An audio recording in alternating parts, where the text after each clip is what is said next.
Welcome in, everyone, to our Cracked Racquets coverage of day 4 or 5, depending on how you want to look at it, of these 2023 USTA Billie Jean King Girls 16s and 18s National Championships. Alex Gruskin here. We have maybe my favorite day of play on the schedule. It's round of 32 action in the girls 18 singles draw, round of 16 action in the girls 16 singles draw, and a quick reminder of what we're playing for here at this national championship event. Why we here at Crack Rackets have been so excited from the start to be able to provide a platform, shine a spotlight on all these athletes competing here this week. This is the premier event in the U.S. junior tennis calendar. The 18th champion receiving not only a singles qualifying wild card into the WTA 500 event here in San Diego coming up later this season, but no, the big kahuna, the carrot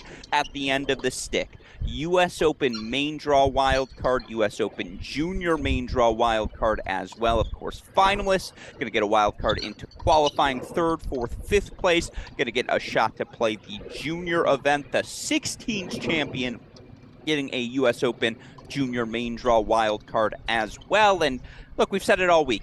The best of the best have all filtered through this event. You want current players, Shelby Rogers, Madison Keys, Sofia Kenin. I can go on and on and on. But the point is, again, the best in American junior tennis all competing here this week in Crack Rackets. And yeah, that's why we here are so excited to be able to show it all to you. We'll employ our typical cross-court format, try to show you as many of the matches as we can here today. I know our producer, Daniel Westop, just posted the links to individual feeds, should you want to follow those on your end. But for now, we've got play underway. And so we're ready to get our broadcast going. First on our screen, Tatum Evans, the 2021 16s champion, UNC commit, taking on Harvard commit Stephanie Yakov. Now I get to say those 4 beautiful words. Folks, let's play some tennis.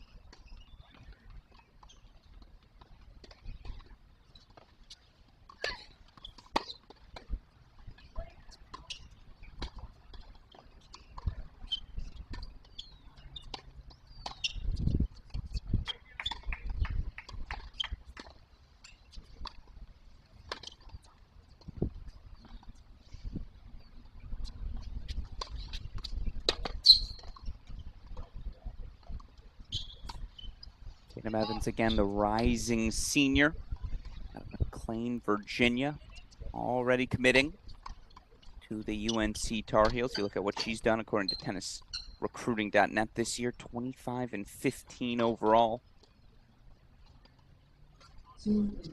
Has cruised so far in this event.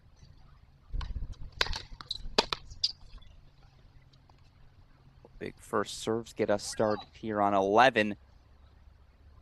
That scoreboard will wake up in a second here. 30 love for Evans.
That one sails wide on her. That's an opening hold. Or Tatum Evans, 1-love here on court number 11. Keep this on our screen just because until we have a formal scoreboard update, don't want to lose it. We do have some other matches now getting underway on court. Gayatri Krishnan taking on Nina Feldman. That matchup underway. Not sure what court it's on yet. Wait for the court assignment, then we'll bring it to you again. It's a 1-love here for Evans, so this is where we're going to hold for the meantime. Alex Gruskin here.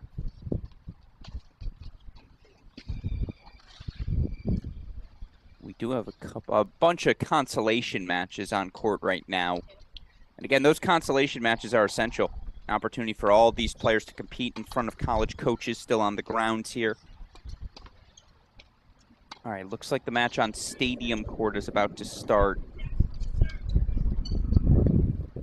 I don't know, though. The problem is if we move away from this, we might lose the thread. Again, 1-love lead here for Tatum Evans. Evans on the near side, Stephanie Yakov at Harvard here in the fall. Recent graduate out of Fort Lee, New Jersey.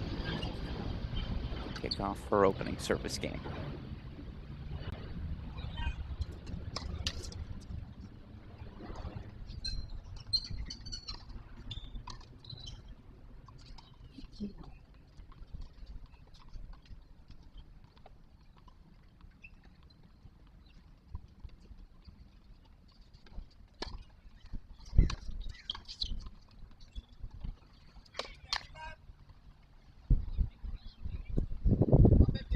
And you look for Stephanie Yakov so far this season. Number 19 in her recruiting class. I see 27 and 11 overall.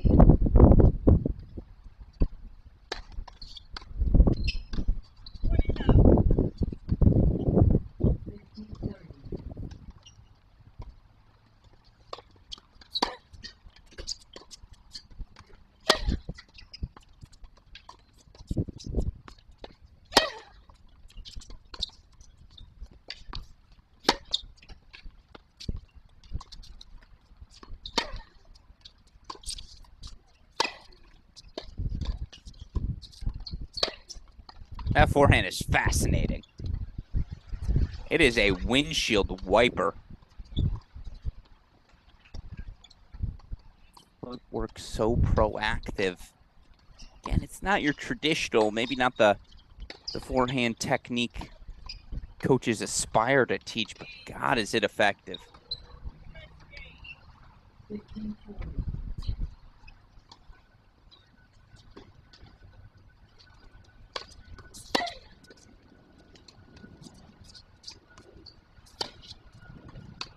That's a great pass from Yakov for 15-30. Again, I know no scoreboard here. 1-love Evans, 15-30 in the game. We do have some other matches starting to produce some scoreboards.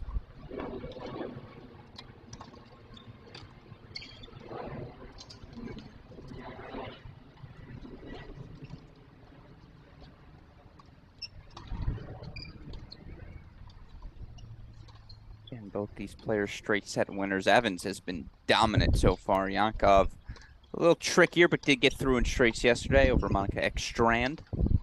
It's a good win over a blue chip.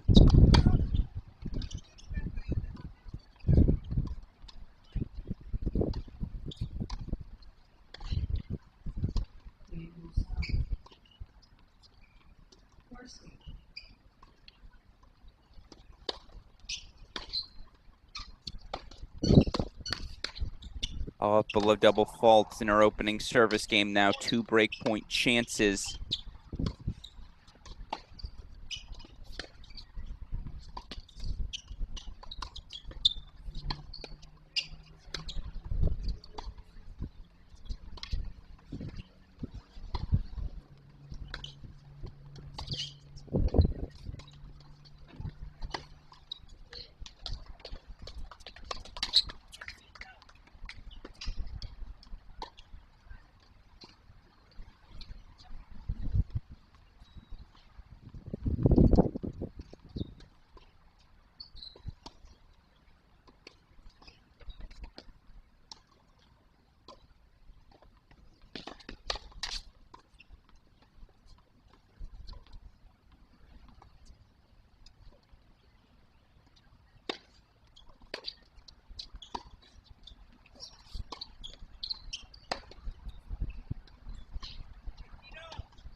2-love early lead again. This is 16's champion back in 2021.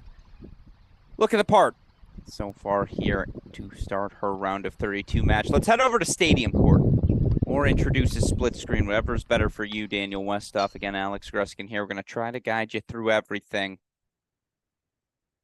Near side of your screen, you see the powerful ground strokes of Victoria Osigwe. Of course, if that's a familiar last name to you, it should be.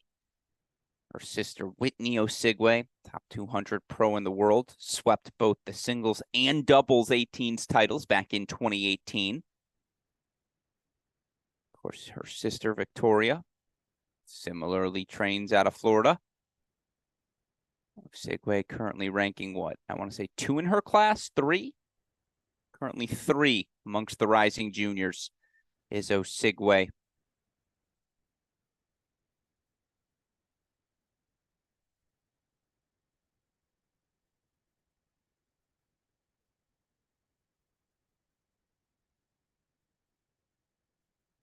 Osigwe taking on Pasadena, California. It's Kate Fakih. Fakih was in an absolute battle yesterday. We got the chance to watch some of. Ultimately threw 4-4 over Maddie Zampardo. Meanwhile, for Osigwe, it was down, what, 3-1? I want to say maybe 4-1 in the opening set. Cruise from there to a 4-2 victory. No, I think it was 3-1.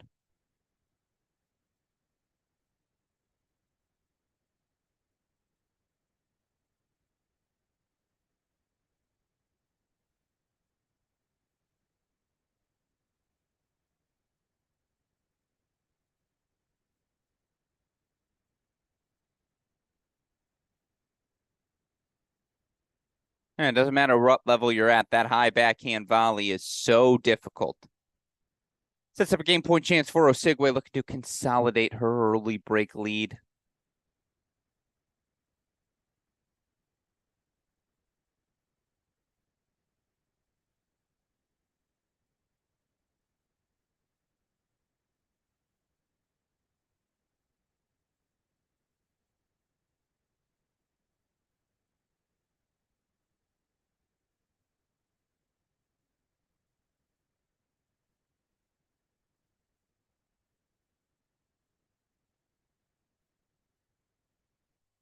And it's a 2-love hold for No.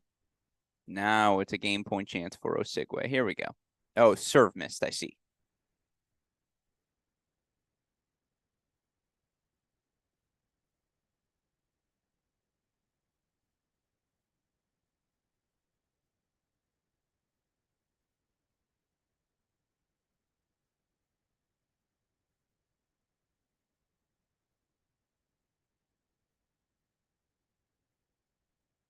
That's a much better volley snapped off by Fakih.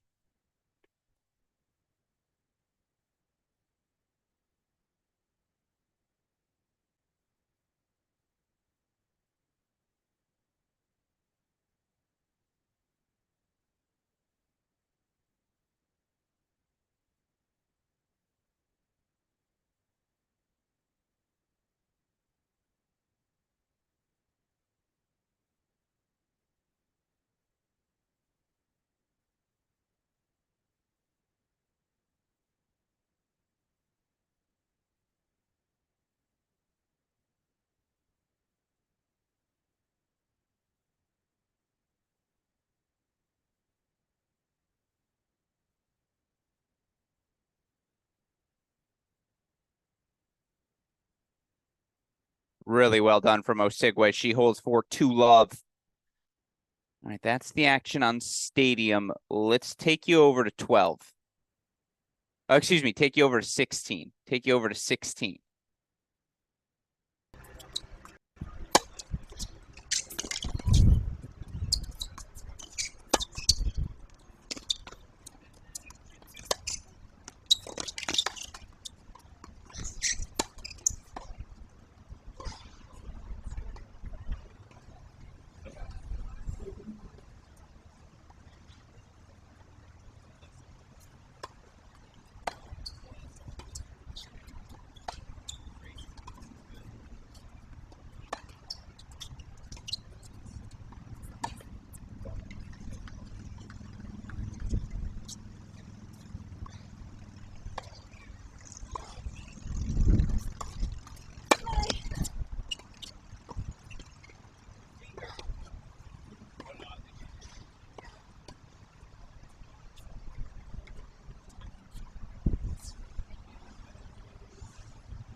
Look at the wheels.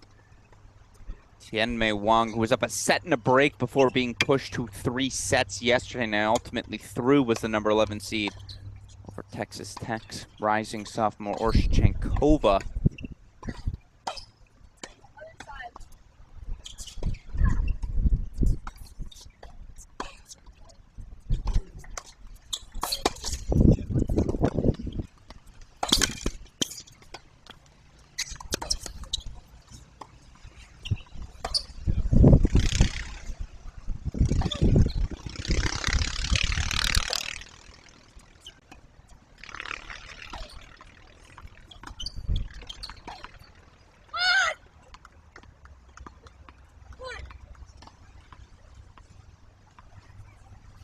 Interesting. We've got 2 McEnroe Academy graduates on court. Aaron Ha out of Tenafly, New Jersey, class of 2023, much like Stephanie Yakov, trained at the McEnroe Tennis Academy. Number 9 in her class is the Yale, soon-to-be Yale Bulldog. Down an early break, though, here on 16.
More ground strokes like that.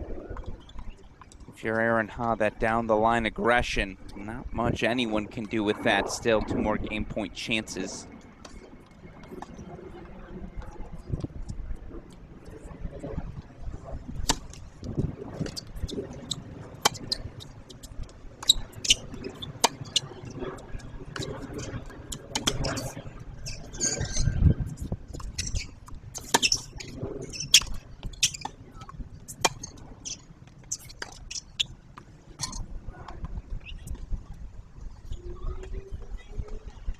So it's an early 4-1 lead, break consolidated.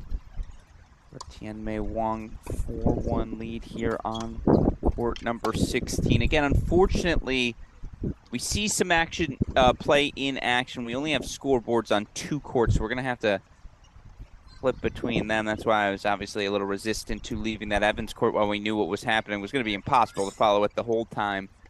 We knew she was up a break 2-love. You know, it's a 4-1 lead here. Let's go back to center.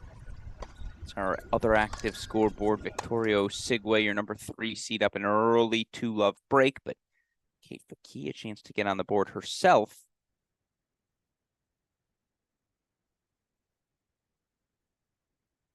I think that scoreboard was a hair ahead of us. Now 40-love here.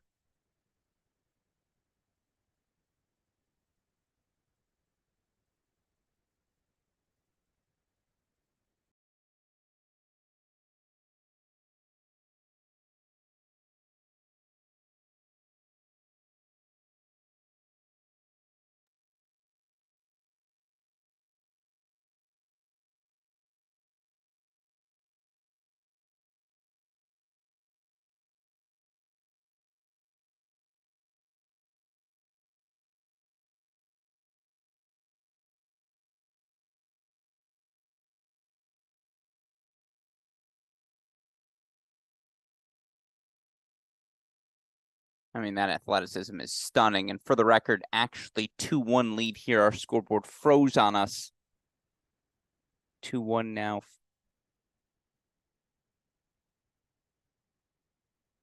Leave 15-40. Let's stick here for one more point. See if Faki can't break back right away. Then we'll head back to our scoreboard action on court 16.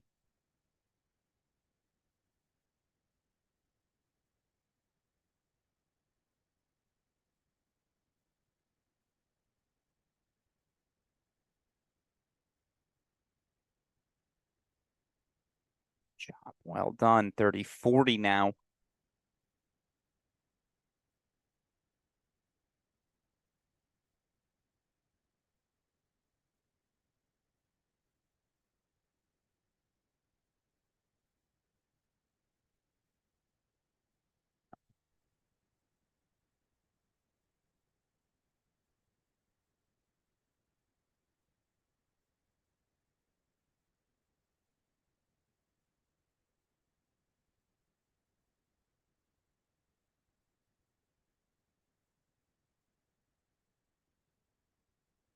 So smart. The aggressive footwork to find the forehand. Back on serve, 2-all here on our stadium court.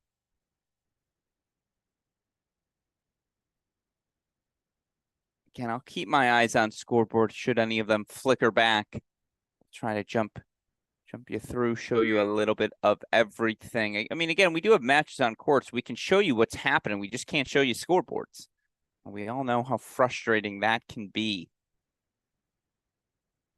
I'm going to try to stick to the matches where we know what's going on. Again, 2-all here on stadium. Let's go back to court number 16. Number 11 seed, Tianmei Wang out of San Marino, California. A quick 4-1 lead. So we'll head there now. And hey, maybe we can do some more formal commentary today. Lock in, talk tactics, which of course we'll get to do more of as we have fewer and fewer matches to break down.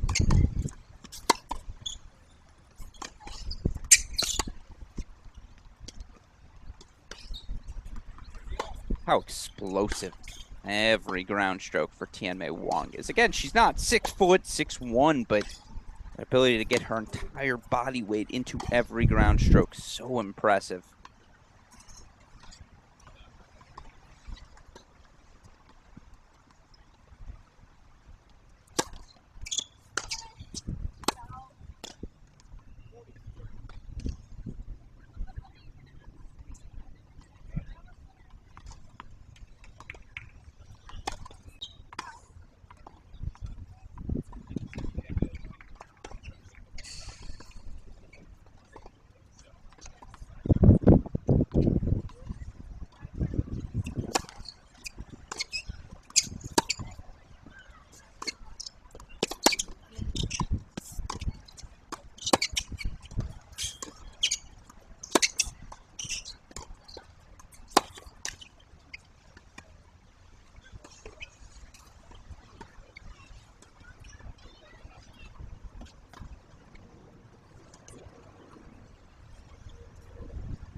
I mean, it's just a slugfest. So difficult to create any sort of easy openings. Aaron Haas stepping into that backhand.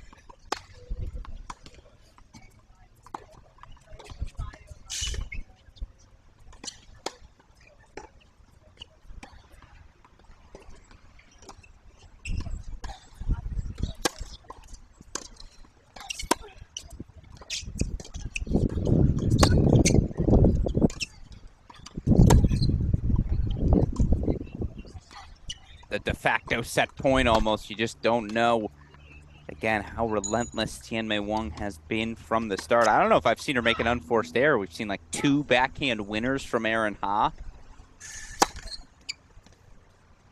Dare I say elite backhand winners that I don't think anyone was getting back. But, man, right now, look at 5-1.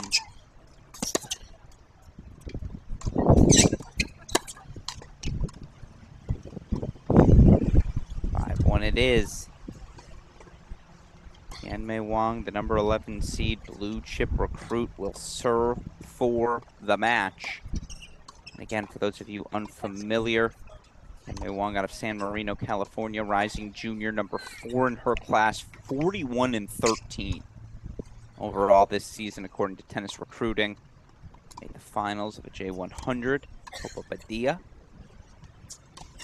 Quarterfinalist at the ITF Level 3 in Delray Beach. Serve for the set. Thank you, Westhoff. Serve for the set here, not the match. That's why he's the best, folks. Good call by you.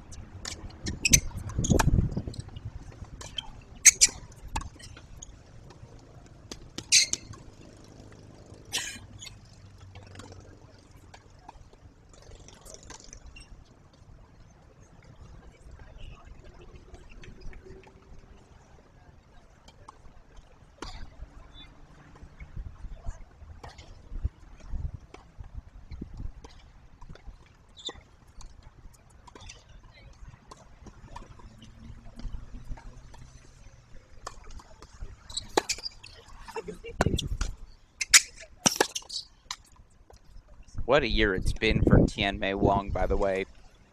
Semifinals of the girls' 16s Junior Orange Bowl, which of course is one of, I would say, the 5 biggest, 6 biggest junior events on the calendar. She plays the 18s at this year's Easter Bowl. Again, she is a rising junior, reached the quarterfinals there.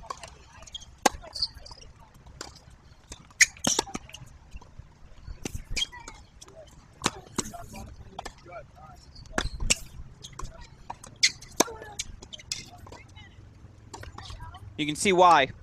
All the schools probably calling now for the rising junior, now that she can legally start to be recruited. Set points. 2 of them coming up. Nope, that's a lie. 30-15, that scoreboard's right. I was like, hold on.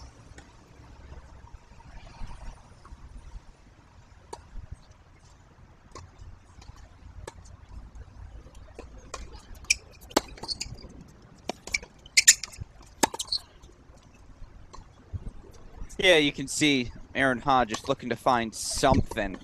Relentless start from the number 11 seed. Now she has 2 set points.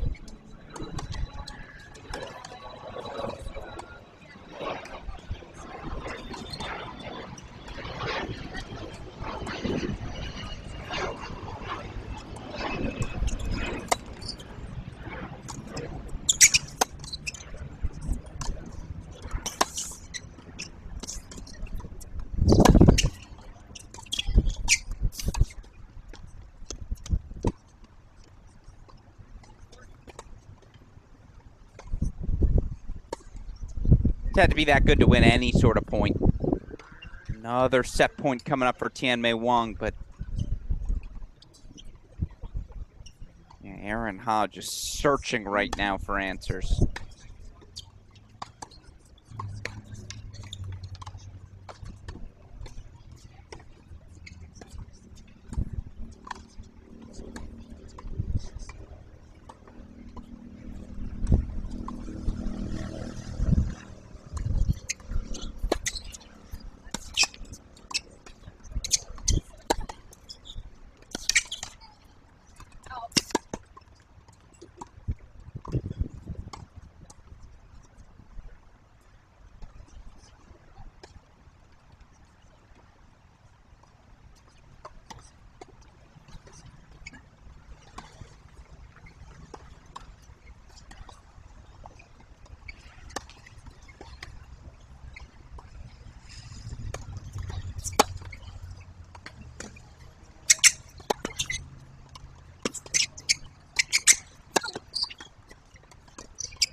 Aaron Ha has raised her level. Now, again, just about every point she's won has required some sort of elite tennis, whether it be that drop shot, passing shot combination. That's the level she's going to have to play today. Future Yale Bulldog. Graduate of the McEnroe Tennis Academy. 20-3 is her junior record overall this season. It's not too shabby, is it?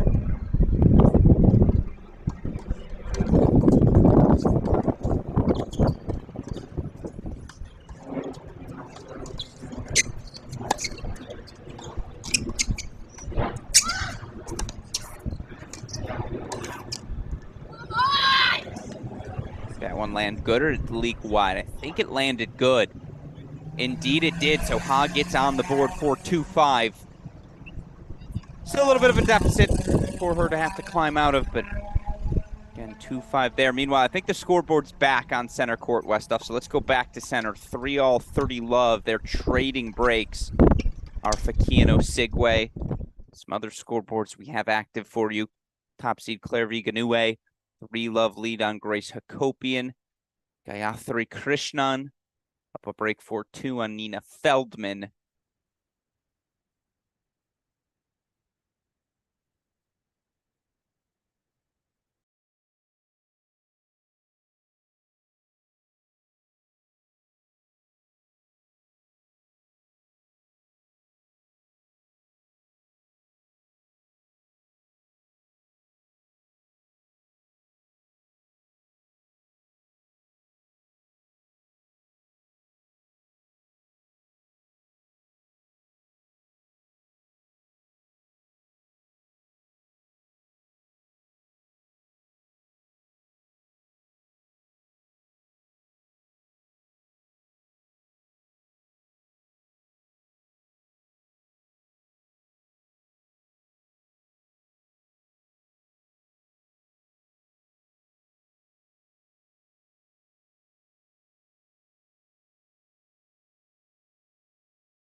Much better.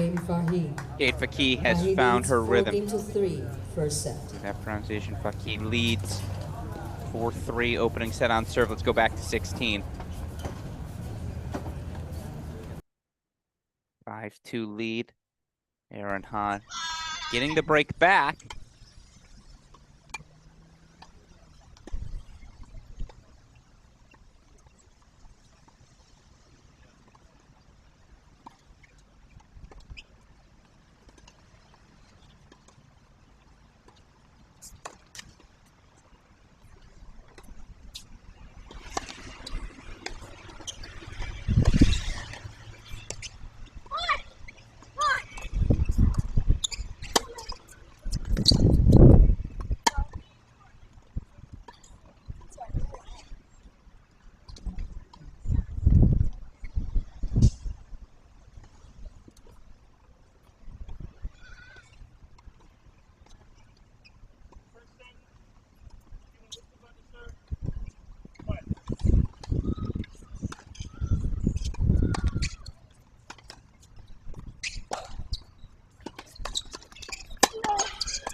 Can't say I'm shocked to see it. 2 more set points coming from the number 11 seed from California. She has just been relentless in her aggression. Yeah, whatever school gets Tianmei Wang is going to be real lucky. Wang, 6-2 opening set here on 16. We'll check back in this one in a little bit. Let's go over to center court. Let's enjoy that action again. As, by the way, our girls 16's number 1 seed now on court, Kristina Leyatova taking on Ava Rodriguez. We also have maybe the match of the day, Julieta Pereira taking on Nicole Wong. Go find court assignments for those, see if we can mix them in here.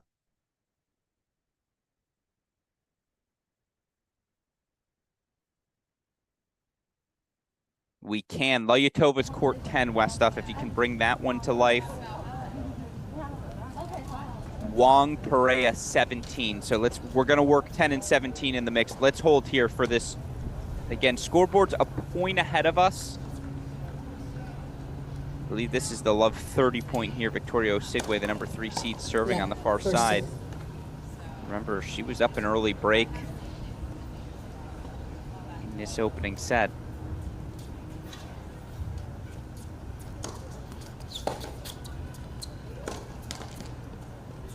Love 40. It is indeed break point chances for a 5-3 lead.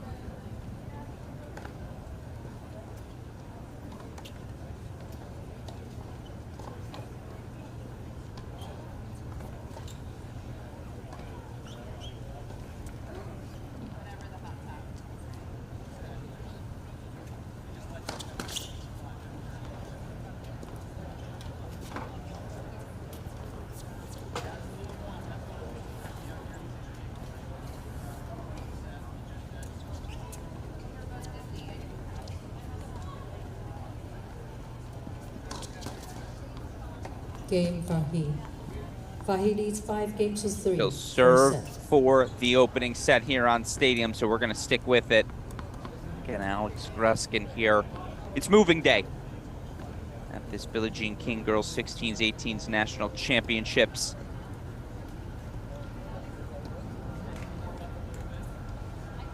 Who wants to stay for the rest of the week? Who's willing to put in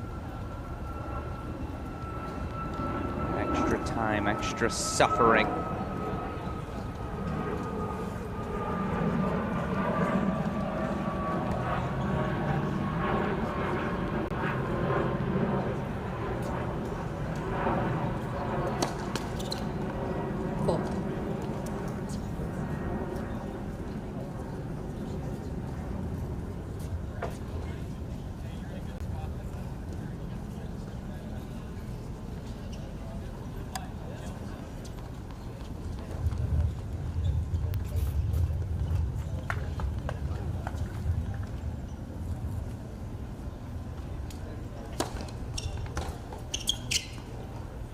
Love. You're 3 points away, you can hear in the background.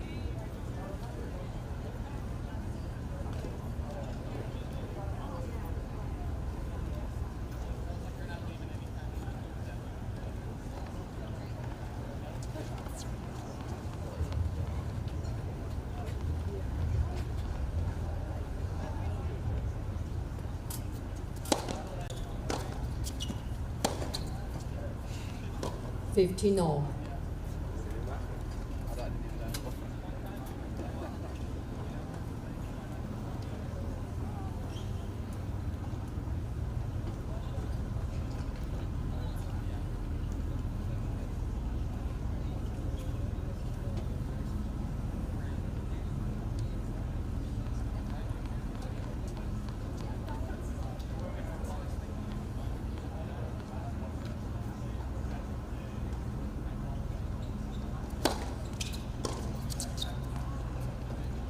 $30-15.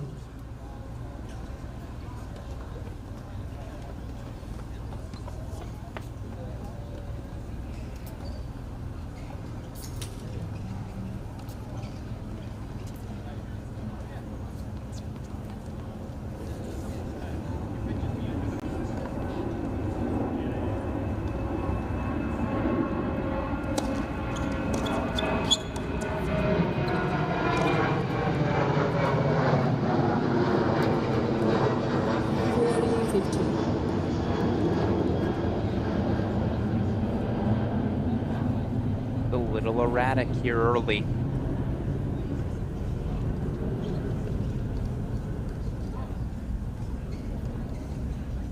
Inoue, by the way, 5-love lead in the opening set. Seed looking the part.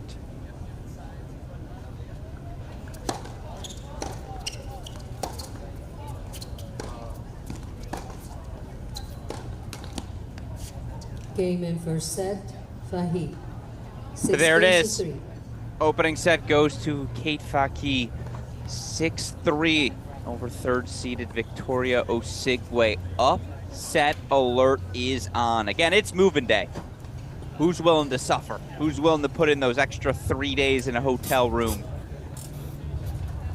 Those extra 8 a.m., 7 a.m. wake-up calls to get the body right. Again, we're playing for wild cards. The stakes could not be higher. It's impressive stuff from 33-seed Katie Fakivi.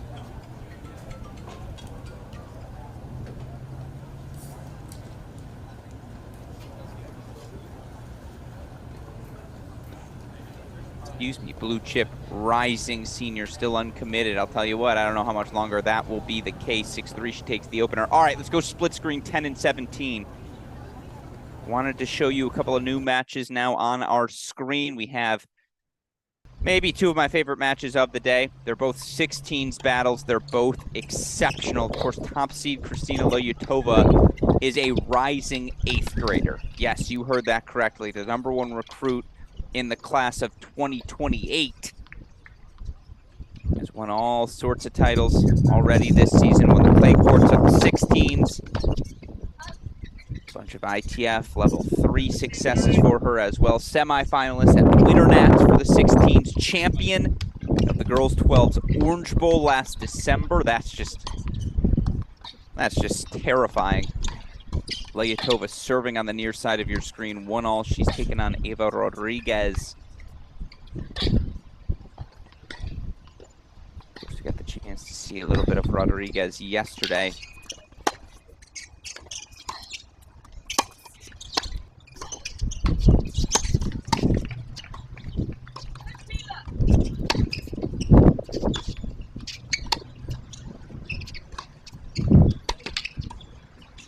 Rodriguez, the rising sophomore, Alpharetta, Georgia. Trains at the Gomez Tennis Academy in Naples, Florida. She has 2 break points. As, of course, the top rising freshman. You just see a couple of top dogs in their recruiting class. Rising freshman Julieta Perea taking on 4th-seeded Nicole Wong. Perea, the 9th seed.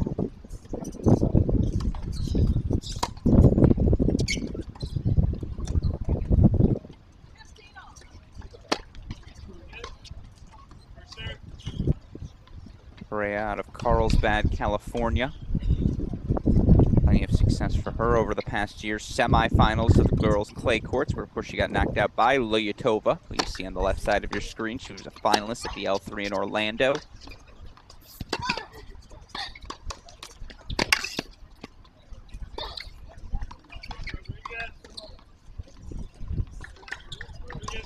A big run at that girls 14 and under international championship. Played Petite AS in France. It's just good stories everywhere here again. Nicole Wong out of South Pasadena, California. She's a blue chip. 18th in her class is the rising sophomore.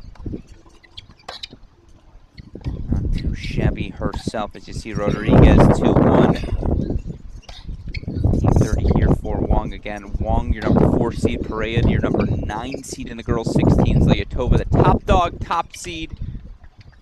Taking on 17th seed Eva Rodriguez.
Yeah, 16s and under has no business being this good. Let's go back to the split screen, show you top seed. Layatova down an early break to Rodriguez. That's court 10. I'll keep my eye on those 18s battles. Again, a lot of scoreboards for us to monitor right now here at the Barnes Tennis Center. 6-1 opening set to Claire V. Ganouet. Fortunately, she's playing on a non-camera court. Katie Faki taking that opening set 6-3. Of course, we saw Tianmei Wang, the 11 seed in the 18s. She took a 6-2 opening set.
Because of course she does. Layatova right back on the trot, an opportunity to break right back.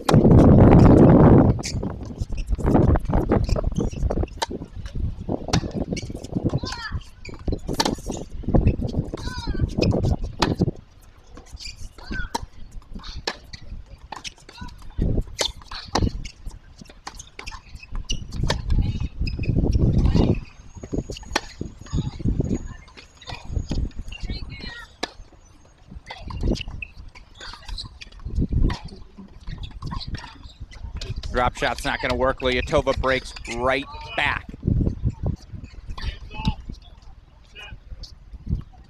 Two all overall here in the opening set. Wang gets on the board. 1-3 now. So now we're sinking our teeth into these matches. And again, Alex Gruskin here as we approach our second hour of our broadcast. Again, let me reset. It's round of 32 day. In the girls 18 singles draw. Of course, the winner of the girls 18s will get a US Open main draw wild card. Right now, we're showing you a couple of 16s, round of 16 matches. These winners, winner of the 16s, going to get a US Open junior main draw wild card. And a bunch of matches on court. We're showing you what has the best, the scoreboards that are working best, just simply put. A lot of technology in use here at the Barnes Tennis Center. Unfortunately, as such, no scoreboard updates, sadly, in the Jennifer Jackson Elizabeth Ionescu match. Also, nothing for you on Evans and Yakov. We did see Tatum Evans take a 2-love lead to begin the match. 6-4 first set for Gayatri Krishnan. 6-3 first set for Katie Faki over Victoria Osigwe. Everything else early in action. We'll get you back to the stadium in a second here. Let's hang out through the end of this changeover with these two 16s matches.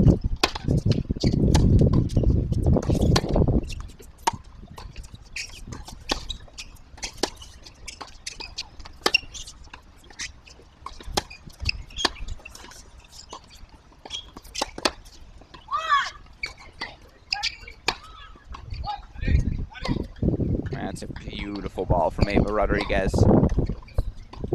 Gonna have to take some rips. Gonna have to be the aggressor. Leyatova, she moves the ball too well. You leave it in the center of the court, she is just gonna crank.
Wong holds 4-2-3. Let's go full screen to 10.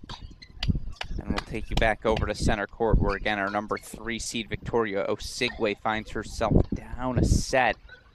Scoreboard might have frozen there, unfortunately. So, again, see what we can do.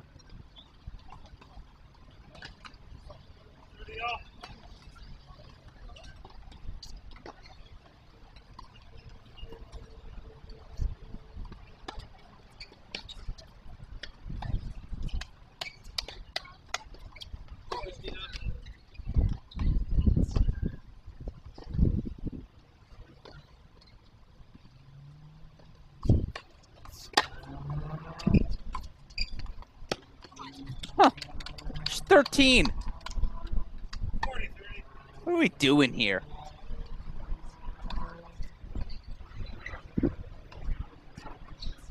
That is an elite +1 cross-court backhand. I'm not sure that's not a winner at the pro level.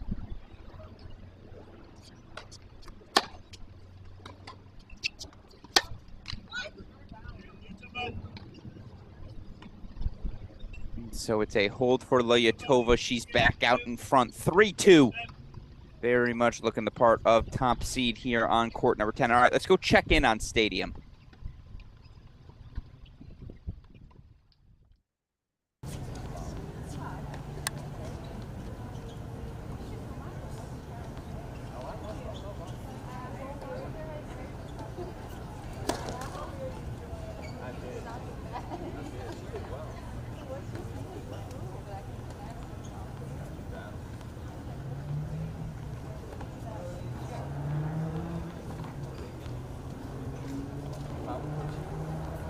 Currently One Love Osigwe. She actually has break points here, 15-40. See that scoreboard in the back.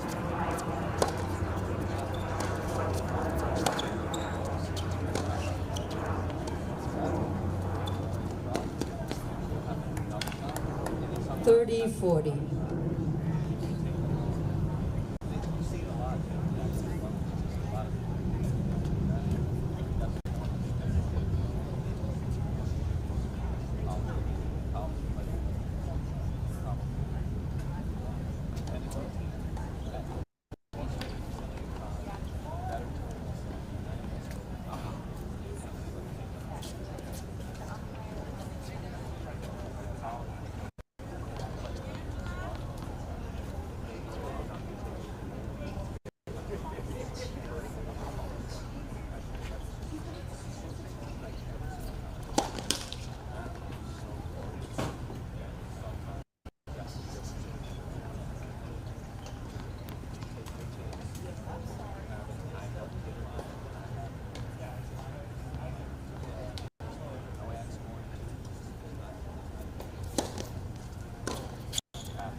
We have some athletes on court. As you see the scoreboard update, 1-all deuce now.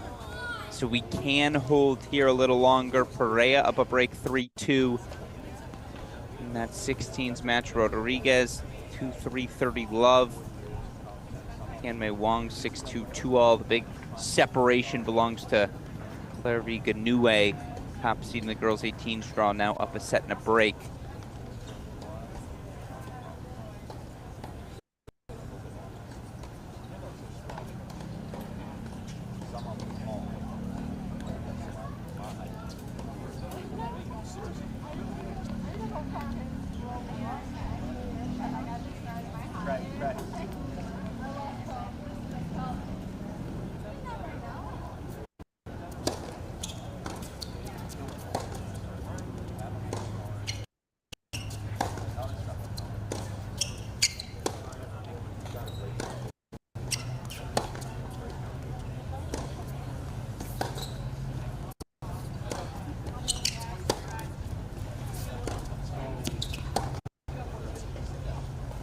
Advantage Fahid.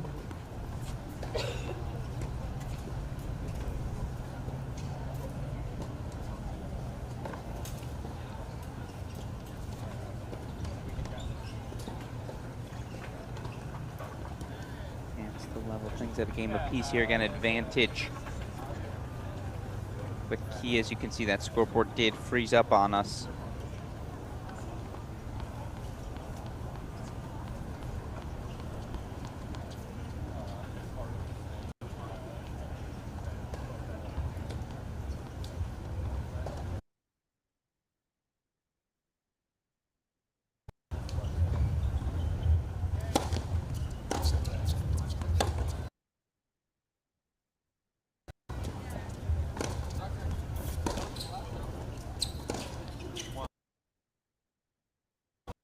All right, as this skips around on us, we'll wait for center court to get everything rocking and rolling. We're back to deuce here. We'll check in on this, keep our eye on it as well. But too much good tennis happening elsewhere for us to follow. So let's go back to that double 16s vision, Westhoff. Cole Wang, Julieta Perea, two of the top 10 seeds, two of the only, that's the only, dare I say, round of 16 matchup that held seed. The women's in the girls 16 side, excuse me.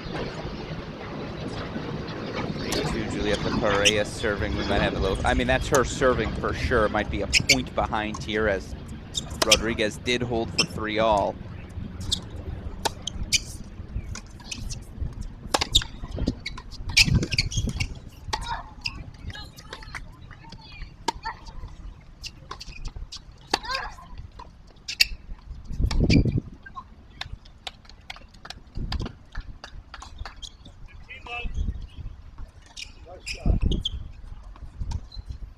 Yeah, I think it froze on us, Westhoff. So instead of 17, can you bring me back to 16? Tianmei Wang, Aaron Ha, 6-2, 3-2 lead for the 11-seeded Wang, but it does feel like Ha has slowly but surely begun to find her rhythm. Okay, they're in a changeover there. Get you back to it as soon as they're out of the chair.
things up. Aaron Ha, again, soon to be Yale Bulldog.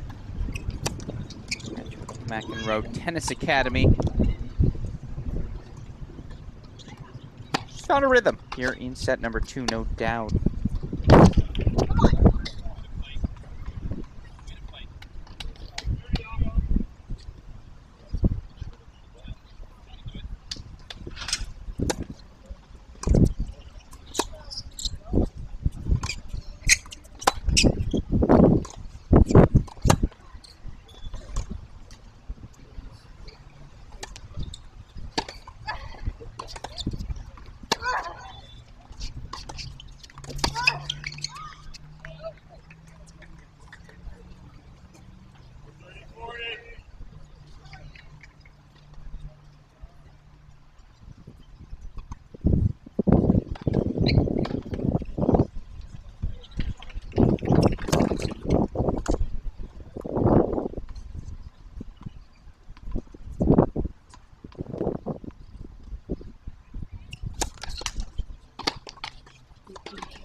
Tricky hold for Lyotova. Top seed takes it 4-3. We'll go full screen here to 16. Maybe this is where Aaron Ha makes her move. That was a return she wants back. That was a makeable forehand. No doubt about it. There's that one in the net, though. So, again, 15:30, still a window here. Meanwhile, Claire Viganue, top seed in the girls 18, 6-1, 4-1 lead. Osigwe held for 2-1, that stadium court. Scoreboard seems to be working for now, so we'll go check in on that match in a little bit. Again, Alex Gruskin here, Daniel Westhoff steering the ship, trying to show you as much as we can around the grounds here at the Barnes Tennis Center.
It is a break. Here's a window. It's a moment for Erin Ha. 4-3. She looks to force a third set here on court number 16. All right, let's go back to stadium court. I think we have Victoria Osigwe, Katie Faki in action. Oh, no camera. That would make sense. We got to pick one or the other, don't we? Well, 6-3 first set to Faki. Right now, given the number 3 seed Osigwe a little bit of problem. Let's go back to 10 then. Break point chances for Lelyutova. She breaks and will serve for the set, actually. 5-3. Top seed for the girls 16s, very much looking the part. Meanwhile, now on court, a couple of other girls 16s, round of 16 matches. Carrie-Anne Hu, Jessica Kowalczyk. That match just underway. It's available on court 20, unfortunately, so not on one of our camera courts. Cade Usui.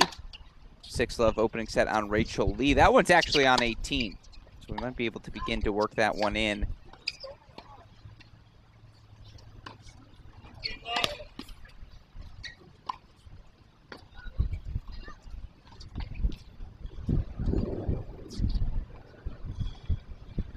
But here's top seed Kristina Lelyutova. You name the event, she's won it this season. Number 1 rising 8th grader. And a ridiculous, oh my God, 54-4 over her last 52 weeks of play. The losses, player 2 years older than her, a player 5 years older than her, and a couple 3 years older than her. Ridiculous.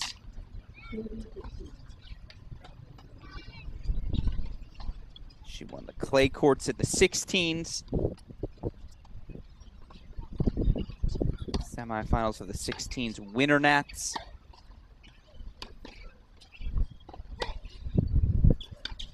Winner of the girls 12s Orange Bowl.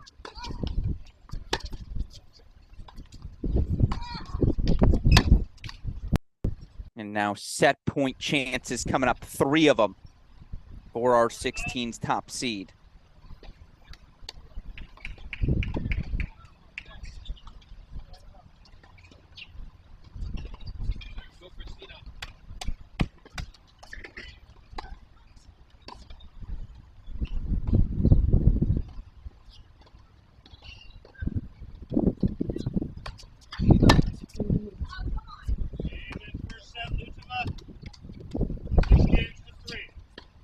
Opening set goes to the top seed, 6-3.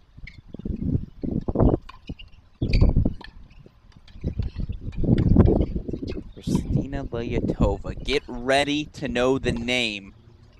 13-year-old continues what has to be as impressive of a start to any sort of tennis career as we have seen in quite some time. Meanwhile, what else to check in on? Great question for those of you looking for our guidance to help follow all the action. Let's go check in on court 18, Westoff. We haven't checked on 18 at all. And here is Cade Usui. She's in cruise control. Number 17 seed, 6-love, 1-love up on 12th seeded Rachel Lee. We had a Franklin, Wisconsin Lee, a native here of San Diego. Interesting hat choice for Usui today. I don't hate it.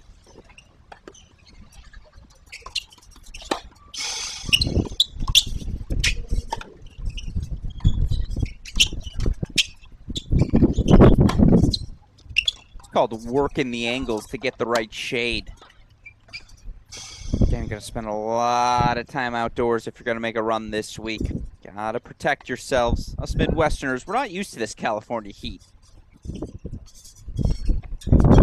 the way, if you can, Westoff, can you give me split screen with court 16 as well? As Erin Ha, game point chance to consolidate. Take a 5-3 lead as she looks to force a third. Beautiful timing. Great job by you, Westoff.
relentless. Again, it's one break, separating the two here in the second set.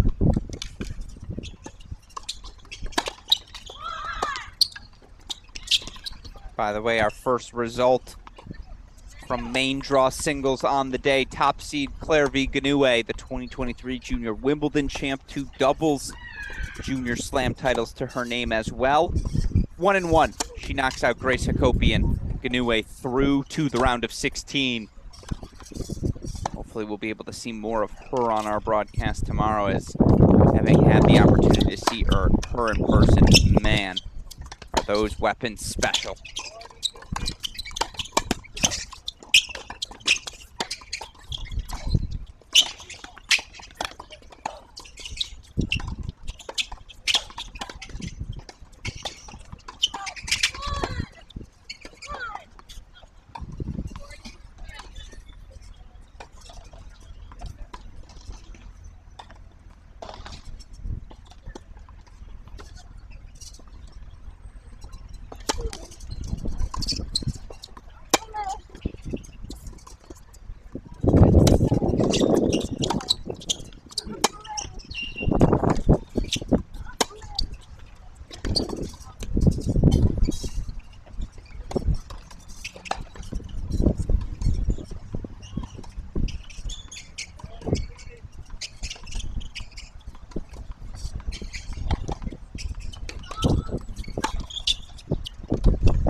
That's a beautiful drop shot from Erin Ha, who has just found moments of brilliance.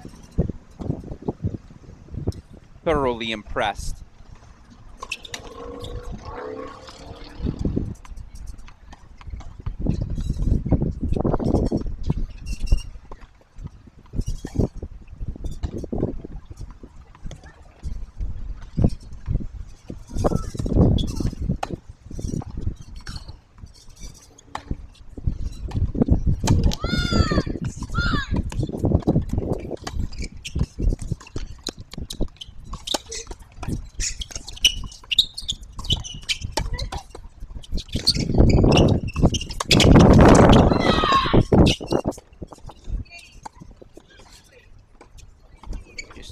Break here on 18 for you. Yep.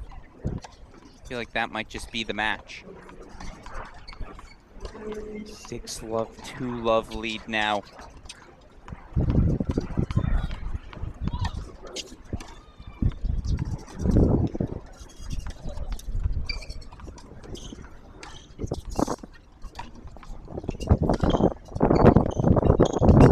Sweet 5-star rising junior.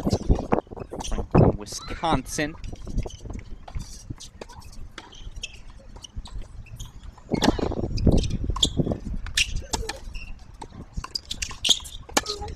Blue chip out of San Diego, again a rising junior, Rachel Lee. So,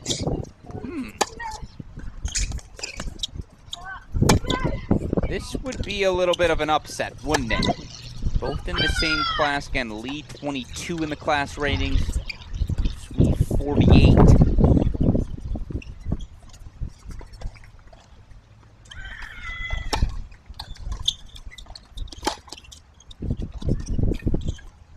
Love that play. Love that play. The moment you see slice on your opponent's racket, pinch forward. You know something's going to be floating, hanging in the air for you to cut off with that volley. Beautiful execution from Usui. As Aaron Ha has set point on 16.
And I just see the ground stroke production, the pace, instruction at this age. Both these players so advanced. It's just jaw-droppingly excellent. It really is.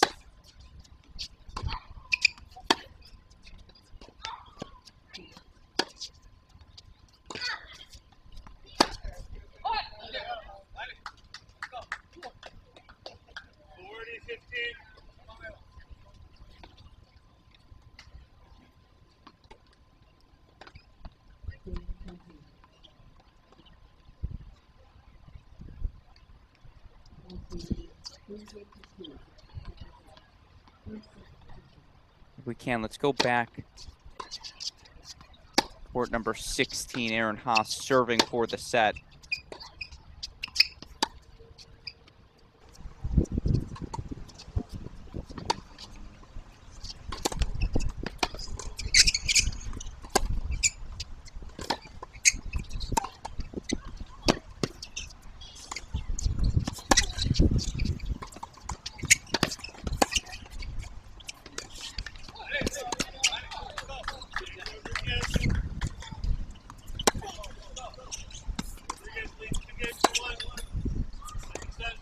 Rodriguez holds 4-2-1. Let's go full screen to 16 now. Aaron Ha trying to swing. You just see physically the gas tank's almost on empty.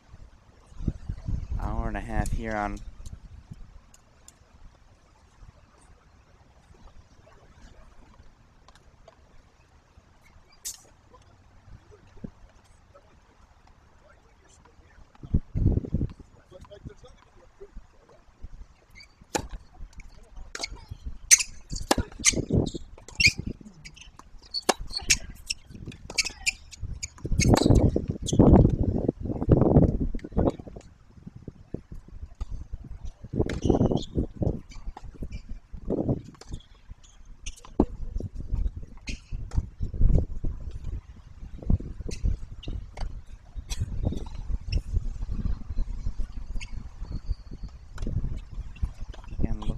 Across the board, seeing if we get any scoreboards update, just so I can keep you all up to date on everything happening across the grounds. Pretty straightforward thus far, early action.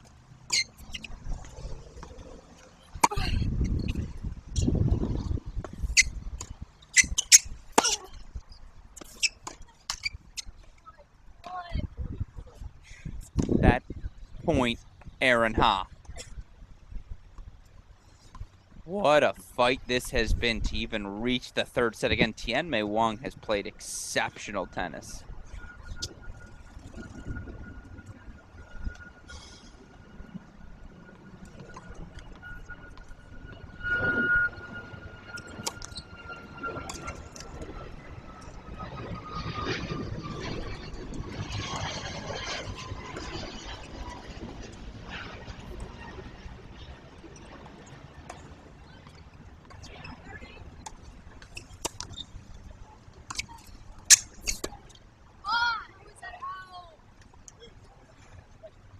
Yeah, Aaron Haas. She's struggling. You can feel it in just the body language, right? The way she's just the way, again, that was a desperation swing.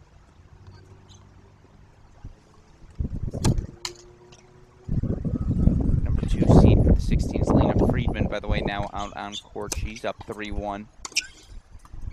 The last unseeded remaining player in the draw, Ana Lopez.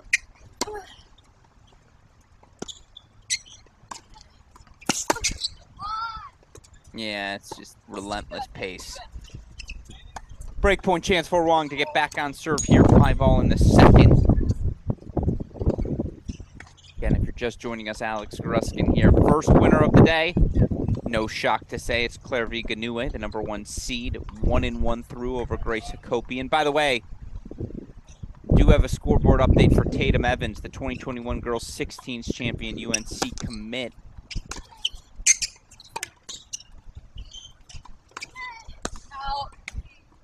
Yeah, I missed that one just wide, back to deuce. The UNC commit, number 5 seed in the girls 18s draw, 1-1 over future Harvard Crimson women's tennis player Stephanie Yakov. That's dominant from the number 5 seed. Couple of breadsticks on the board. You love to see it. 1-1 Ganoué, 1-1 Evans. Those are your first 2 results of the day.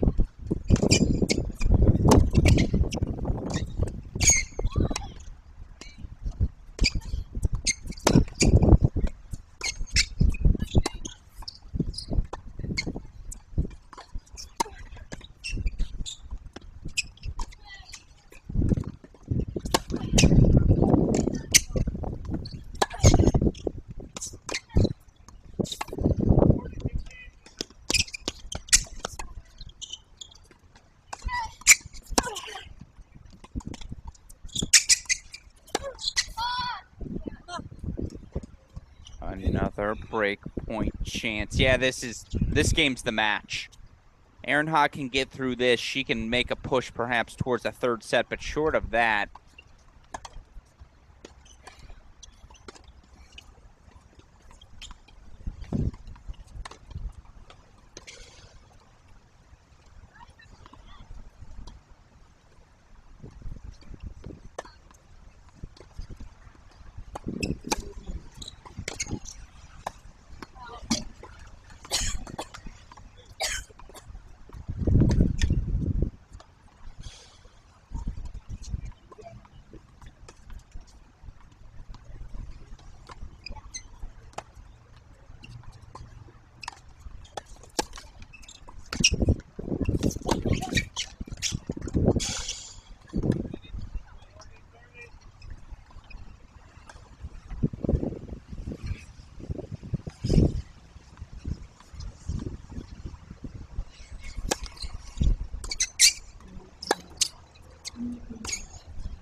mean, look at this. As physical tennis can get.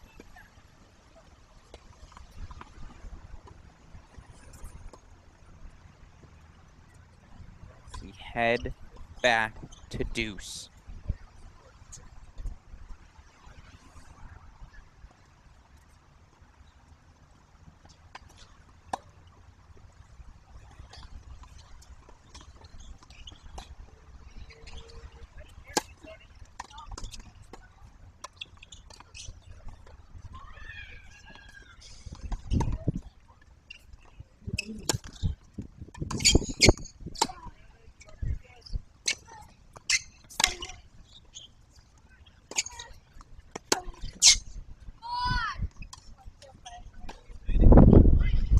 The marathon.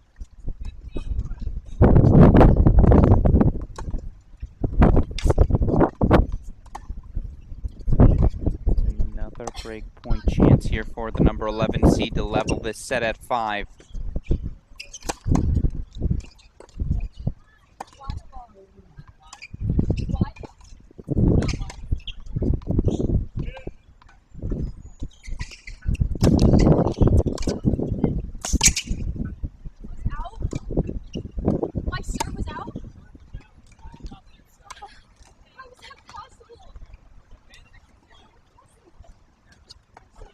I mean, that might just be it. 5-all now after Tianmei Wang breaks to level this and extend this second set. Alex Gruskin here again. We got a bunch of matches right now active on the grounds of the Barnes Tennis Center. Your 2 winners on the day, 2 of our top 5 seeds. Claire V. Ganue, Tatum Evans. Feels like there's a semifinal clash destined between those 2 in the future. Excuse me, quarterfinal clash is where they'd be scheduled to in the draw. They've been 2 of the most impressive, no doubt. Both advancing with a pair of breadstick sets, 1-1 victories.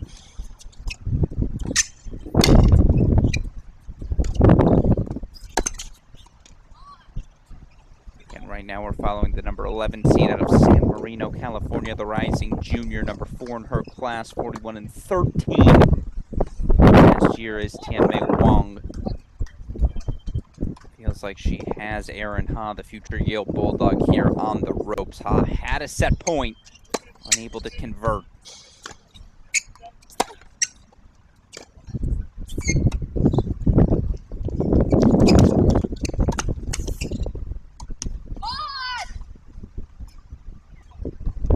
Westhoff, if you want to bring me to a split screen, please. Let's go to court 10.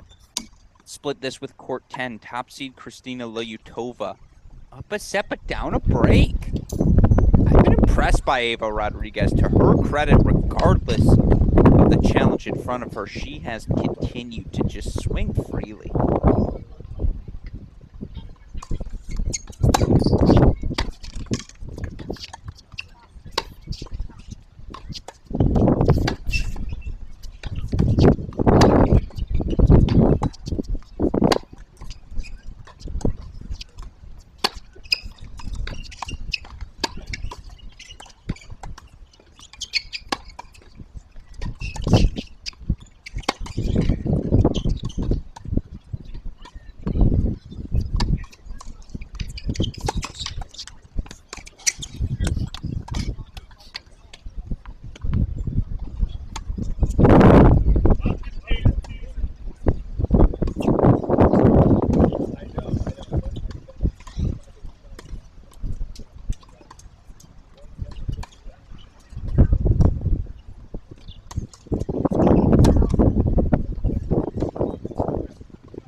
And they're at the turn, you see, as we go full screen now. For 10. Aaron Ha going to have the chance to serve for the set again. It's all about the responses. Can't let the emotions run too high, too low. In this sport, opportunity is always just 1 point away. And right now, Eva Rodriguez looking to capitalize on her opportunity, playing one of the top junior prospects we've seen in quite some time. 13-year-old Kristina Loyutova, top seed in the 16s here. Rodriguez trying to show all the college coaches in attendance. No, I'm not afraid of this moment. I have the goods.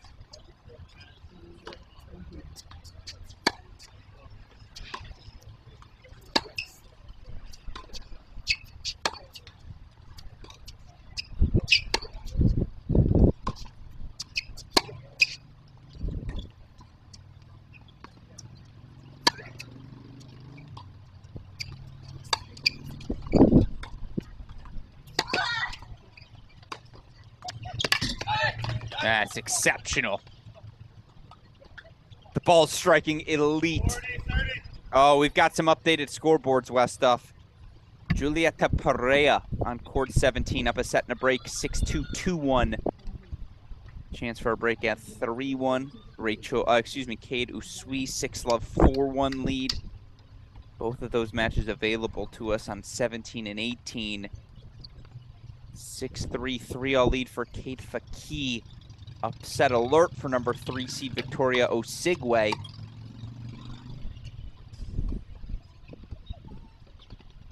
If we can, West off. Let's get court 17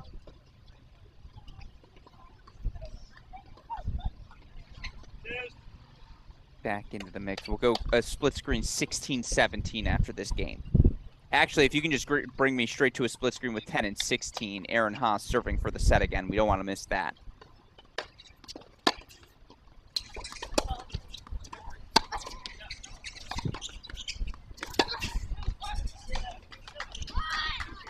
Game point chance for Rodriguez to extend her lead up.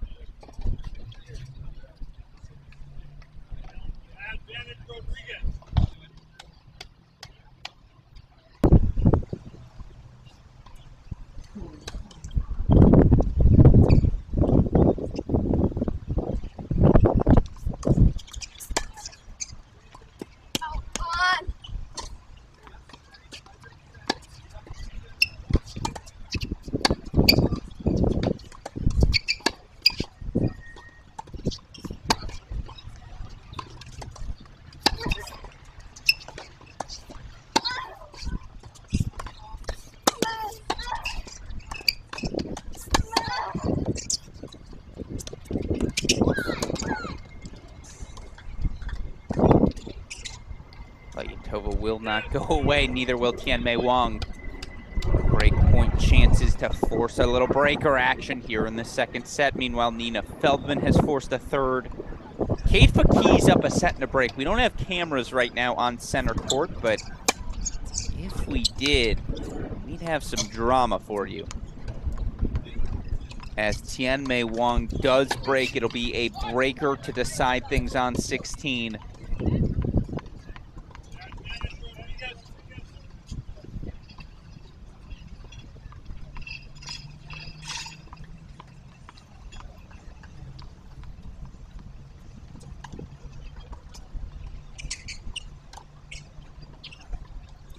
When we're done, West up, we'll replace 10 with 18.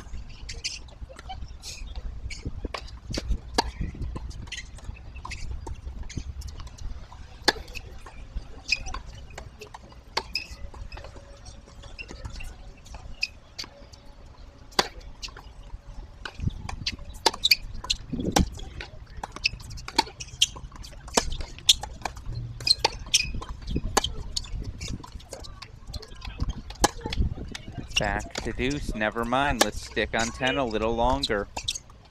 18 will hold for now, though. Kate Usui, 6-love, 4-2 lead. So obviously we want to show you if we get close to a match point. Meanwhile, can Tianmei Wang just get over the finish line here?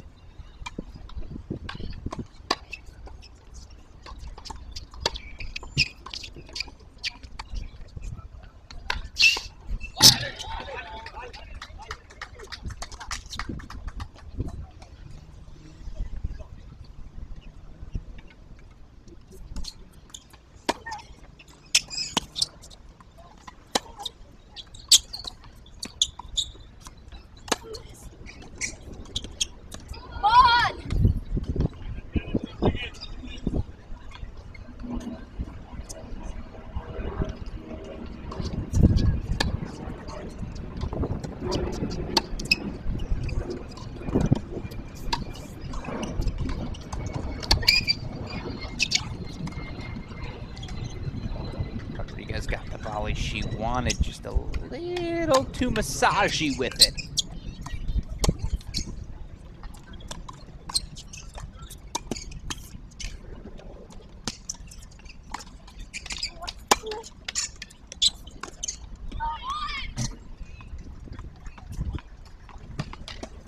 Break lead now consolidated 3-1 for the 11 seed, looking to be the third player to advance to our girls 18s round of 16.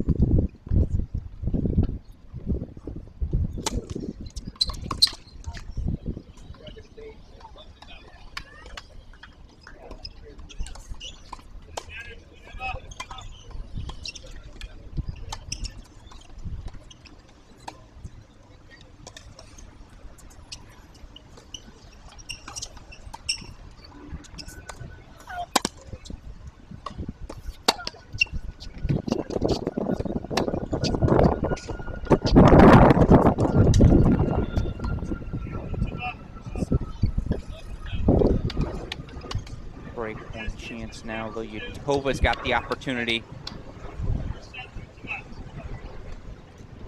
Level things, and indeed she does. 2-3.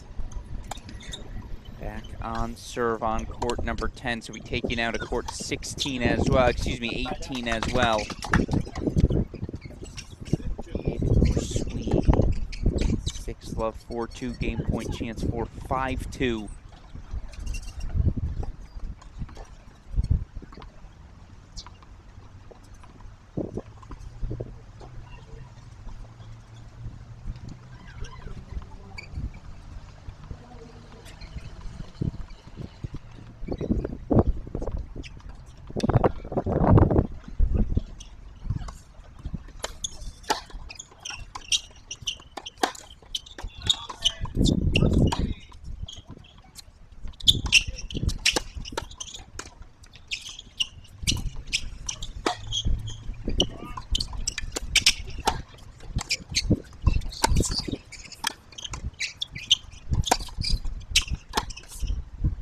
All right.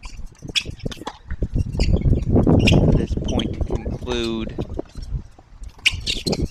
Westlife, get ready to go full screen 16 for a match point. That's beautiful overhead there from Rachel Lee, looking to scrap her way back, but it's match point on 16. Let's go full. First serve misses long. 5 match points here for Tianmei Wang.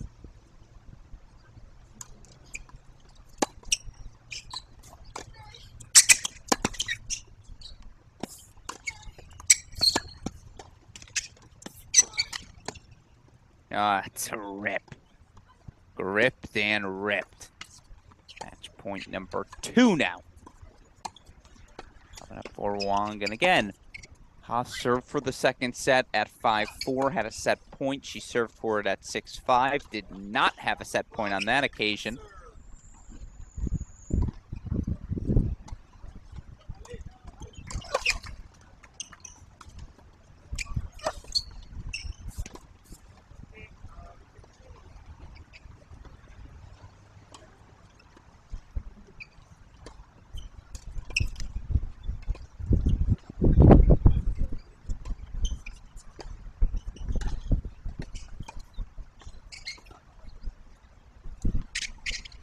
Two of the mini breaks back.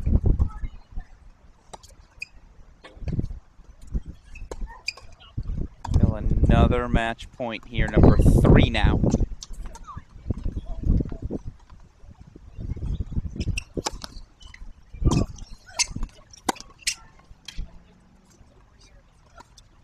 There it is. Through to the round of 16 is the number 11 seed. That was an impressive performance from Tianmei Wang. She's through. Straight set winner. 6-2, 7-6 over Erin Ha. Heck of a tournament, and it's not over, by the way, for the soon-to-be Yale Bulldog, but for the rising junior from San Marino, California, Tianmei Wang continuing her exceptional season. Moves to 44-13 in her last 52 weeks of competition through to the round of 16. So we want to show you this. I'd ask Westhoff, let's split screen this with court number 10 as well.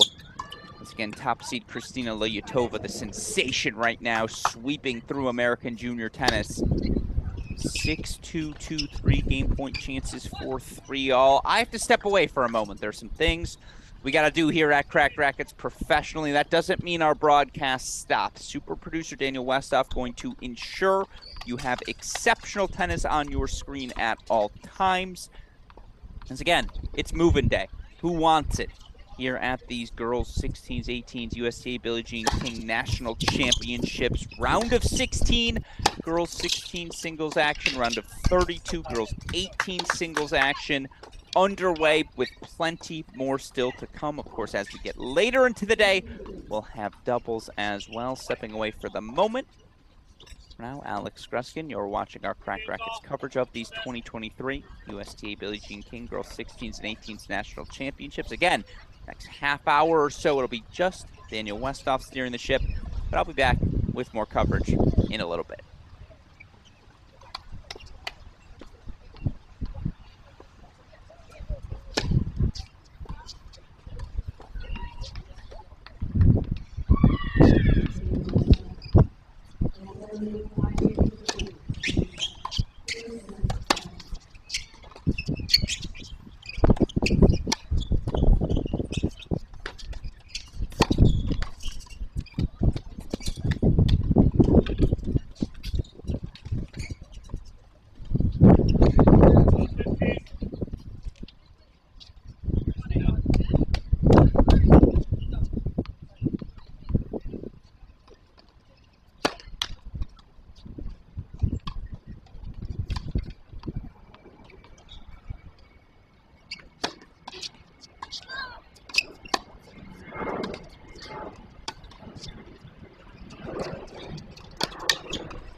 you miss me? I know I missed you, Alex Gruskin, back here at the Barnes Tennis Center in San Diego, home of this year's USTA Billie Jean King Girls 16s and 18s National Championships. Unfortunately, there's a lot going on, and so a lot of people trying to hop on the Wi-Fi here in San Diego. As such, the scoreboard unfortunately not working here on court number 11. This is our only active match on a show court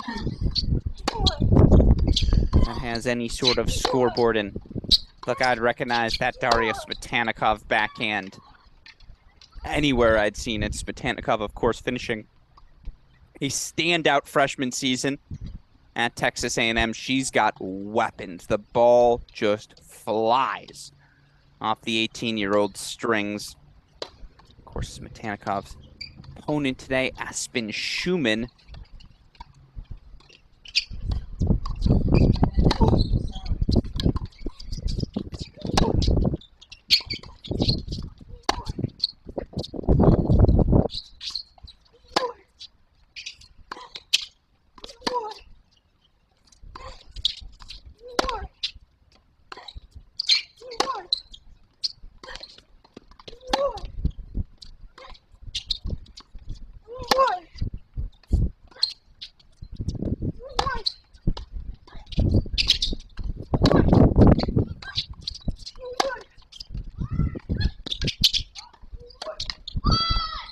Smetanikov's changed that forehand a little bit. It used to be a little loopy. Now there's, dare I say, a little bit of a hitch. That said, again, Aspen Schumann out of Menlo Park, California, number 2 rising sophomore in the class of 2026. 53-8 in her last 52 weeks. I mean, that's just a joke.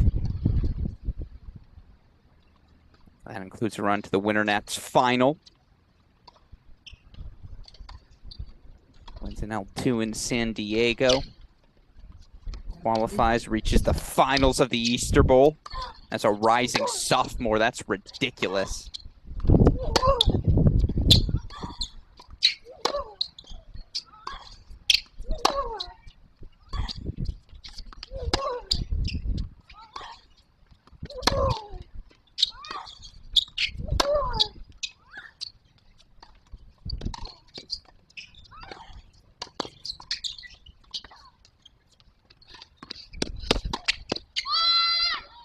What a point. We have joined this match at exactly the right time. I guess it's been on your screen.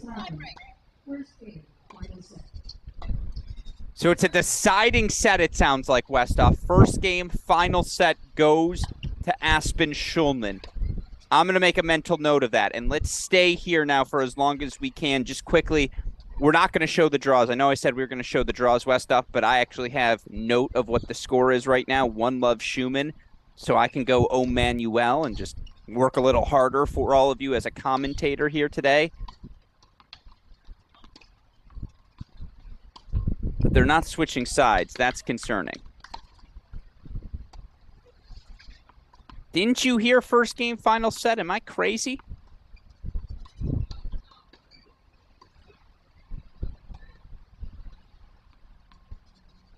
So we'll listen closely to the score. We know Schumann has a game on the board.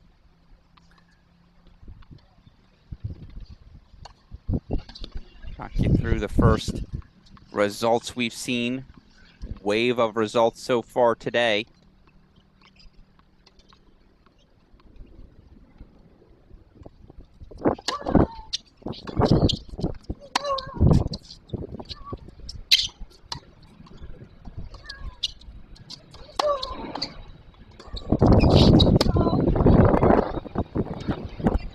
Winners on the day so far, Kavia Lopez, who of course earned the win of the day on Tuesday, 3-6, 6-4, 6-1 comeback against incoming UNC freshman Theodora Rabman. Lopez today cruising, 1-1. She knocks out Anna Wiskowski. Lopez is a dark horse candidate to win this title, no doubt. Meanwhile, your other winners in the girls' 18s draw, all pretty straightforward. Tianmei Wang got a little complicated. She was down 4-5, 5-6. Aaron Haas serving for the second set in that match twice. Oh, it's a breaker.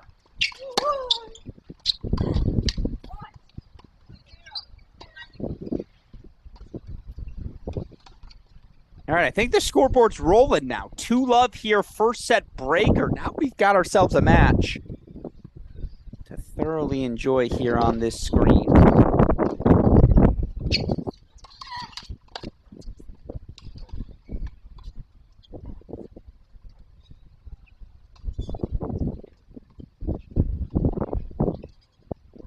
Other winners on the day, Claire V. Ganoué, top seed in the 18s, 1-1.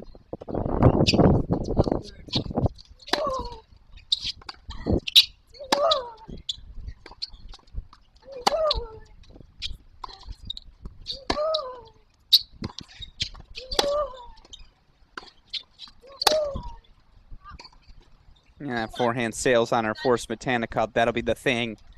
She'll give you some errors. No doubt about it. Again, your winner so far in the girls' 18s draw. Ganoué, 1-1. Ionescu, 2-2 over Jennifer Jackson. You have to wonder how much Jackson had left in the tank after a dramatic 7-5 third set victory in the round of 64. But Ganoué, Ionescu, excuse me, your first round of 16 match set. You also have UNC Commit 2021 girls 16s champion Tatum Evans, a 1-1 winner earlier today over Stephanie Yakov.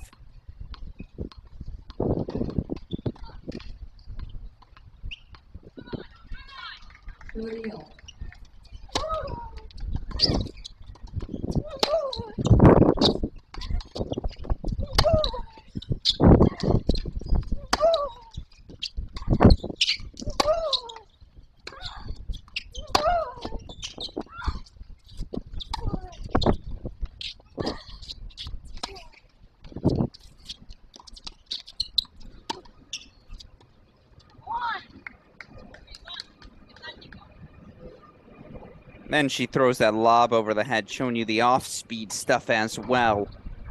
Again, Lopez, Tianmei Wang, Tatum Evans, Ionescu, Ganoué. Those are your winners so far in the girls' 18s round of 32. Get you updated on all of our girls' 16s results here at the changeover. Meanwhile, 3-1 Smetana. Let's sit back and enjoy some tennis.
Five one on the turn. So now I do have the time to tell you our 16s winners.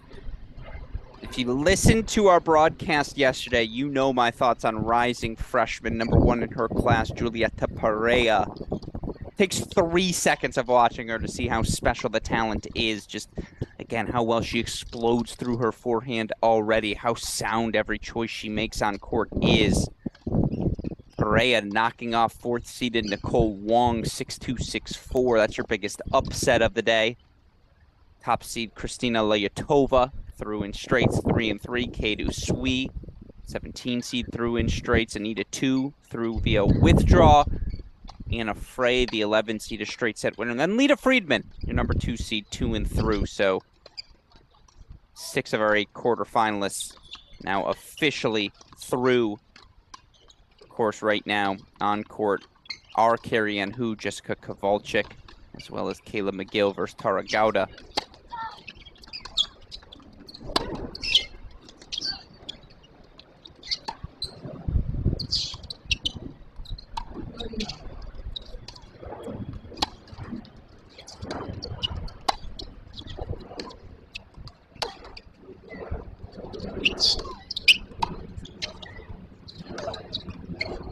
Yeah, dare I say that's just grown-up aggression. Smetanikov, a year in the college weight room, a year competing against the best of the best in college tennis. I believe that's Mark Weaver there throwing out a bottle.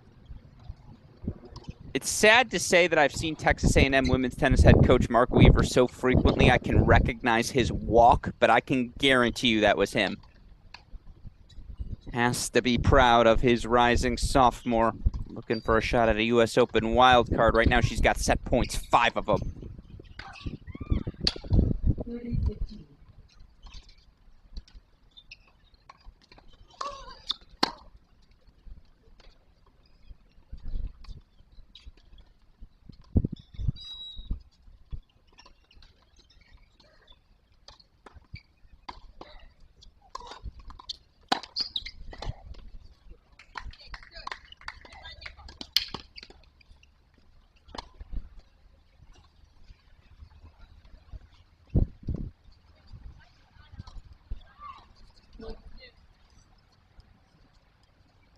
Four coming up here again. Smetanikov out of Morganville, New Jersey.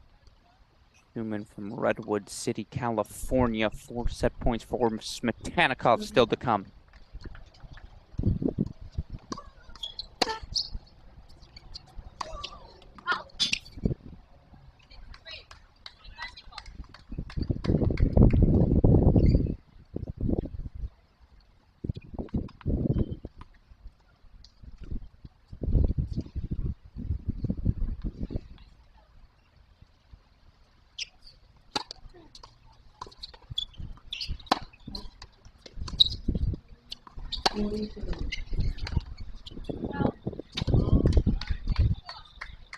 Not too shabby.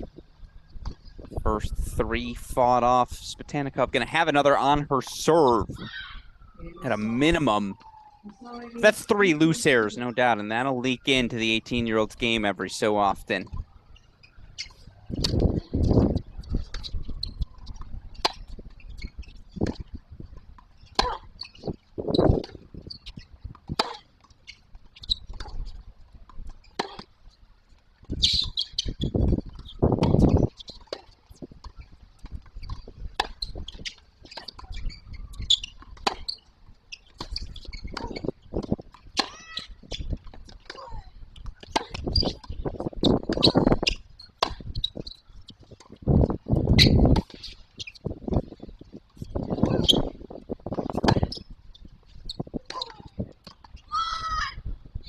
That's what Smetanikov can do. That's why even playing number 6 singles last year and 5 as the year progressed, it was just so evident the talent she possesses, that ability to strike the ball so purely.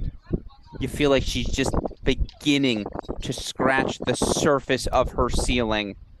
That is good tennis from Daria Smetanikov. 7-6, she takes the opening set. Raspin Schumann. All right. Again, a lot of fun matches happening right now at the Barnes Tennis Center. Only so many of them on show courts or with scoreboards. I can say right now on court, Elena Yu, last year's 16s champion. She's on court number 10, taking on 4th-seeded Akasha Urhobo. Definitely did not pronounce that correct. Still, that's a 4 versus 17 seed girls 18s round of 32 match we'll keep our eye on. Other main draw matches currently on court: Piper Charney, Kenya Graham, Valerie Glosman versus Daniela Borriel. Though neither of those matches on show courts, unfortunately. Carrie-Anne Hu, Jessica Kowalczyk doing battle. But let's go to center court for the meantime. Make sure we have action to show all of you. Again, on center, you can sort of see that scoreboard in the background if you look closely enough. Can we wipe the scoreboard on our screen, though, Westhoff? Don't want to get people confused. Masawe leads 2 games to 1. Osigwe holds for 2-1 here on Stadium. Looks like we caught him just in a changeover. So, Westhoff, bring me up our girls 16s draw. Round of 16 action today. We know 5 of our 8 quarterfinalists already. Let me fill in the gaps for all of you at home. Top left of your screen, Kristina Lyotova, the 13-year-old sensation, 3-3 over Eva Rodriguez. She was down 3-1, I believe, in that second set. Wins the final 5 games of the set. She's special. There's no doubt about it. If you haven't already, be sure to tune in tomorrow. That match, by the way, 11:30 here on our broadcast. Of course, also advancing Julieta Pereira, #1 rising freshman, according to Tennis Recruiting, a 2-4 win over Nicole Wong. Cade Usui, 0-4 over Rachel Lee. You had Anita 2 advancing via a withdraw. Lena Friedman, 6-2, 6-3 over Adla Lopez. And then, by the way, I forgot, 6 of our 8 quarterfinalists decided. Anna Frey, 6-2, 6-love over Carlin Schock. So your quarterfinals that are set already. Frey versus Friedman. That's a 2 versus 11 seed. Perea versus Usui, 9 versus 17 seed. Lyotova awaiting the winner of McGill Gauda, which, by the way, right now, Tara Gauda, 7-6, 3-2 lead. Again, your other matchup, Jessica Kowalczyk, 6-3, 6-all. She's actually 3 points away from the match, up 4-love in the breaker. But Westhoff, can you prepare court 10 for us? Court 10, Elena Yu, last year's 16s champion. Nope, that was Alyssa Ahn. Elena Yu's last year's 18s champion, sorry. I was like, she won the event, I just forget which one. She's on court right now as Yu. 2-1 right now. She's trailing 4th-seeded Akasha Urhobo. That match is on 10. We'll bring it to you here as soon as Smetanikov Schumann gets back on court. We'll do a little split screen action. Ariana Pursue through to the round of 16, 3-2 over Audrey Spencer. Shout out to the Texas commit, your latest winner on the day. Kowalczyk, by the way, 2 points away. Ooh! Scoreboard's back up. I think they're up everywhere, Westhoff. We're getting some serious movement. So you can bring the scoreboard back up here if you'd like.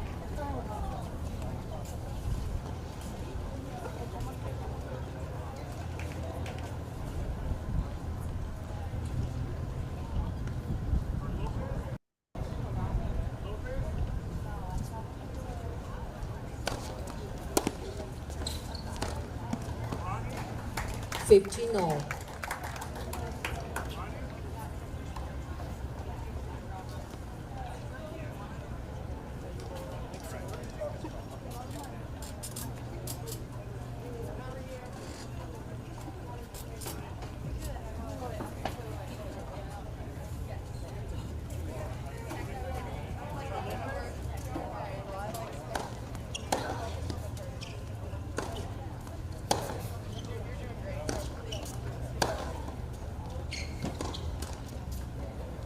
15:30.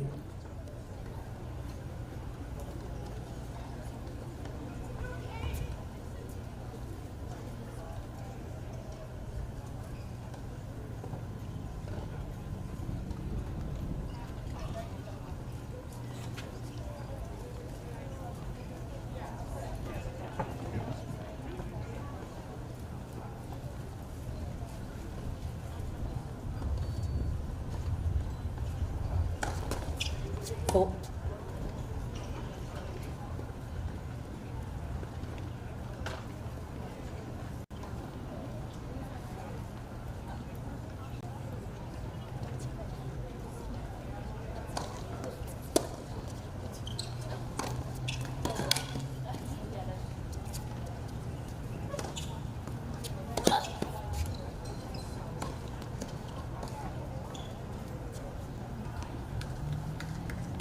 Too shabby. 30 all now. Unfortunately, that scoreboard did go down on us once again. I think Court 10's scoreboard is functioning. Certainly, we have Smetanikov Schumann back in our lives as well. So let's go split screen 10 and 11, Westhoff. I'll keep you up to date. We'll keep our eye on it. Should we get to a manual match point on a match point on Stadium, we'll head back to it. Right now, Smetanikov Schumann, set number 2 underway. And then again, defending champion Elena Yu. Maybe the least hyped defending champion we have.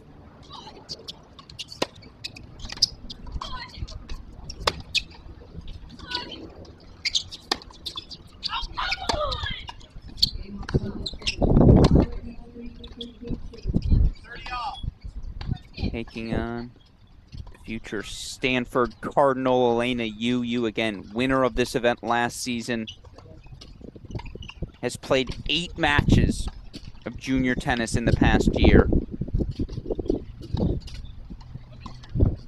Played a 25K in Newport Beach, made the semifinals there. 25K in San Diego. And then this event here this week, that's the list. That's what she's played.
Asha Urhobo on the near side.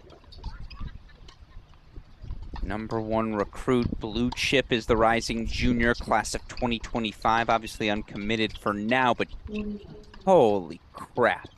She's 83-11 in her last 52 weeks. What are the things you're 83-11 at in your last 94 attempts? You look for Urhobo, winner of the 25K in Boca Raton, winner of the Battle of Boca Raton, winner of the Battle of Boca multiple weeks consecutively, winner of an L3 ITF event in Delray Beach, winner 2 more Battle of Boca events, finalists at a 25K in Boca, semifinals of a 25K in Boca. She's just the real freaking deal. Finds herself serving 2-all, 30-all. Meanwhile, you see Smetanakoff did open with a break on court 11, but a little bit of an opening right back for Aspen Schumann.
See the changeover.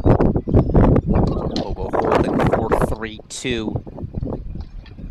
Schumann 2 break point chances. Let's go full screen to 11 for them.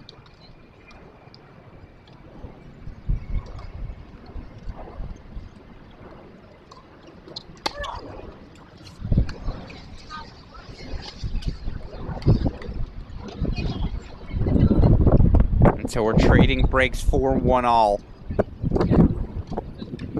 And Alex Gruskin here.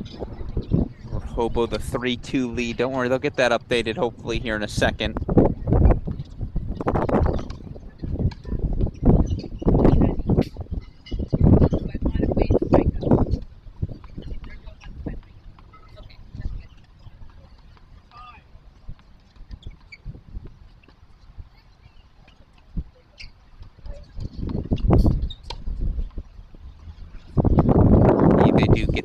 going. So let's watch Elena Yu again, the future Stanford Cardinal. 2-3 opening set.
Yeah, that's a brilliant pass from Hobo.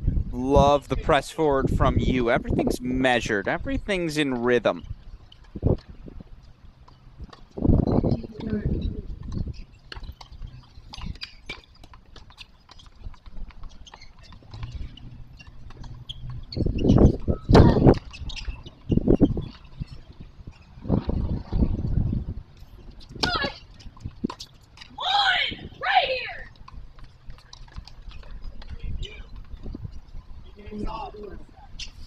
Real, you holds.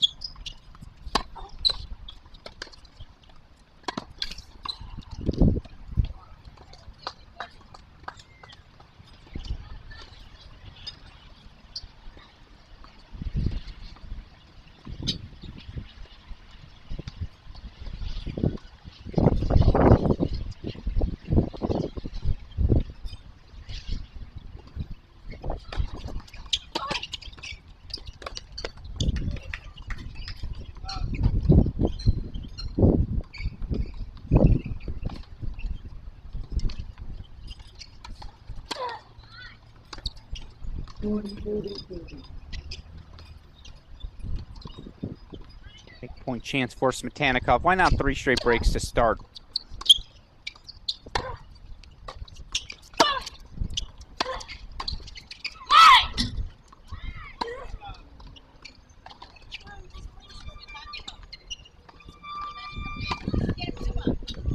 Smetanikov does indeed break for 2-1. Can we go full screen here on 10?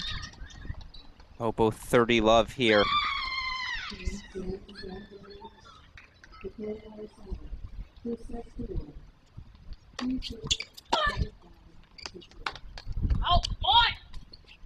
Sprays wide. I like it. A little fire here from Elena Yu. Sensing again the opportunity. It's been a tight match thus far. Meanwhile, Piper Charney's through, her latest winner. Ooh, quick to stadium. Just quick to stadium as soon as you can. We have a match point. Victoria Osigwe. In fact, we might have missed it. Osigwe's through. 3-6, 7-5, 6-1. How about that comeback? The number 3 seed Osigwe through to the round of 16. Good day for the top seeds thus far, hasn't it? It's a game point chance now for Urhobo. Who's the last player to win this San Diego title back-to-back? I'm glad you asked.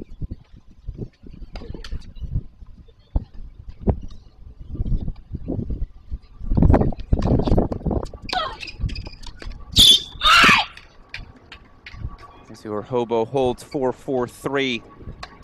If you guessed Laura Granville back in 1998, 1999, you would be correct. Now, Ali Kick won back-to-back doubles titles in 2012 and 2013. But the last player to win back-to-back singles titles, Laura Granville, the former Stanford All-American standout. So I'll tell you what, we've got another Stanford player. Stanford commit here in Elena Yu looking for back-to-back titles. We'll see if she can pull it off. 4-3 on serve. She trails here in the opening set. Alex Gruskin here again. Monitoring a couple of things. Victoria Osigwe from a set down, 3-6, 7-5, 6-1. She pulls off the victory. Matches we're locked in on right now happening on courts 10 and 11. Can we go back to the split screen, please? As you see, they're out of the chair here on 10. Use this opportunity to talk through what we have seen on the grounds, but let's go back to the split screen 10 and 11.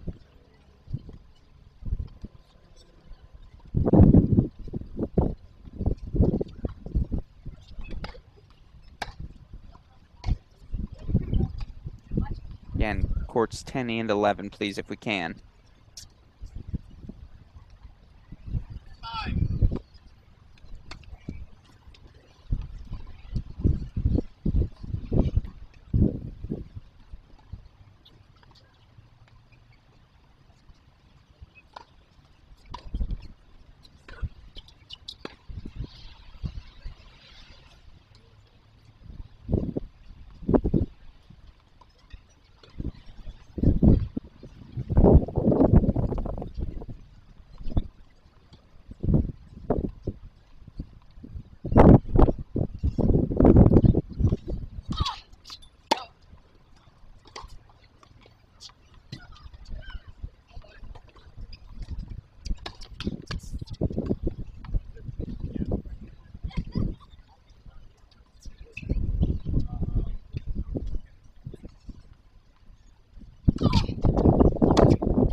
Bring you back to Smetanikov here in a moment. She's on court 11, 7-6, 2-1, 3 straight breaks.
Beautiful power. And look, if you're a hobo, that's gotta be the play. Robo, excuse me. Robo. Gotta be aggressive. Gotta play outside yourself. Again, be willing to take a few risks to take down the defending champ. Again, we'll take you back to the split screen with 11. Here in a moment.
Fiery Elena Yu draws the air to hold for 2-all again, or Kobo.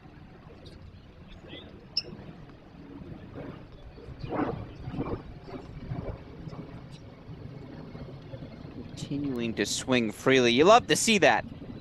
Again, the #1 rising junior in her class, Akasha Robo. 4-all she'll serve. Meanwhile, court 11. Smetanikov a game point 4-3-1. Again, we'll get you back to a split screen here momentarily.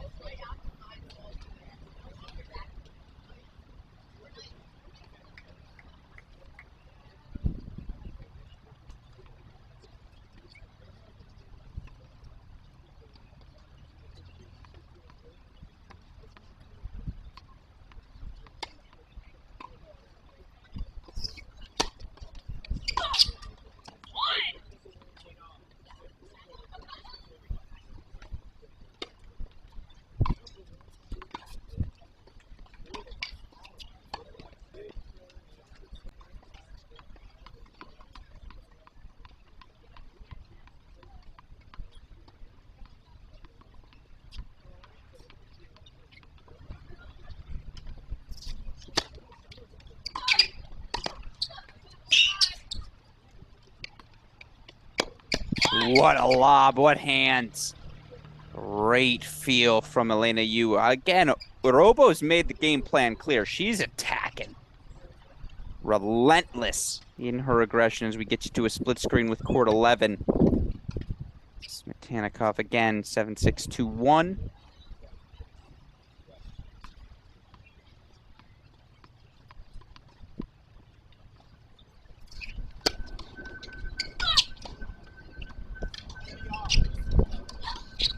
Smetanikov does indeed consolidate. You see 3-1 now here, second set.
converts on the breakpoint opportunity and will now serve for the opening set.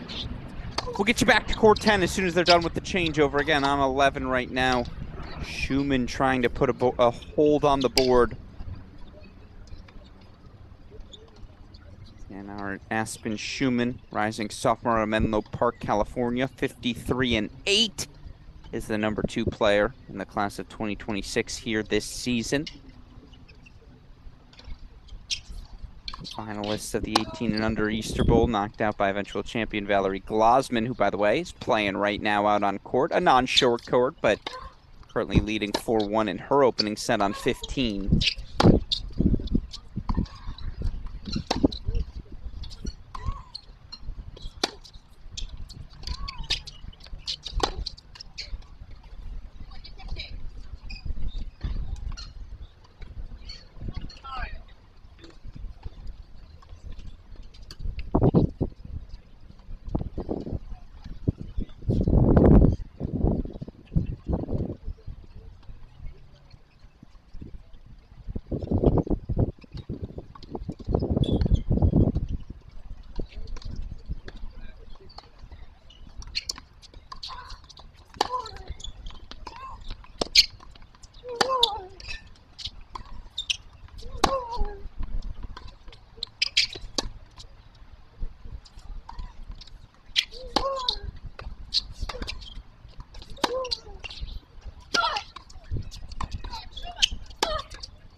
Smith up the 3-2 lead. Let's go full screen to 10. Apologies. As you see, they're out of the chair on 11. That's a lie. We can stay split screen. They are out of the chair. Smetanikov the serve up a set and a break. Again, the rising sophomore for Texas A&M looking to make the round of 16 in this girls 18s event. Defending champ Elena Yu, looking to be the first back-to-back 18s champion in more than 2 decades.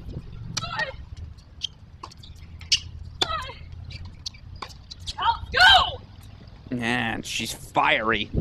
Set points for Elena Yu.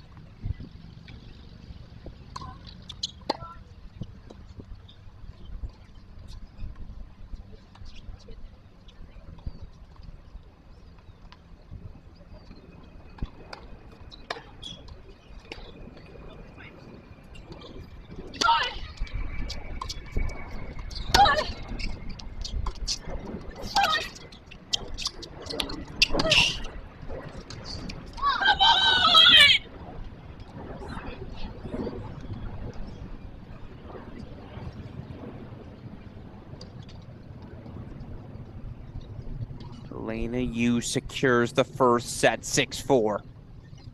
Not too shabby for the soon-to-be Stanford Cardinal and defending champion. One set away from a second consecutive round of 16. We can go full screen 11.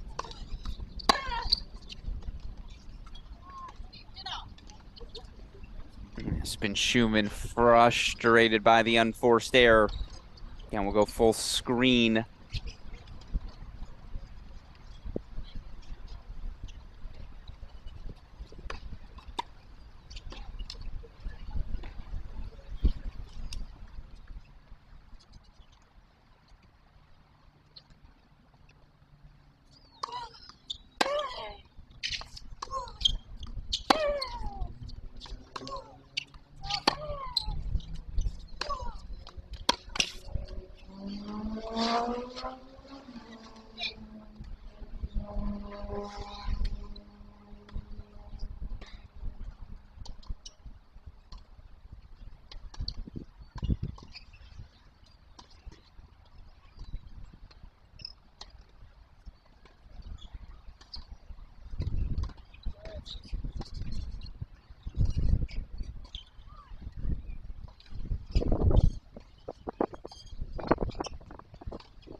Yeah, that'll happen. Again, a lot of moving pieces in the Smetanikov forehand. When she connects right, that ball just explodes through the court. I'll never forget the match she played, National Indoor Semifinals this past year, a 3-set win over Annika Yarlagadda. It was a match at 6 singles that honestly was a match that could have featured at a 60K, 100K professional event. That's the peak performance for Smetanikov already.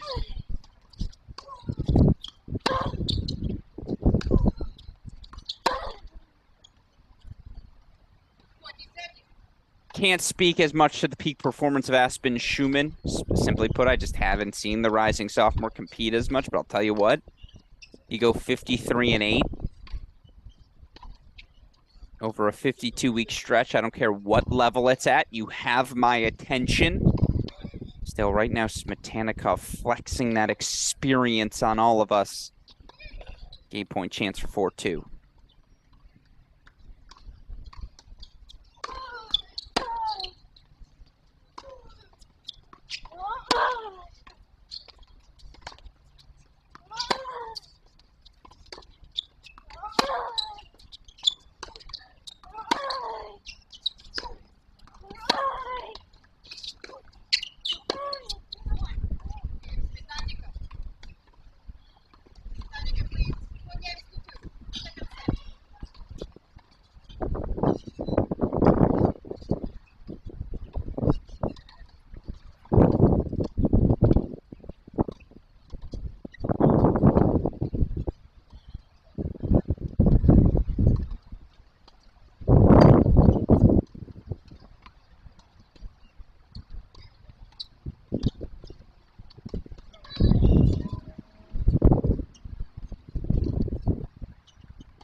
That one sailed on her, but certainly that pace of Smetanikov doing a job right now. By the way, a bunch of other matches slowly but surely rolling their way onto court. Reese Brantmeyer now on court. She's taken former 16s champion Alyssa on. You've got Catherine Hui versus Capucine Jaffret. Kyla Chung versus Alexis Nguyen. Bunch of fun matches now on court.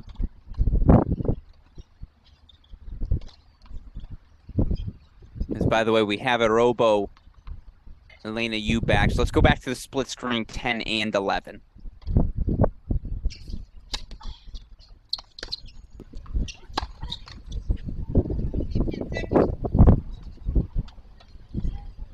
By the way, missed this one. Josephine Kowalczyk. Jessica Kowalczyk. 6-3, 7-6. She's through to the quarterfinals. So 7 of our 8 16s quarterfinalists now set. Daria Smetanikov looking to make a push here. Break here. Dare I say that might just be the match.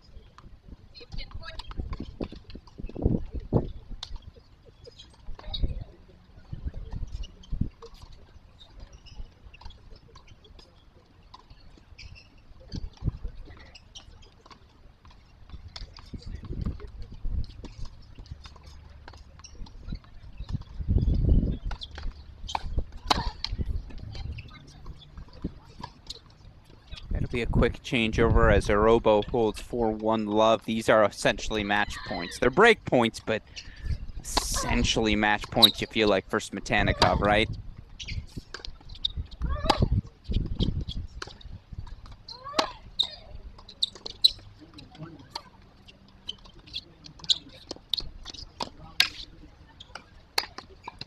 And that's the entire Smetanikov playbook. The speed, the athleticism to go from defense to offense, and then the definitive put away. Smetanikov's a game away, 7-6-5-2. Let's go full screen court 10 for a moment. We'll go full screen 11, obviously, as soon as Smetanikov begins her 5-2 service game. Alex Gruskin here. Bunch of other matches, again, working their way on court. Brantmeyer is on a non-show court, of course. Court number 1, so unfortunately we won't get to watch that one, but Chung versus wins on 8.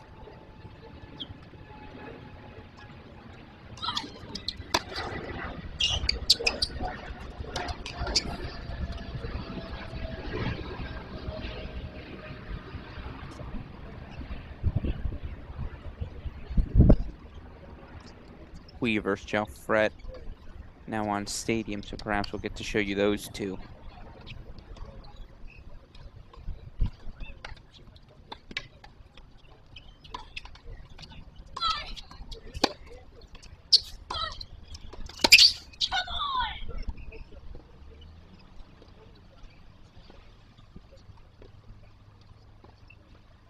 All right, Westhoff, take me back to 11.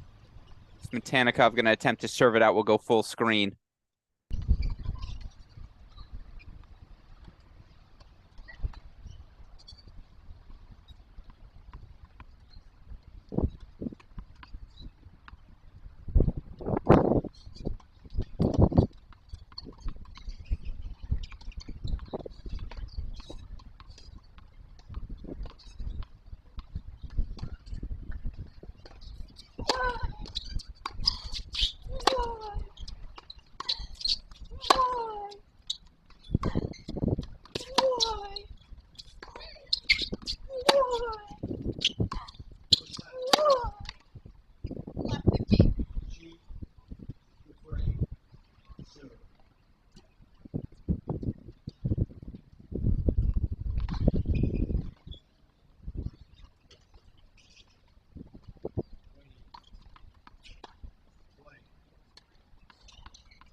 match point Smetanikov. We'll see if the racket change can do anything.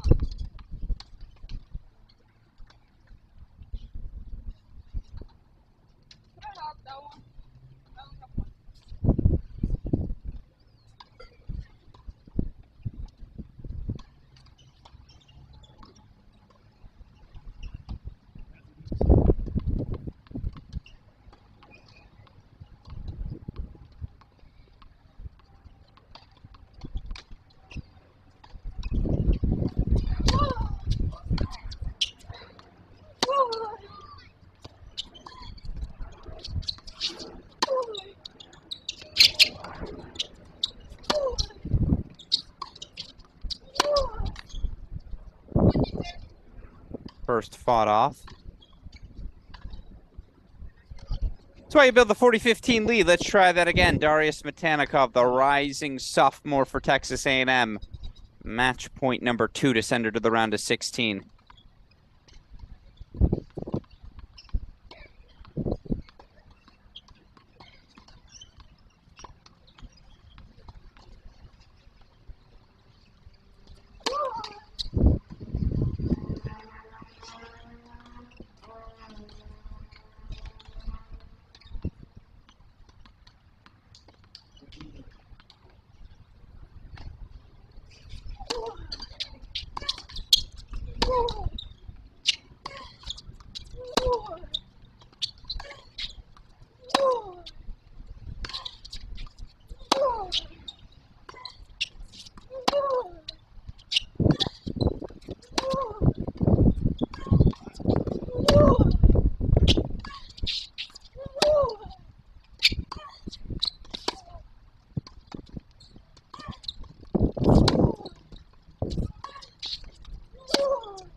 That's a new gear for Smetanikov. That ability to play sustained, I don't want to say defense, but that's not unrelenting offense. That's winning with that 75% neutral ball. That's getting the job done. Impressive victory for Smetanikov, 7-6, 6-2. She's through to the round of 16. And up next for Smetanikov, a date with 6th-seeded Valerie Glosman. That's a fun one. 10 a.m. tomorrow here at the Barnes Tennis Center. So, let's head back to court 10. Going to start to work in some of our other matches as well. Alex Gruskin here. Reese Brandmeier's down an early 2-love deficit. Worth keeping your eye on. Early 2-love deficit. That match on court number 1. On court number 8, Westhoff, if you can. Alexis Nguyen taking on Kayla Chung. We'll have that one for you all here in a moment.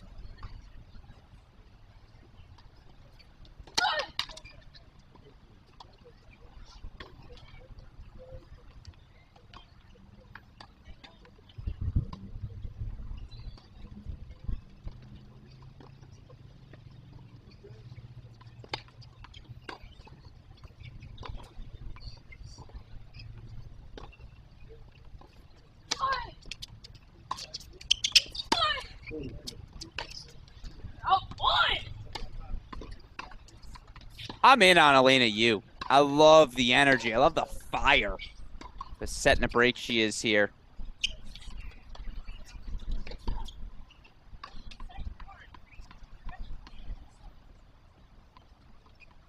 Again, we're going to get court number 8. Oh, it's ready. Take us. Wait for this point, then please take us to a split screen.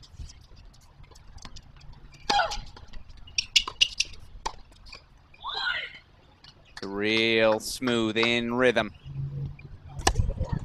That scoreboard might be frozen on us. But I'll tell you what's not. Kayla Chung, Alexis Nguyen. It's a real fun round of 32 battle. Chung, a 17 seed. Nguyen, the 33. Chung, a rising junior. Philadelphia, Pennsylvania. Number 15 in her class is the blue chip, 42-19. in her last 52 weeks win. Number 4 in her class, the rising sophomore out of El Dorado Hills, California. 34-11.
You did hold 4-3-1. Unfortunately, of course, it freezes on us on court number 10. We know Elena, you up a set in the break, 6-4, 3-1.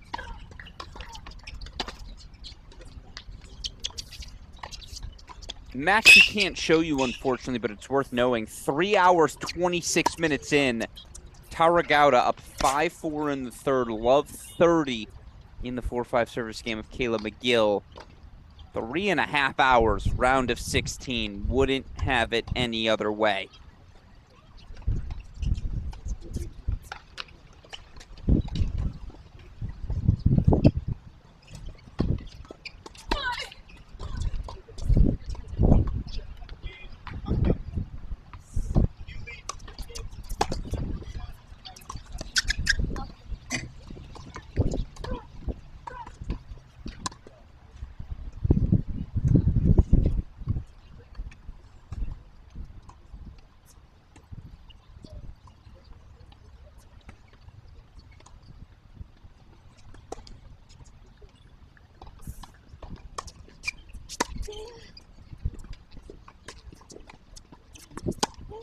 Change over on court number 10. Let's go full screen to 8. Of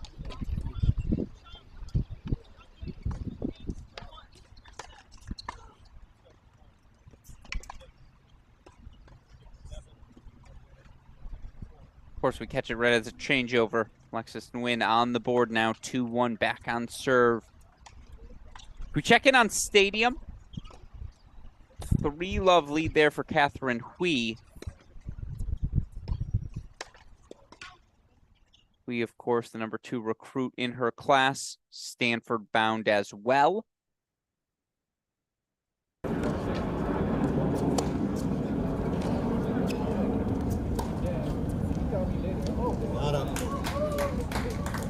Hui taking on Capucine Geoffrey.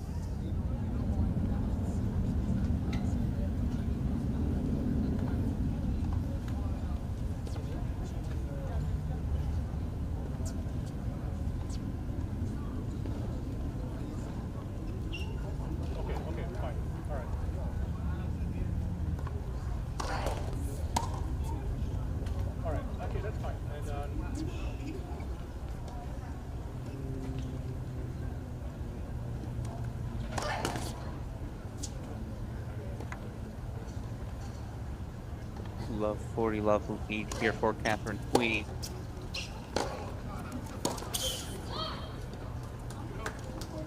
$15.40. 15.40 now. Excuse me. I was like, yeah, that's Hui on the near side. So love 40. Now 15.40 here for Hui again. Stanford commit number 2 in her class, taking on rising sophomore number 5, Blue Chick Geoffrey of Wilmington, Delaware.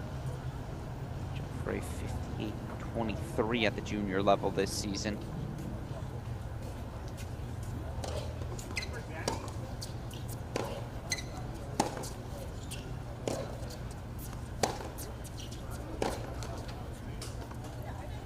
Game here. Huey's through. Leads 3 games to love. First set. Huey, excuse me. Thank you, Catherine. Huey, 3-love lead here on center court. And Alex Gruskin here. We're monitoring a bunch of different matches. Tara Gauda completes our round of 16 in the girls' 16s draw. Gauda through in a 3.5-hour, 3-set slugfest. Of course, up next, a date with top seed Kristina Lyatova. But there it is, folks. Our quarterfinals are set. Westhoff, can you bring me up the draw real quick? Girls 16s draw, just because now all of our matchups are set. Top left, it'll be Lyatova versus Gauda. Bottom left, it'll be 9th-seeded Julieta Pereira, dominant in a straight set win today. She'll take on Cade Usui. Top right of your screen, Anita 2 through via withdrawal. She'll take on Jessica Kowalczyk. And bottom right of your screen, it'll be Lena Friedman, the number 2 seed, taking on 11th-seeded Anna Frey. Again, your matchups, Lyatova versus Gauda, Pereira versus Usui, 2 versus Kowalczyk, Frey versus Friedman. The quarterfinals now set at this 2023 Girls 16s Billie Jean King National Championship. Let's go back. Split screen courts 8 and 10, please. Elena Yu up a set and a break, 6-4, 3-2. Scoreboard back up. That's court 10. Court 8, of course, Alexis Nguyen, Kayla Chung just getting underway.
All right, everyone, we get to do something very fun now on our broadcast. Of course, all of you watching some round of 16, round of 32 singles action here on our screen. But, of course, what you don't know is the work it takes behind the scenes to make this USTA Billie Jean King National Championship event possible. That is why I am so excited to be joined by a man who's helping to transform education. See, I'm reading it straight from the website. Of course, you may know him as Executive Director of Ethos, Dr. Josh Thomas, and I have a mom who's a doctor, so I know always include that in the front. Dr. Josh Thomason joining us now on our screen. Doc, first of all, thank you for taking the time to join us.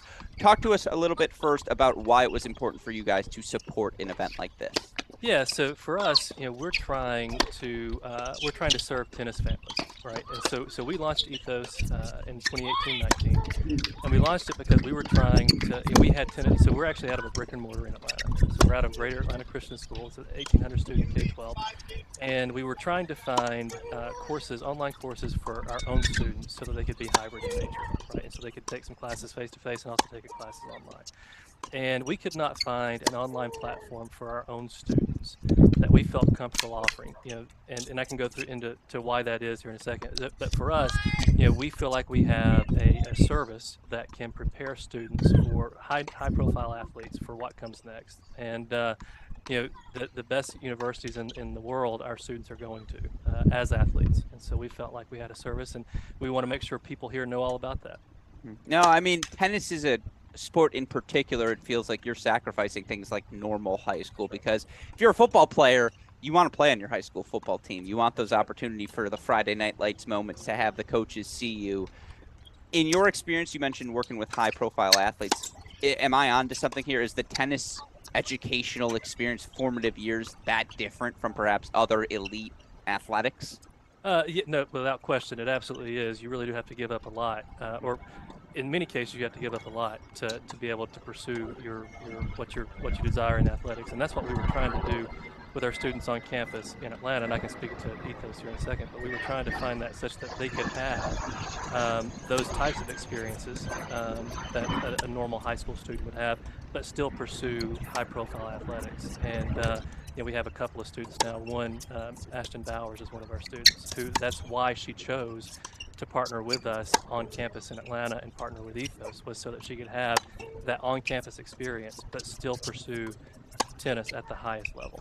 And you mentioned it there earlier, but talk to me about the genesis of Ethos. You mentioned that brick building, but expanding what you guys are trying to do in your pursuit, again, trying to reform and make access to this high-level education easier and, dare I say, better for all these high-profile athletes. Yeah. So what we believe is that a core first principle of ours is that learning is a social experience, no matter the modality. Learning is a social experience, and so you have to build into your online platform engagement and relationality with teacher and with peers. And so that's a core principle of ours. We also know that athletes need flexible scheduling, right? And so balancing that tension of high, high social engagement with teacher and peers with flexibility was something that we were looking to build and offer. And that's why we launched Ethos. So we were trying to find something that found that blend, but also offered it at the highest level. So we have, close to 30 AP offerings. Our AP pass rate is over 80%. National pass rate 60%.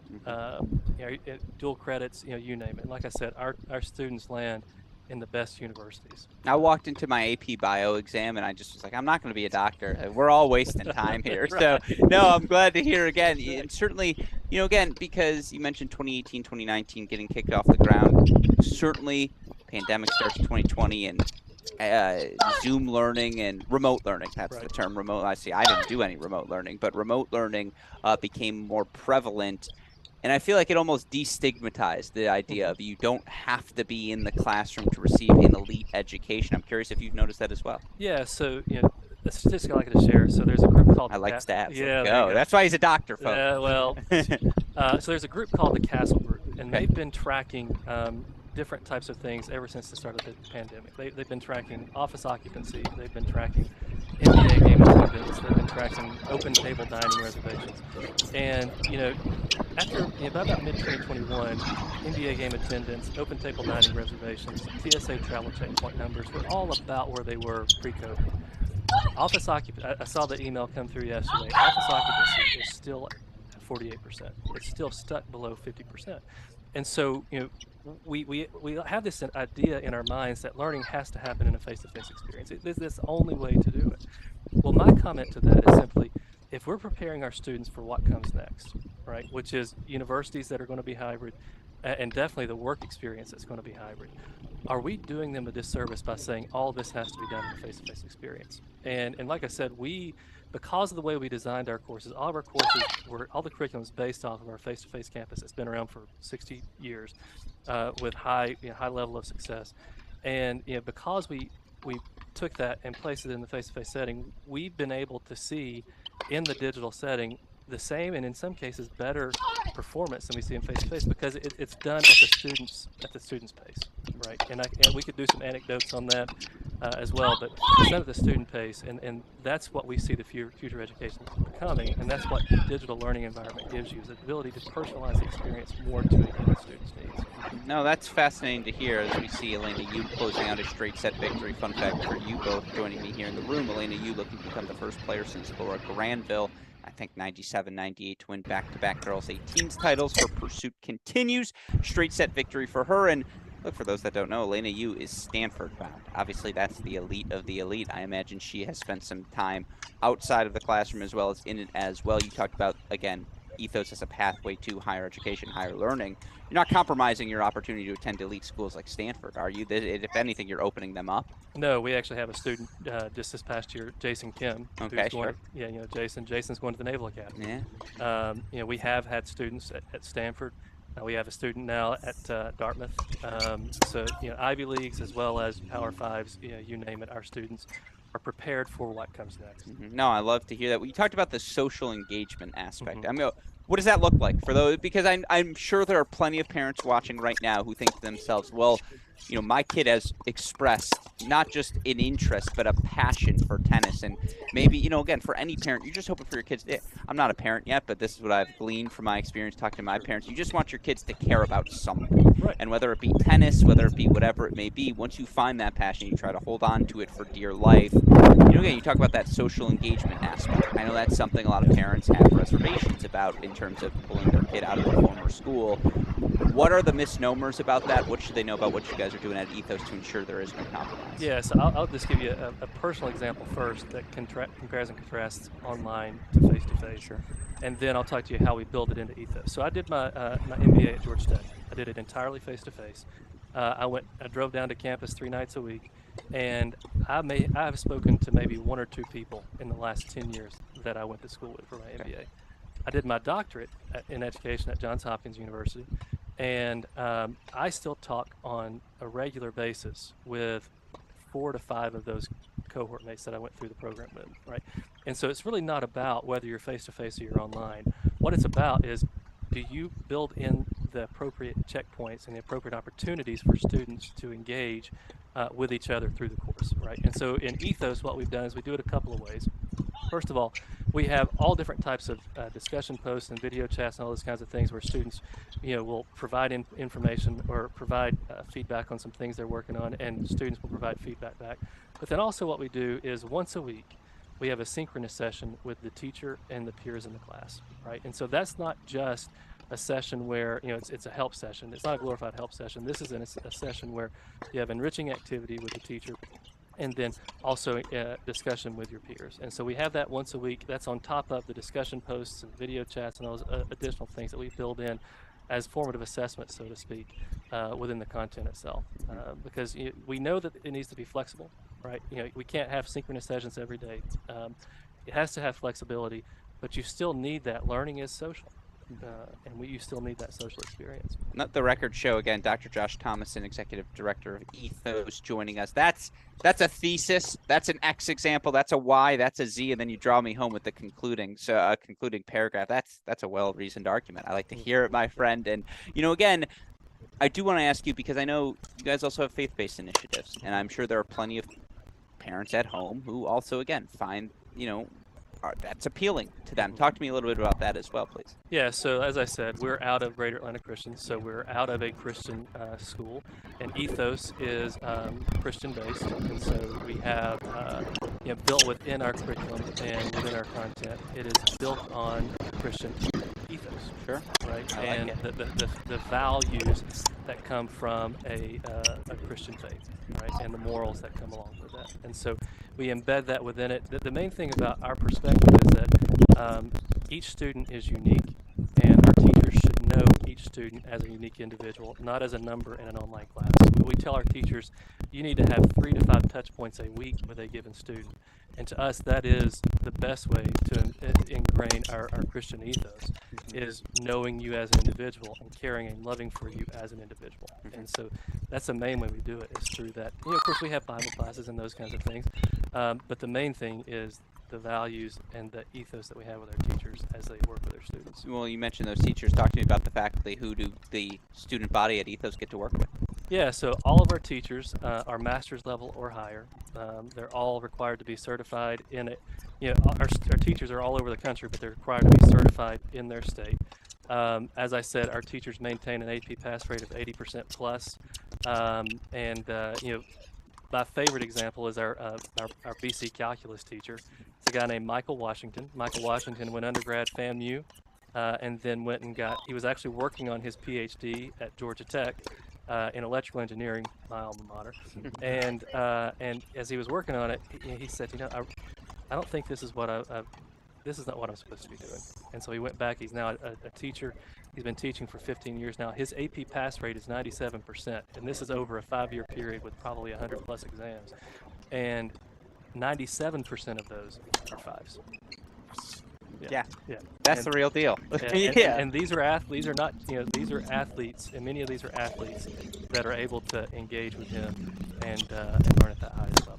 Oh, you love to hear that. Look, I like a good slope as much as anyone, not as much as him apparently, but yeah, 97% is nothing to blink your eyes at. That is remarkably impressive. And again, I to all the parents wondering, why are we having this conversation here on our stream today with Dr. Josh Thomason, Ethos Executive Director, of Ethos.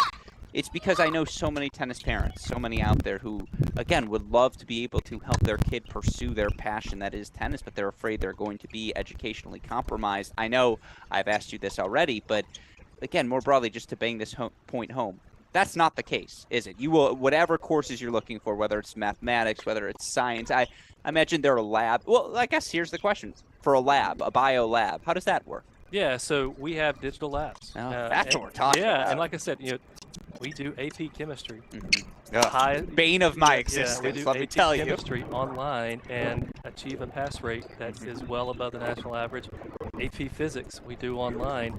We had a 77% pass rate in AP physics last year, right? And so you can build digital labs in the same way that you can do face-to-face labs. Now you have to have equipment on site, right? And we give you a list of equipment that you need. It's not onerous, right? Yeah, all families can do this. And we, to your point, we believe that you do not have to sacrifice your academic experience for your athletic experience. That is not a sacrifice you have to make, nor do you have to sacrifice the social experience that comes with it. Right? You can have all three. And you can have all three of these. No, I love to hear that. And again, I know you guys supporting this event. It's so essential for tennis to have people like you guys who believe in the product that we're showing and who believe in, again, providing these pathways to athletes, whatever it may be, to find their comfort level. I'm curious. Let me just ask you, Josh. What have you thought of the tennis? What do you think so far? What you've seen so far today? Oh, it's been great. I'm actually looking forward to here in about an hour, 3:30, being able to watch one of our Ethos students perform. Carrington Brown is competing in doubles, 16 under, I believe, and so we're looking forward to watching her.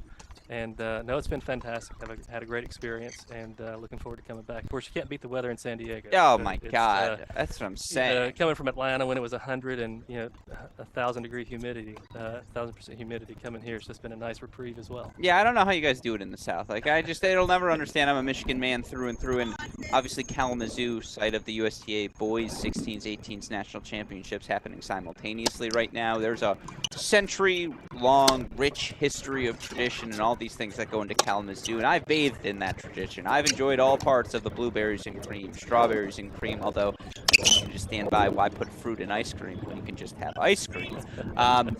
That said, I've been here for 4 days, and I'm just like, all right, Colette Lewis, don't yell at me. This is the better site. Like, oh my, you're in San Diego. Like, come on, what are we doing here with the weather and just, again, how exceptional all things are here. And again, none of that happens without the support from the Ethos team. So again, thank you for taking the time to talk with us, Dr. Thomason.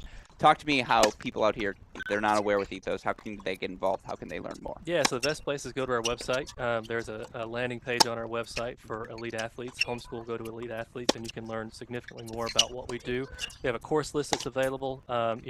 Feel free to go in. You can schedule time with an academic counselor. That's another thing that we provide is academic counseling. That's one of the reasons our students are prepared to launch well, is we provide the academic and college counseling to prepare them for that next step. So you can go online. You can submit an application. You can submit a request to learn more. And that is ethosschool.org.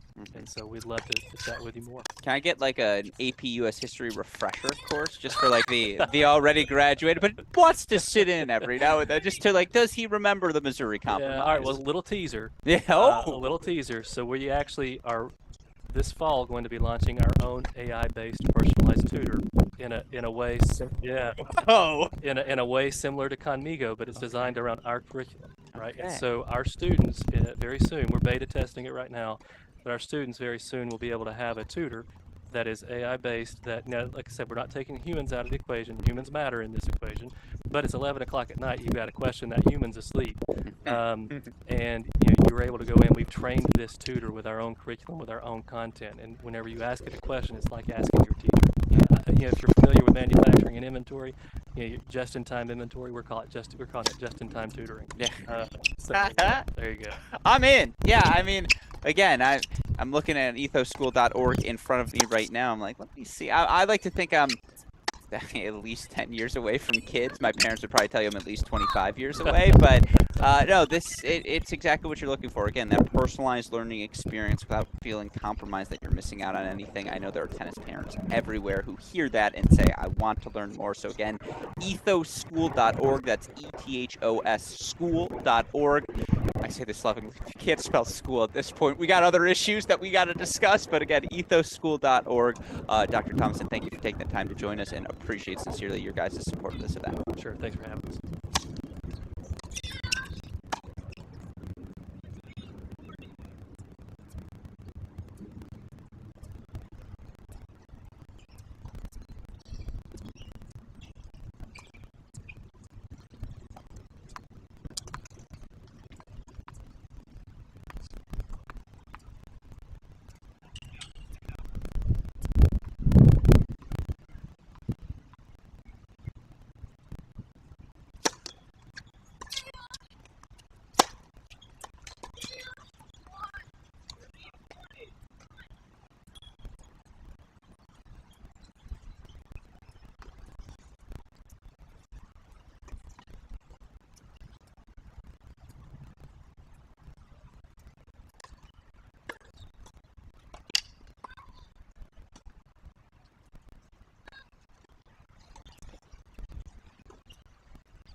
Low 15.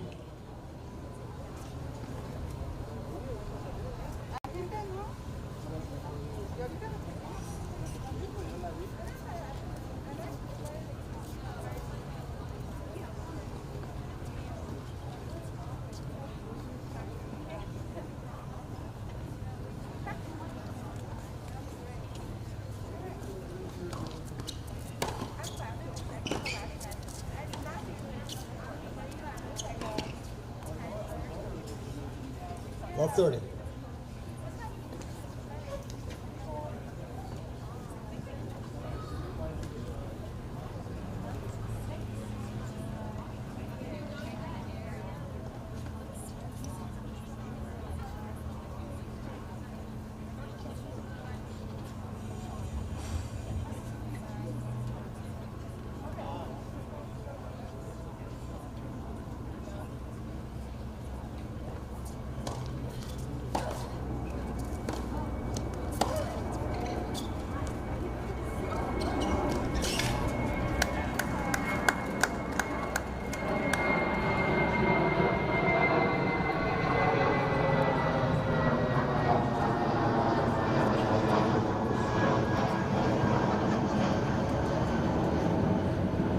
Low 40.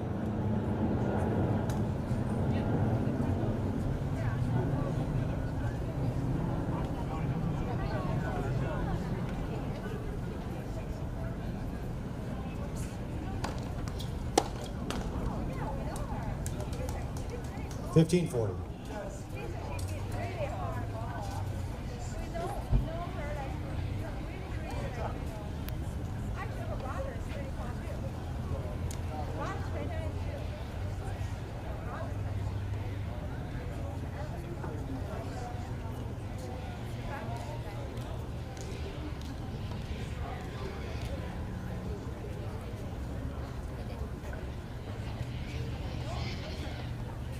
Breakpoint chances here for Geoffrey to get us back on serve in this opening set. Alex Gruskin here. What a privilege that was. Again, so grateful to all the sponsors. But thank you to Dr. Josh Thomason, the Ethos Transforming Education team, for joining us.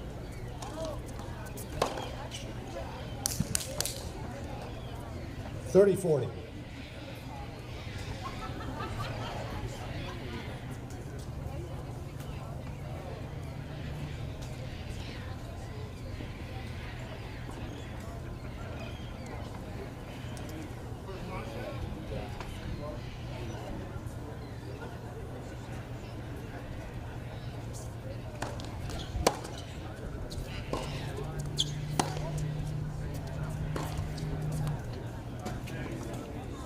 Game, Geoffrey. That went astray. Okay, Geoffrey. He leads. Breaks for 4-5. So the first set extended here on Stadium Court. Speaking of extending first set, second-seeded Reese Brantmeyer did precisely the same. She's on a non-show court, but she broke back. Now game point chances for 5-all. Meanwhile, let's go to court number 8. The other match we're monitoring.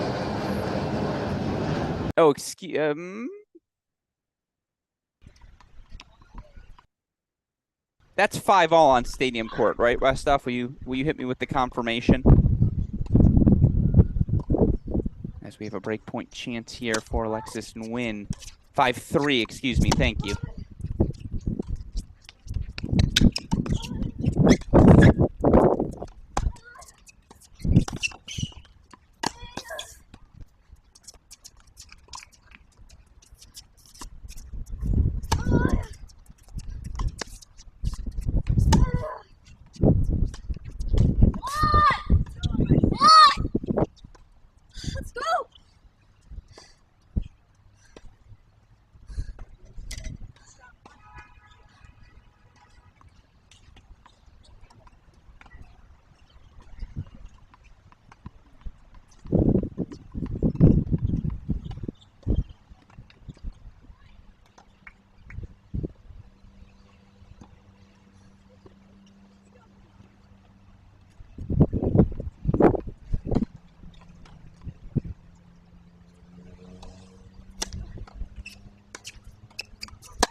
scoreboard might have frozen up here on court number 8 as well. No, it is 5-4 now, I think. No, the scoreboard's behind. I think it's 5-all now on Stadium Court, Westhoff.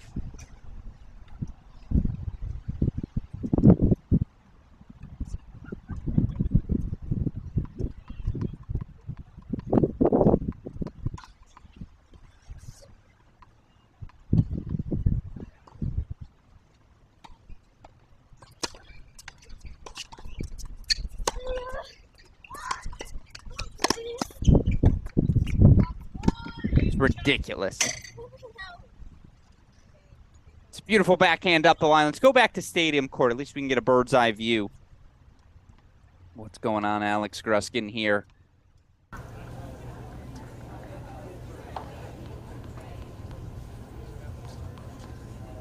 That looks like 5-3, 40-15. Oh, 5-3. Aha. Videos behind. I see. Okay. My apologies, folks. Catherine Hui serving for the set here.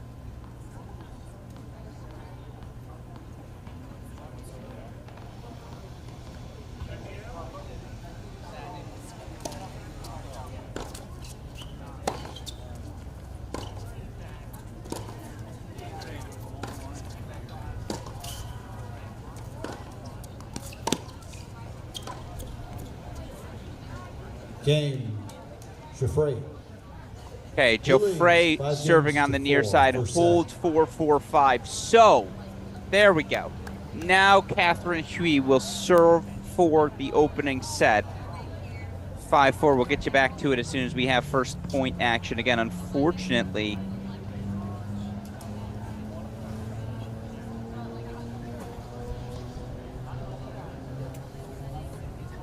scoreboard is indeed down on court number 8, so we're flying a little blind right now. Alex Gruskin, Daniel Westhoff here. Reese Brantmeyer did hold for 5-all. Esposito Guichard, I think, is 4-all first set. That's on court 15. Unfortunately, we won't have it for you. Again, our round of 16, or quarterfinals, excuse me, now set. And the girls' 16s draw. Recap how we got there, where things stand. Again, active main draw matches. Second seeded Reese Brantmeyer of Whitewater, Wisconsin. 5-all opening set with last year's 16s champion, 33 seed Alyssa Ahn of San Diego. Kayla Chung, Alexis Nguyen battling in first sets. Esposito Guichard doing the same. Then we've got this action on center court, where again, soon to be Stanford Cardinal Catherine Hui of San Diego, California, taking on Wilmington, Delaware's Capucine Giuffre.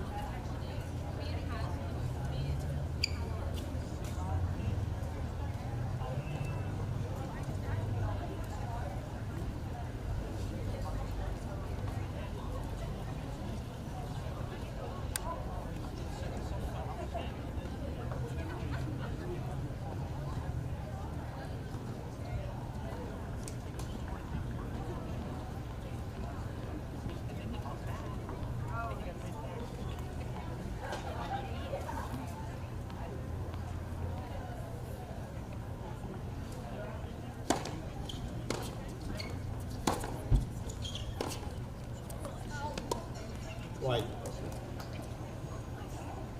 15 love.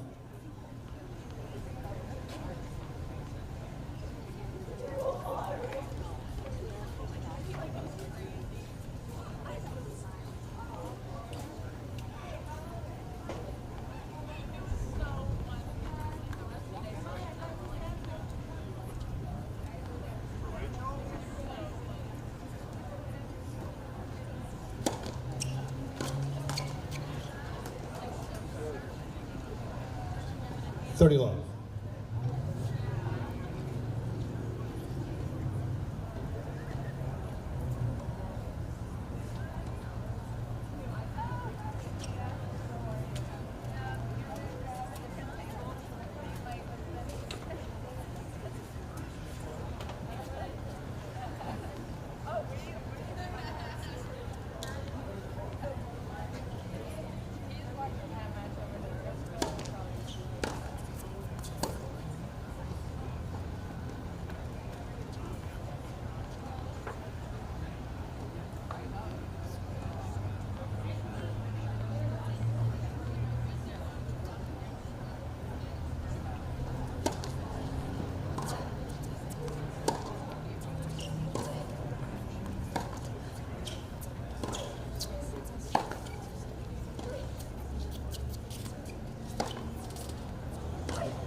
40 love.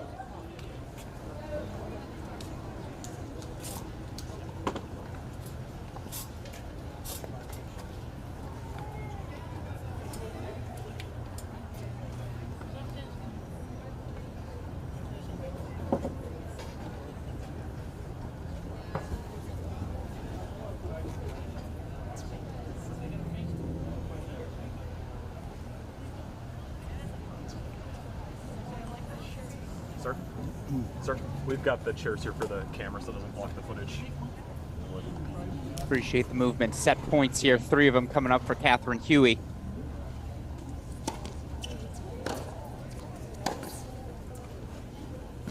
I think that sprayed a little wide. Still 40-15 gives us the opportunity. Let's try it again. 40-15. Set point number 2.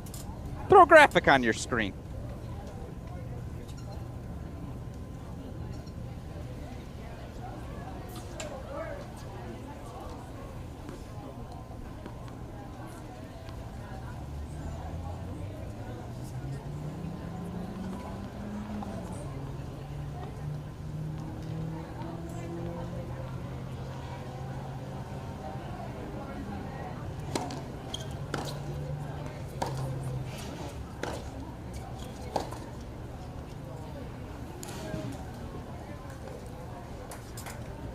$40-30. They say third time's the lucky charm, right? Set point number 3.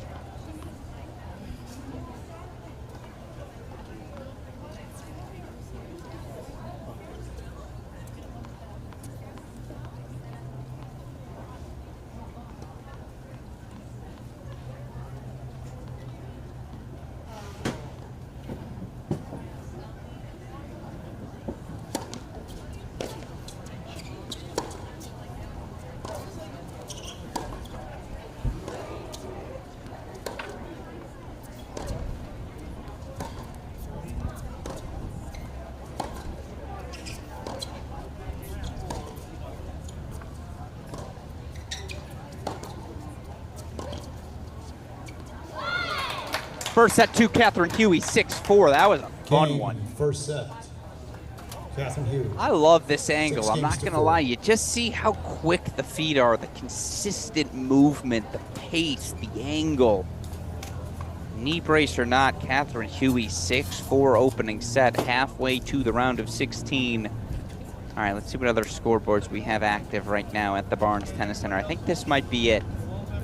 Indeed it is. There's a first set breaker right now between Brantmeyer and Alyssa Ahn. 3-all opening set again. Alyssa Ahn, 2022 Girls 16s doubles champion. Reese Brantmeyer, 2019 Girls 16s doubles champion, singles champion, of course.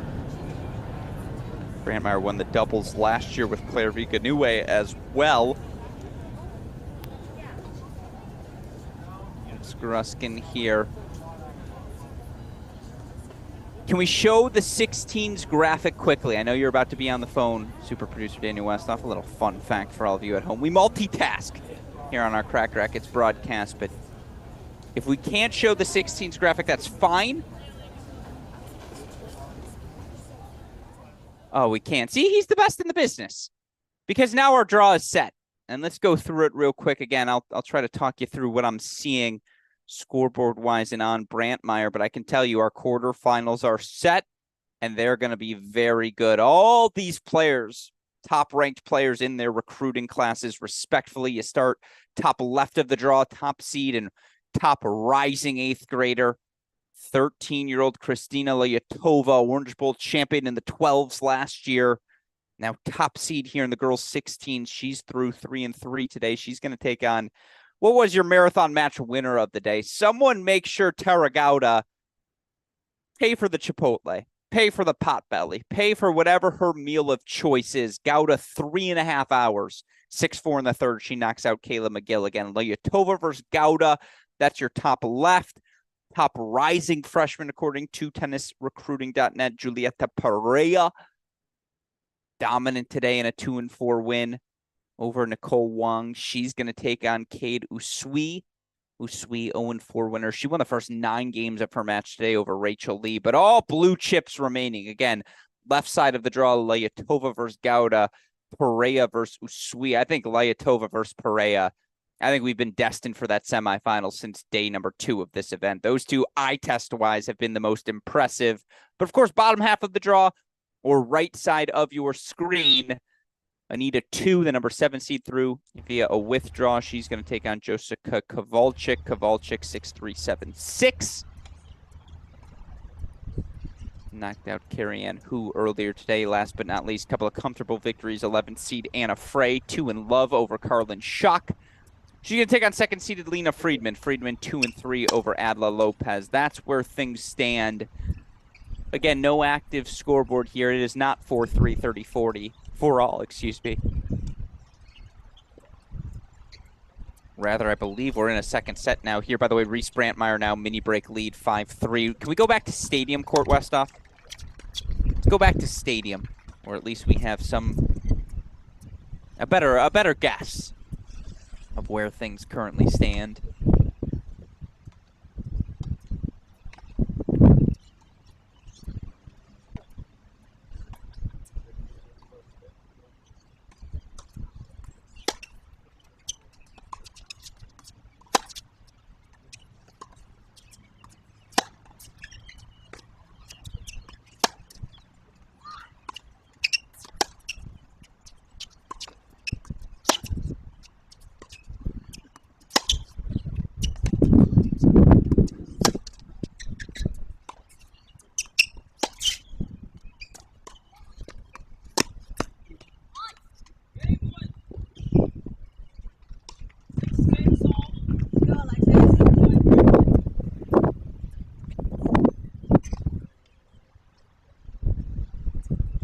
Again, if we're gonna head to Stadium Court here. Scoreboard just a little off here in Nguyen versus Chung, so don't want to be flying blind as we'll head over to Stadium.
Head back to Stadium Court.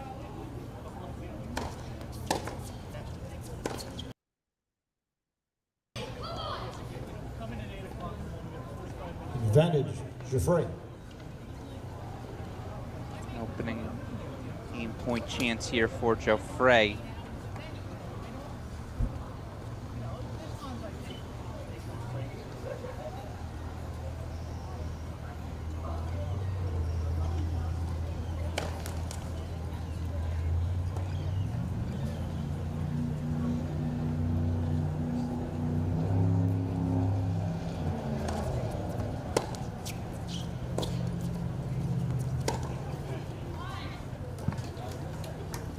Deuce. That return positioning is going to be a problem for Geoffrey, isn't it? And again, it's a big age gap between these two.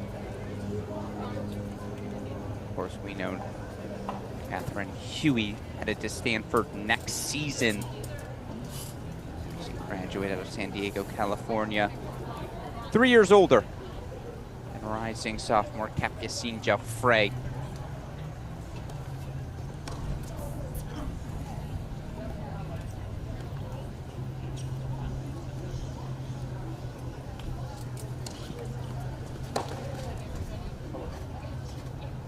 Advantage, Geoffrey.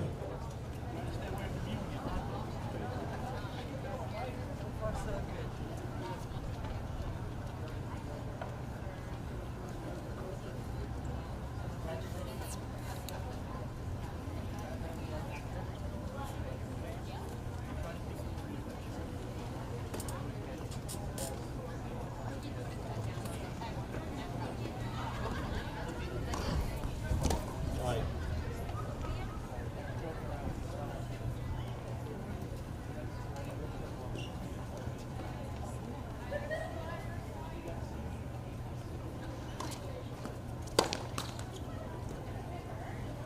Game, Geoffrey. An opening hold. First game, second Capucine set. Geoffrey gets the ball rolling. First game, second set, 1-love here. Let's hold here. Not only do we have beautiful audio from the chair to help keep us apprised on everything happening point by point, but again, right now this is the match to watch. We got two main draw matches on show courts. Scoreboard's been frozen, unfortunately, on us on court 8 for a little while. But worth noting, Reese Brantmeyer down a break for the majority of the opening set. She takes a 7-6 first over Alyssa on last year's 16s champion. Alex Gruskin here again, wrapping up our round of 32 singles action in the girls 18s draw. We still got more doubles, though, to come here tonight. Round of 32 doubles, as a matter of fact, in the girls 18s draw. I believe we have girls 16s, round of 16 doubles action as well. So as those matches begin, we'll start to work them in on our broadcast. For now, time for Catherine Huey to respond. Up a set, down a break.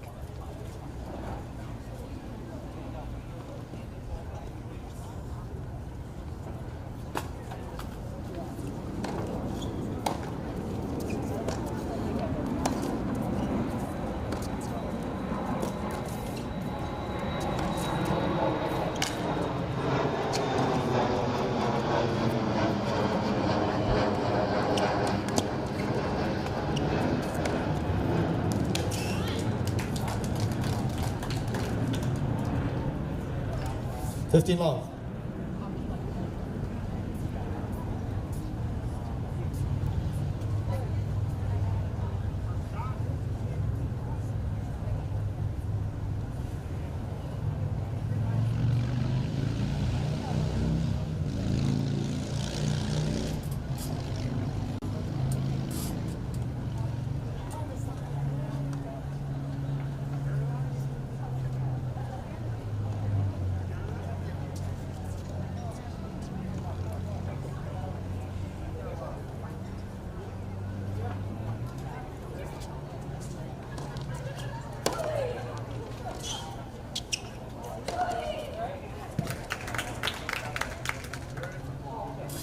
All.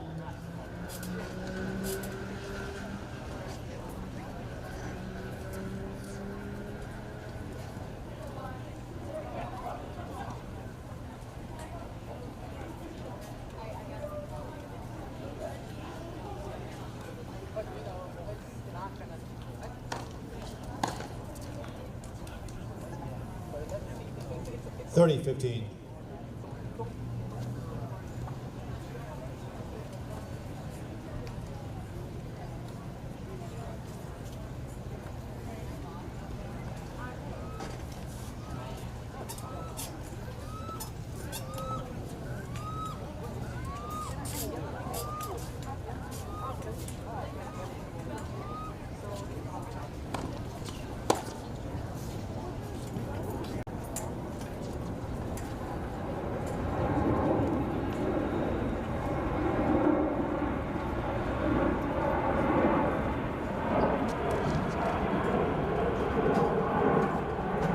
30 all.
Thirty, 40.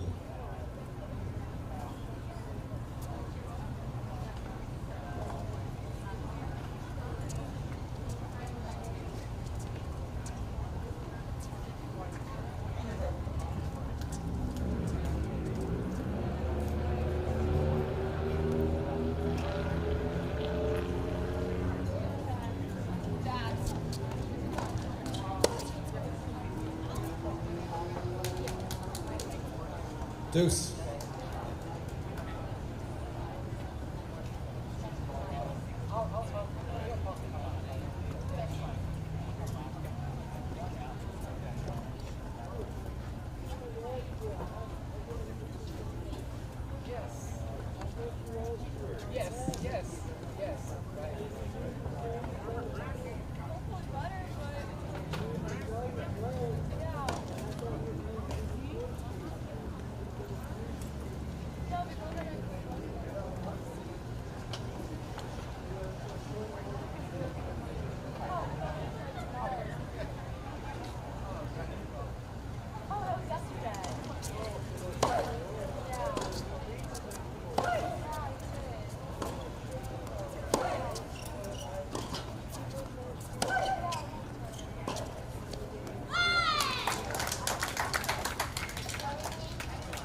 Advantage, Hugh. Another game point chance here for Huey to put herself on the board. Second set early. Serve one love.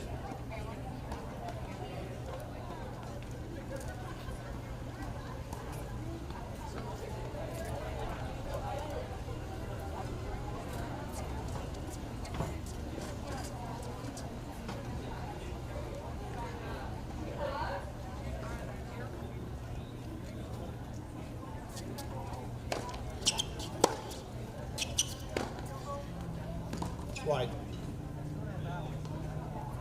Deuce. Missed it. Just missed it. Call confirmed.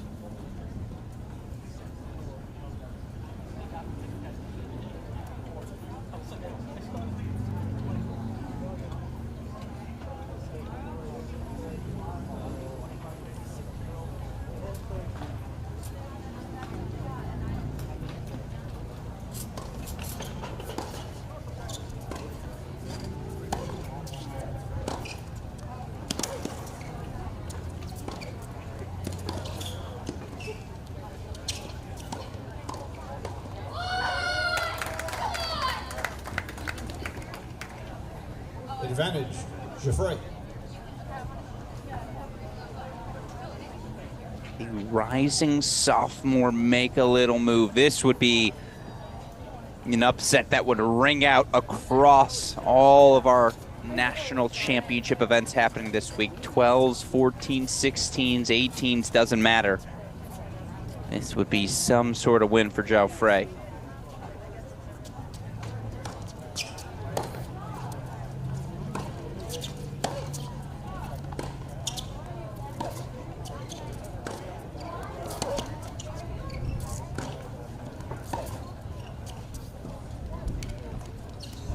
Not up. Deuce.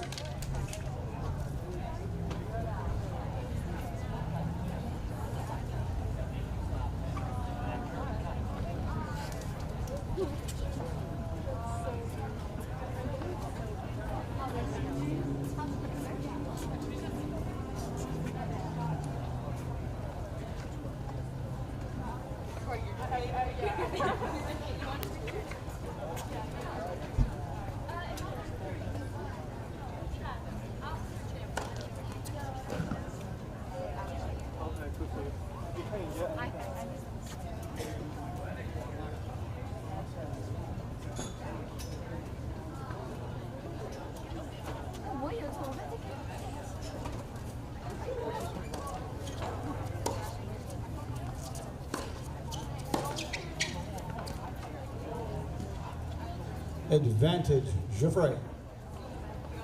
Let's try it again. Another break point chance coming up. And look, she's relentless. I think we both agree we'd all agree power advantage probably belongs to Huey here, but ooh, we have an updated scoreboard on 8. 7-6 opening set to Kayla Chung. Reese Brantmeyer now up a set and a break on 1, but we may have a reactive scoreboard on 8. We'll get over there in a moment.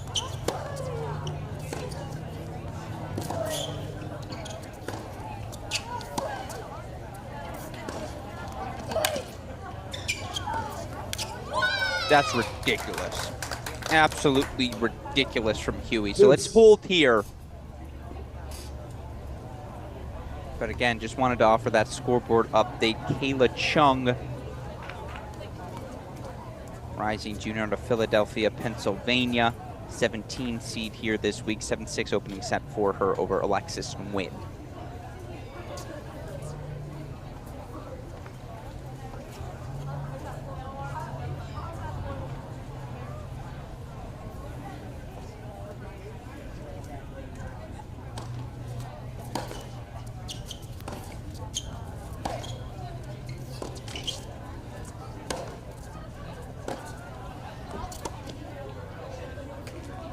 Advantage, Geoffrey. It's another break point chance. Can she just eke out a little early lead here?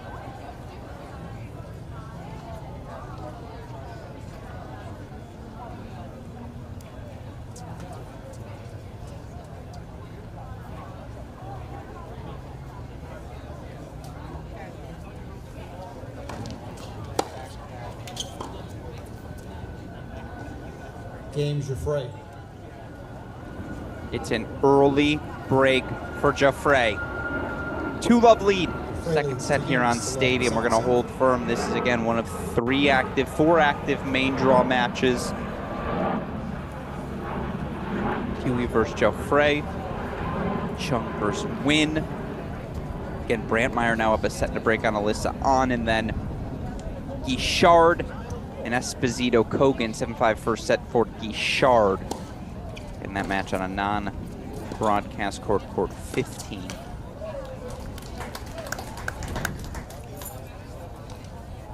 Well, 15.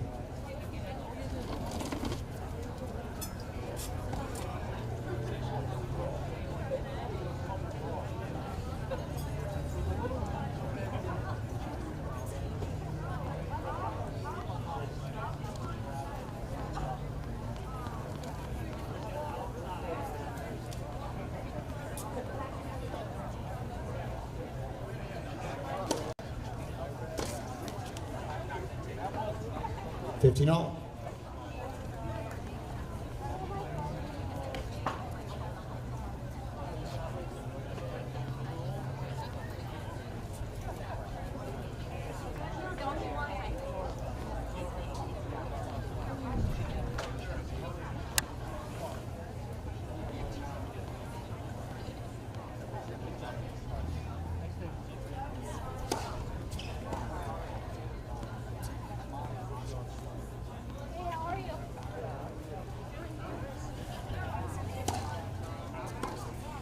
Back.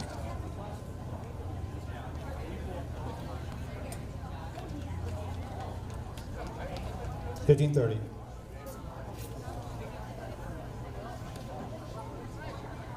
Huey refusing to roll over, right back on the trot. Opening here 15-30. Again, what is the down a set, but up a break here in the second 2-love service game for Capucine Geoffrey.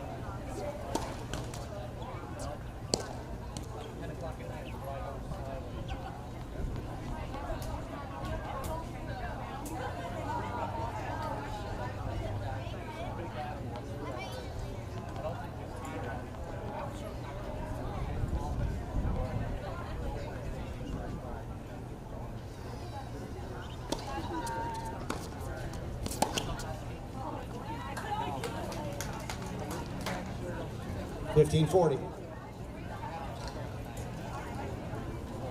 Break point chances.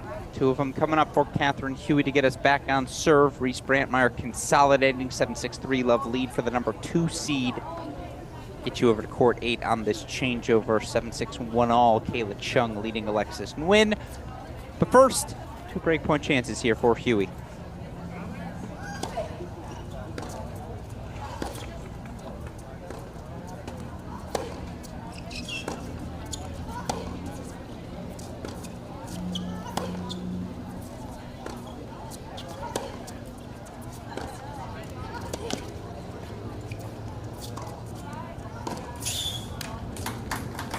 Game Hugh.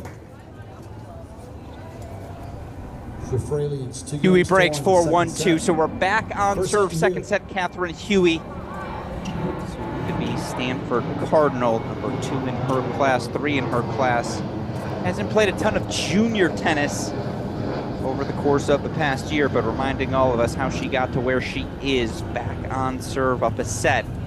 She is here on Stadium Court. Let's head back over to 8. Have an active scoreboard there. Again, Alexis Nguyen, Kayla Chung doing battle. Chung right now, 7-6-1 all. Again, that's court number 8. Of course, coming up in a little bit, we'll have a wave of doubles matches. Looking forward to getting into our coverage of that action here. About 3 hours left to go on our broadcast.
It's a 2-1 break lead for Kayla Chung, native of Philadelphia, Pennsylvania. 3-set winner in her first round match. Straight sets in the round of 64 yesterday. Excuse me, the round of 64 2 days ago. Nope, yesterday. That was correct. Stick to your guns, Alex. Today's the round of 32. Obviously a little more comfortable here thus far, 7-6-2-1. Let's go back to Stadium Court. Catherine Huey broken in her opening service game, got the break right back. Now leads 7-6-2-1.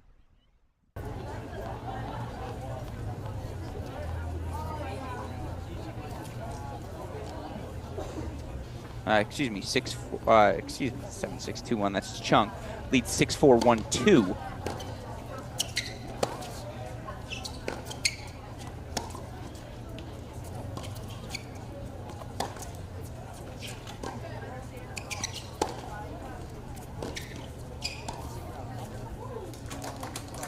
Beautiful point construction.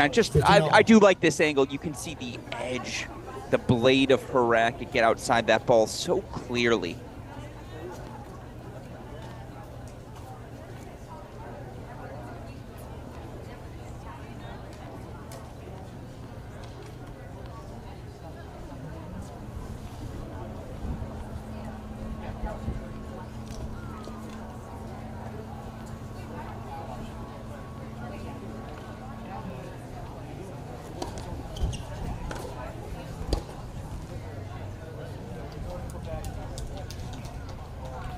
15-30.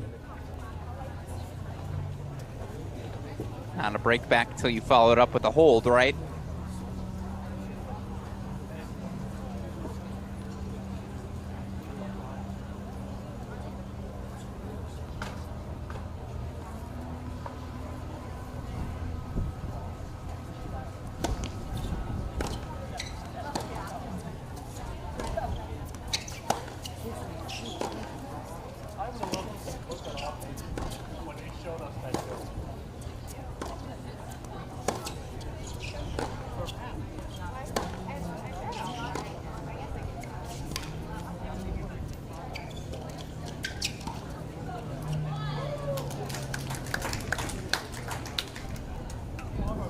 All.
That's sprayed on her, so it is indeed break point chance for Joffre to make it with 3 breaks in our opening 4 games.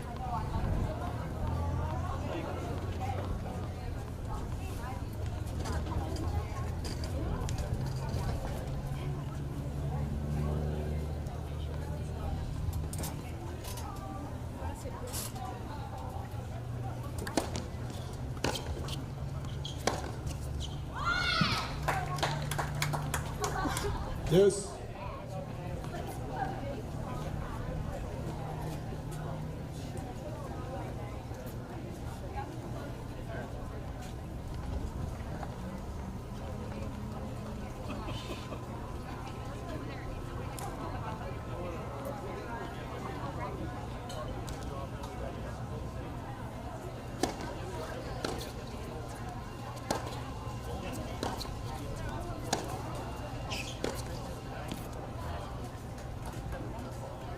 Advantage here. Here comes Catherine Huey. Game point chance now. Steady, big hitting. It's been the same script. It feels like she's the one on her front foot. Feels like we're playing on Huey's terms.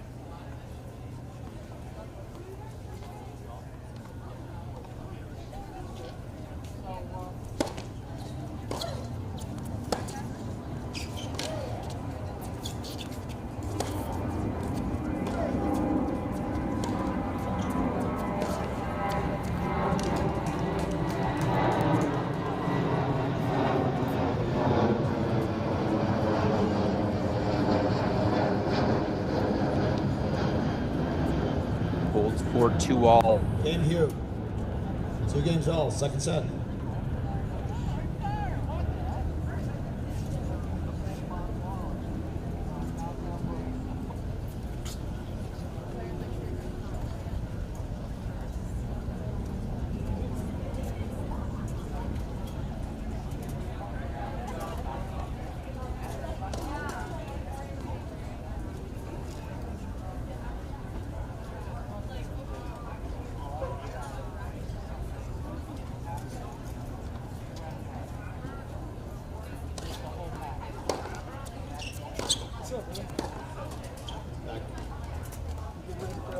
Left 15. This feels like a precarious position now. Joffre's had game point chances in what, all 4 games thus far? A couple of break point chances she's unable to convert, so now we're at 2-all.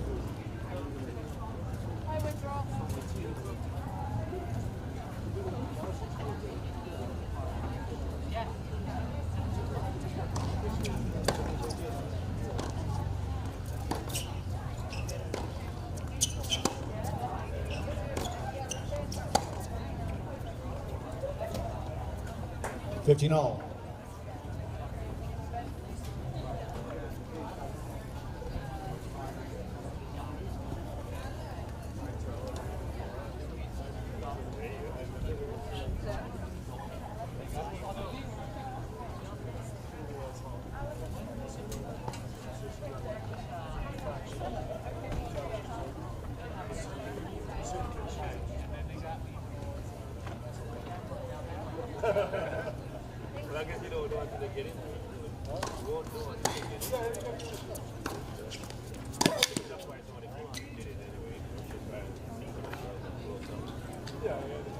Thirty 15.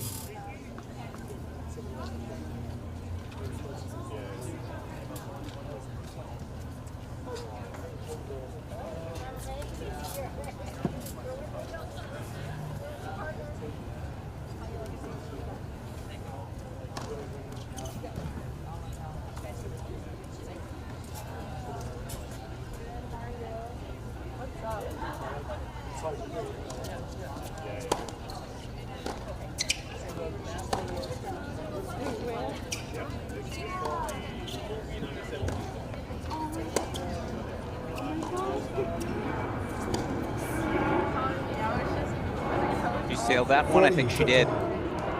She did indeed sail it. 40-15 game point chances still.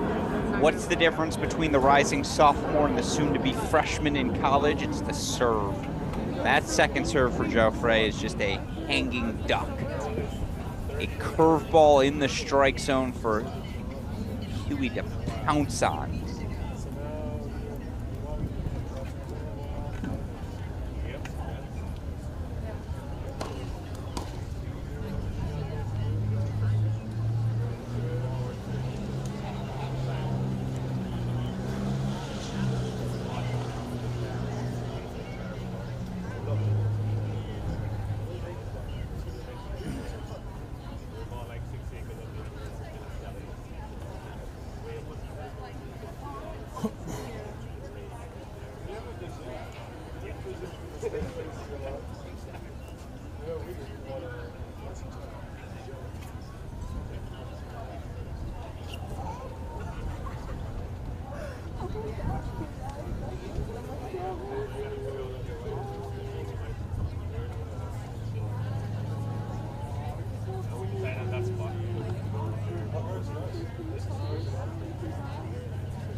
What's the discussion?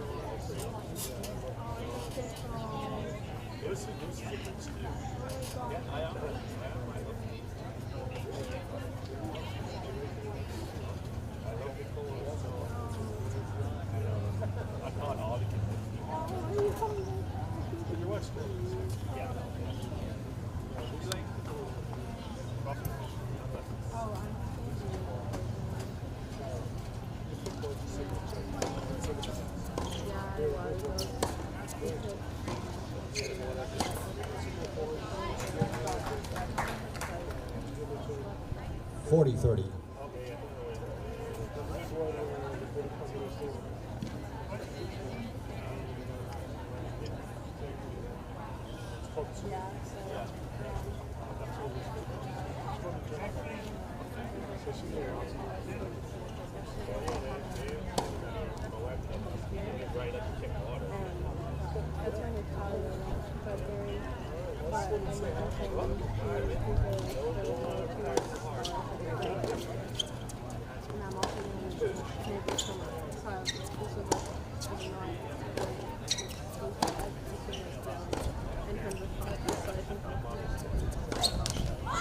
That is thunderous hitting.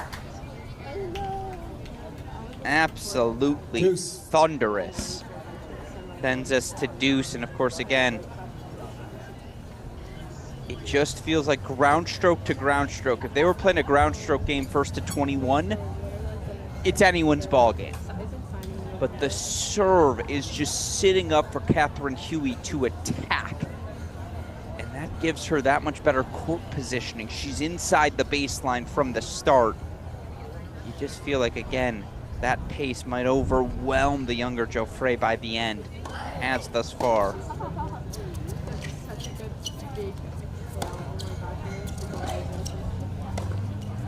Case in point, there's just not a lot there Capucine Geoffrey can do. Advantage, Hugh.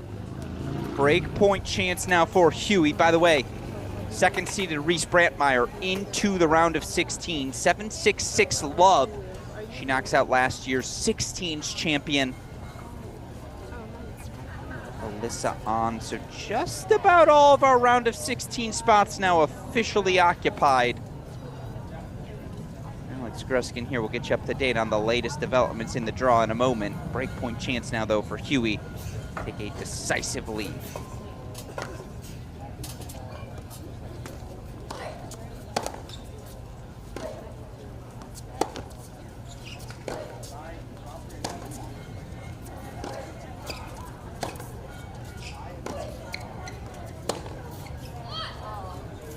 It's a vicious swing. Yes. She is so out in front of that ball. It's honestly impressive.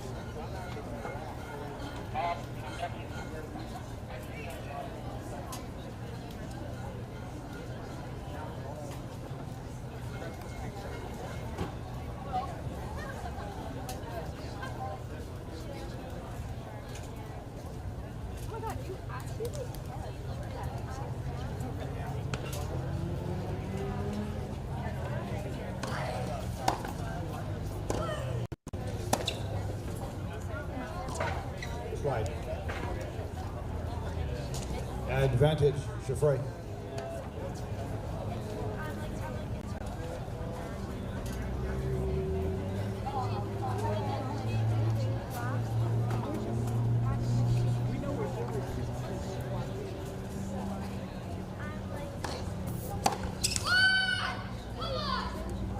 Game, Geoffrey.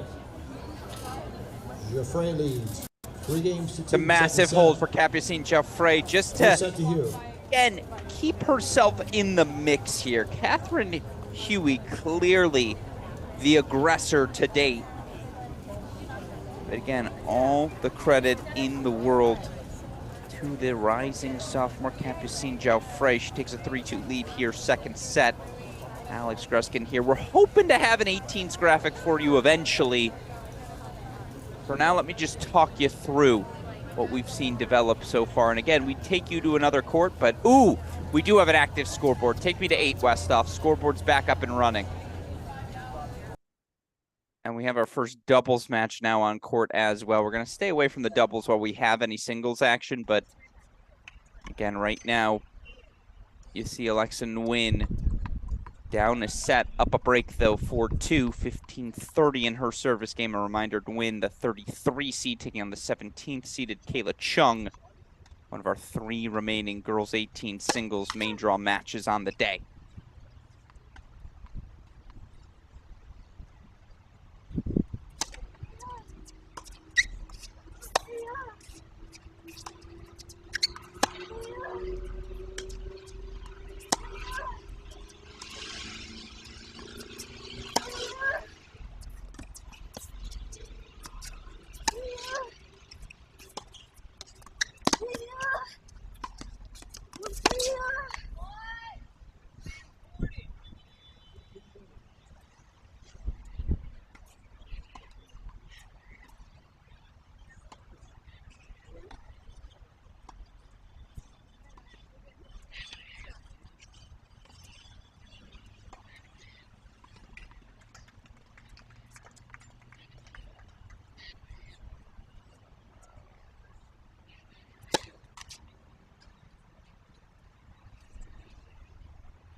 Chung breaks right back, 4-3-4. So on serve here on court number 8. Let's take it back to stadium.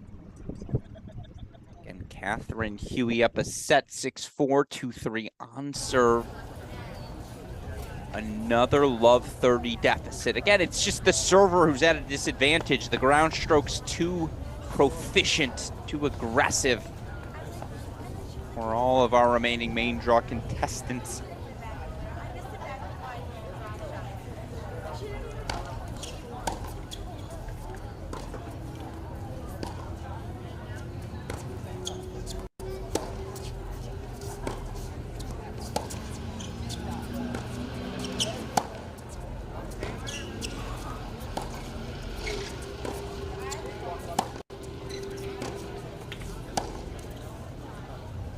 And now just sailed on her.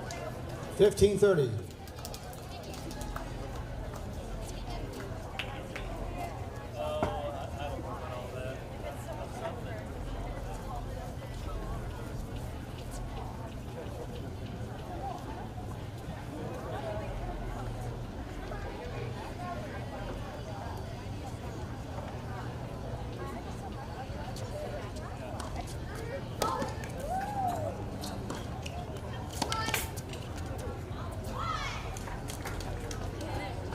All.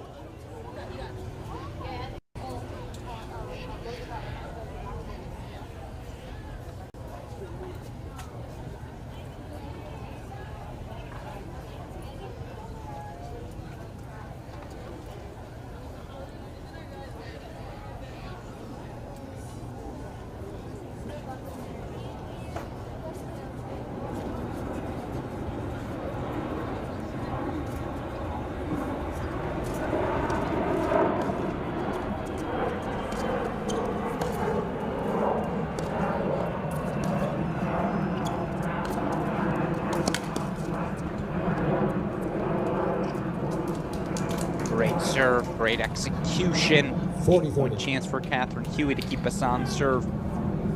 3-all here in the second set. Again, I'm going to do a little more manual scoreboard work here. You can maybe see that scoreboard in the background if you can't. 6-4, 2-3, 40-30 here for Huey.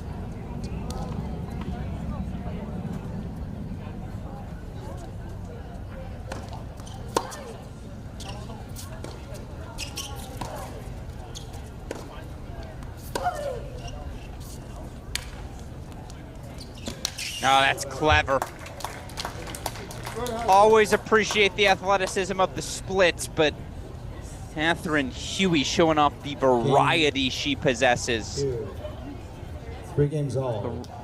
3-all second set.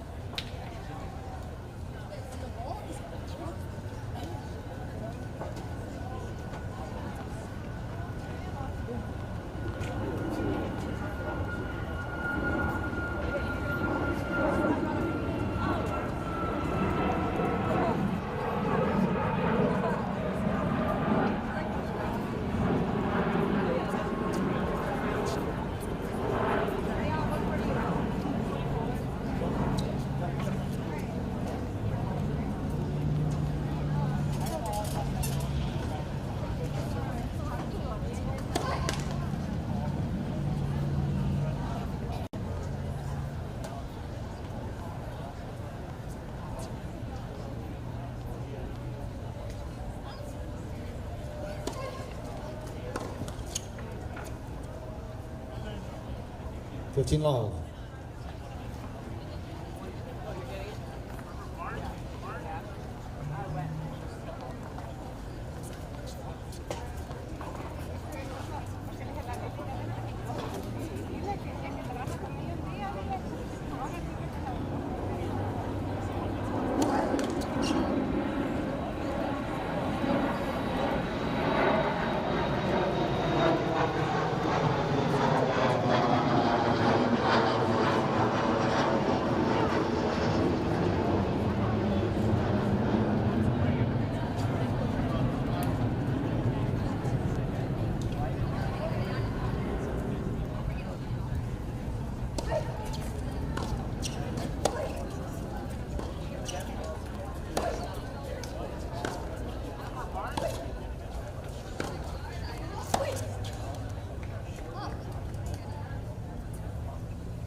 15 all. They're grinding. Who can play first strike more frequently?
$15-30. Another window here. Again, both have had multiple break points in the set. Huey and Geoffrey, respectively. For what it's worth, Amani Guichard now 7-5-5-4 lead. Kayla Chung did hold for 4-all. Set on Alexis Nguyen. Again, those are your final 3 singles matches of the day here. Main draw singles matches, at least.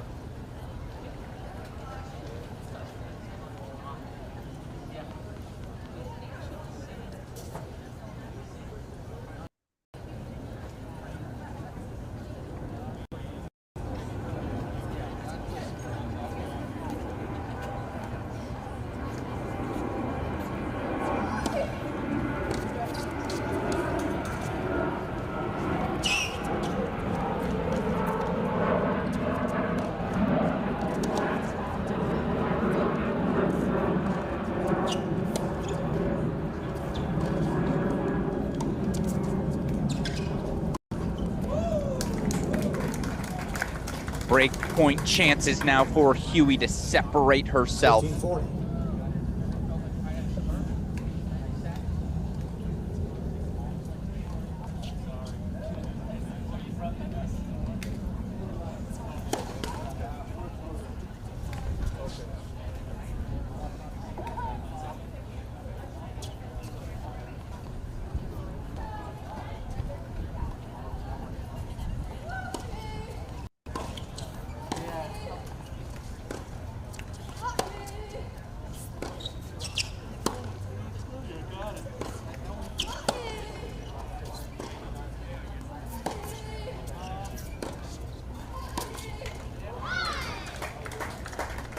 Game Hugh. Hugh leads 4-3. And Second now set, the by 1 set to Stanford 0. commit has separated herself. Catherine Huey setting a break lead, 6-4, 4-3.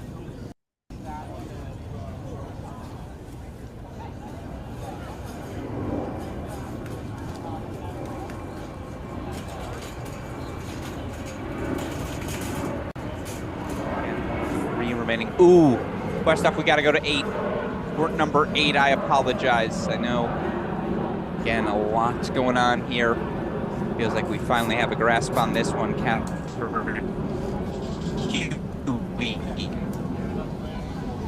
setting a break lead, but Kayla Chung's about an Alexis Nguyen. It's a set 5-4 lead for Chung. Kayla Chung, again, a reminder, pushed to 3 sets yesterday. Rising. Junior out of Philadelphia, Pennsylvania. 42-29 on the year. We can, again, court number 8 here.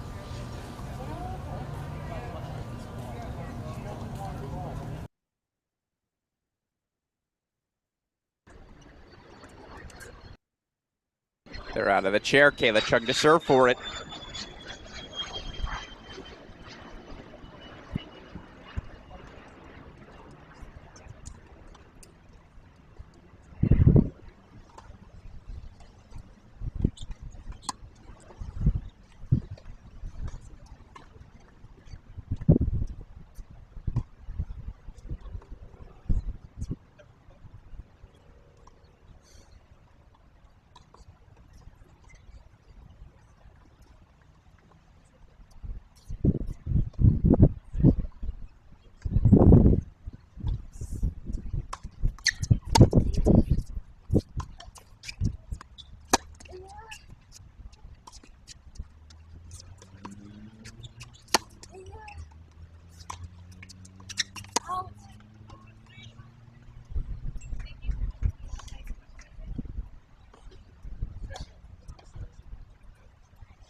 The bold play to bring out the serve and volley.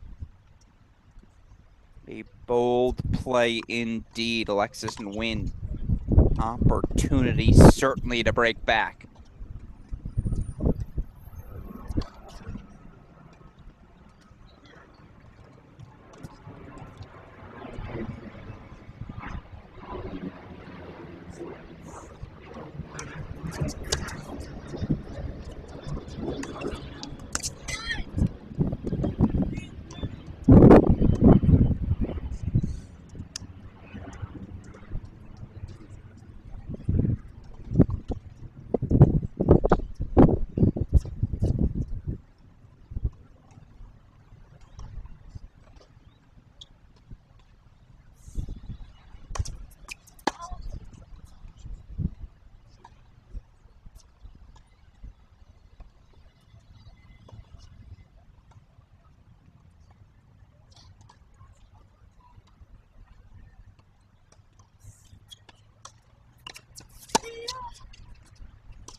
First break point fought off. I love back to the well, the drop shot, passing shot combination.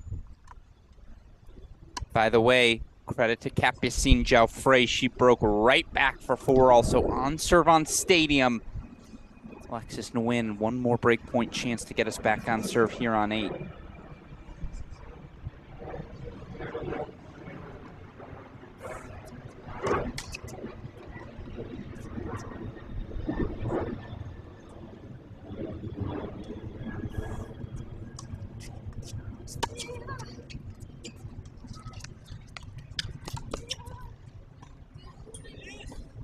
Shame on you, fool me twice there, I say shame on me. It was same play back to back, just got a little too cozy. Massaging that forehand up the line did Alexis Nguyen. And easy for us to say in the booth. Obviously that's a ball that's just got to go in. Got to ask the question there.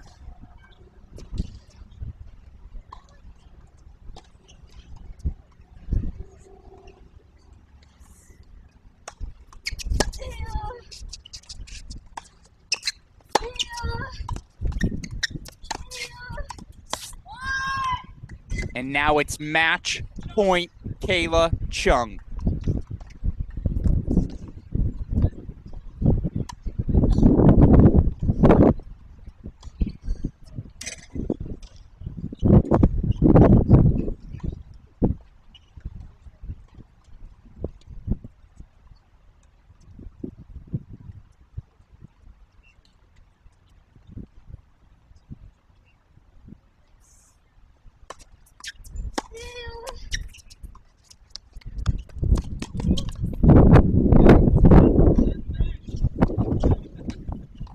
Kayla Chung is through to the round of 16.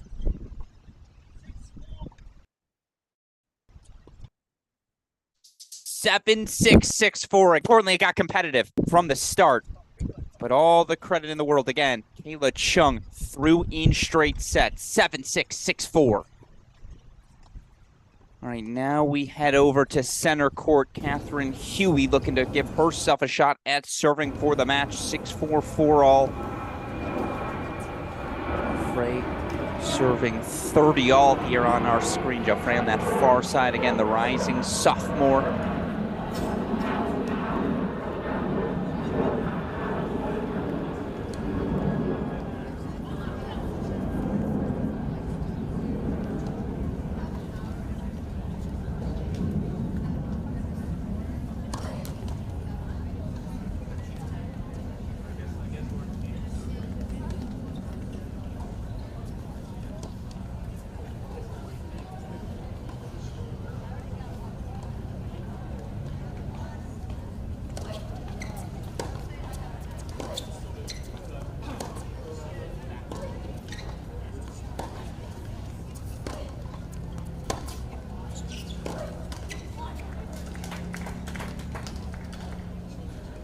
(30-40).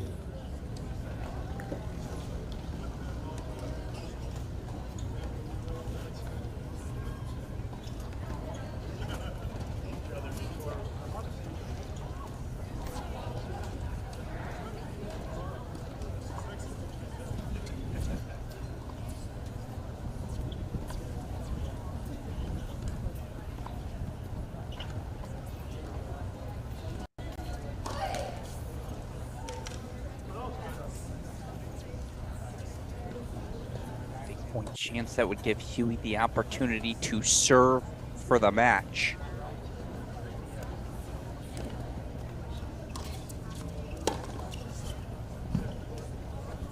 That's a swing. That's the return she wanted. And look, if this match goes 3 sets, or ultimately goes the way,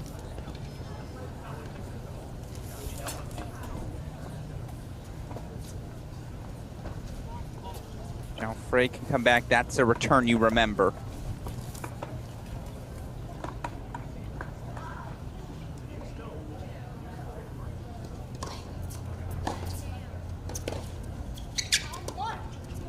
But it's another breakpoint chance. Advantage you.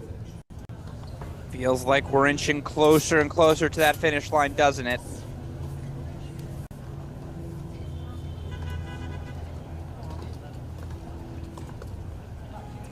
Break point chance for 5-4.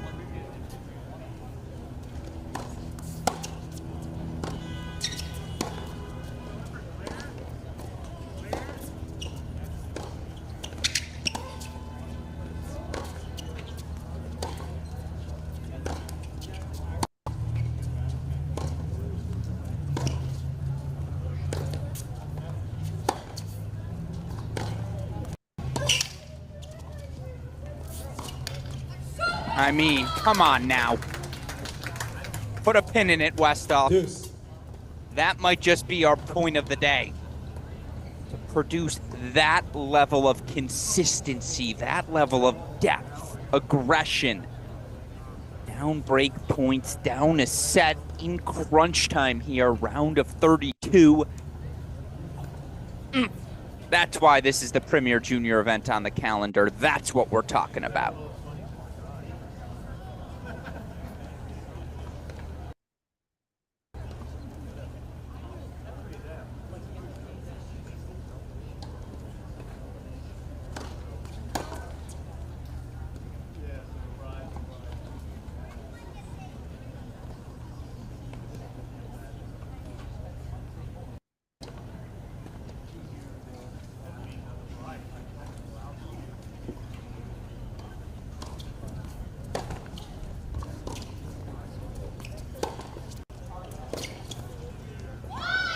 Yeah, the problem is the return of serves just target practice. Advantage you. Catherine Huey just she's on top of the service line. You guys remember the saber technique? The aggressive return position approach by Roger Federer, where he hits that ball essentially on the service line as a half volley, moves in behind it. That's Huey on every return of serve here. Another break point shot for 5-4. Back.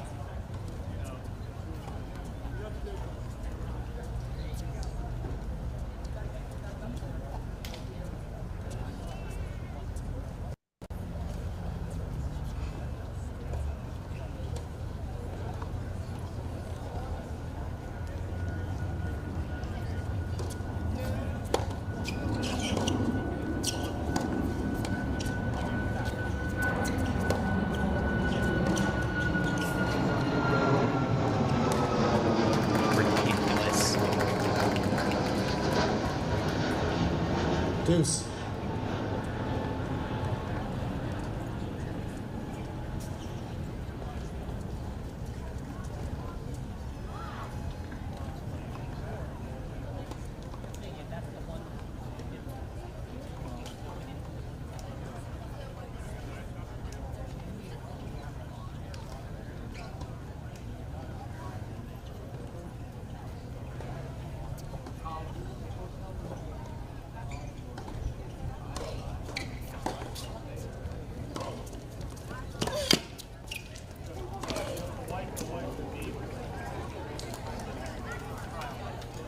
Advantage, Hugh. Let's try it again.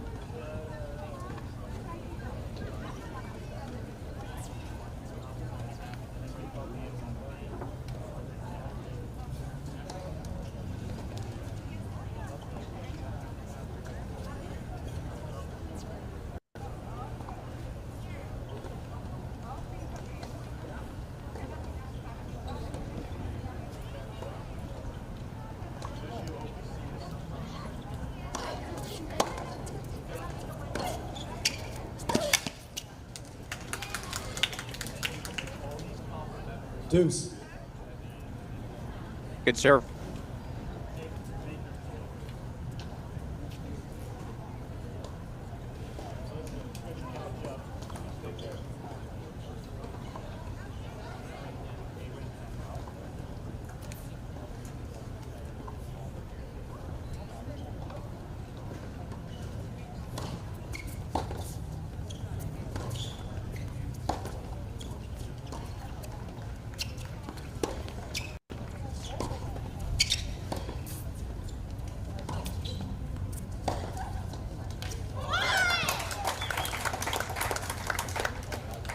This is the one, right? It's got to be.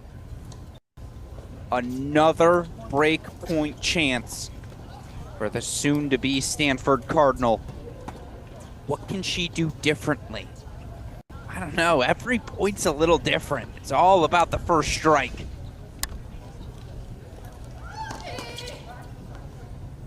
This is the look. This is the look. Second serve coming.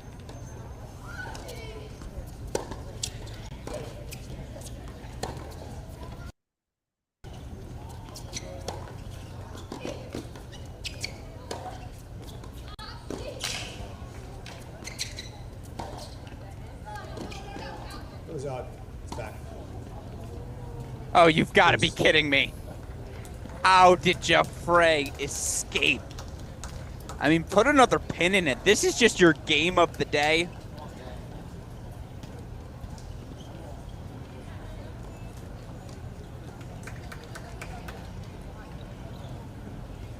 This is it.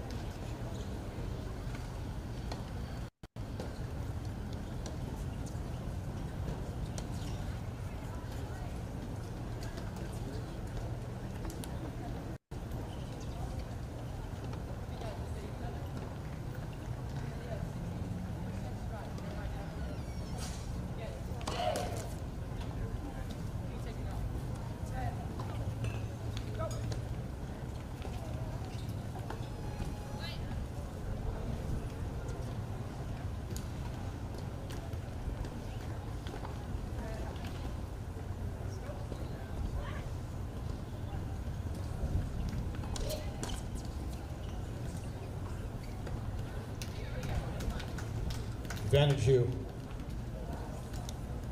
What is this, the 9th? I want to say break point of the game. 2 hours, 24 minutes on court. Here we go. Is this the one? Catherine Hui. Similarly, Amani Guichard trying to close in 7-5, 6-5. Looks like Herné Esposito might be headed towards a second set breaker. Deuce. You almost feel like this game's the match at this point. If Geoffrey can somehow find a way to escape this service game, mentally one just has to ask, what does that do to Catherine Hui?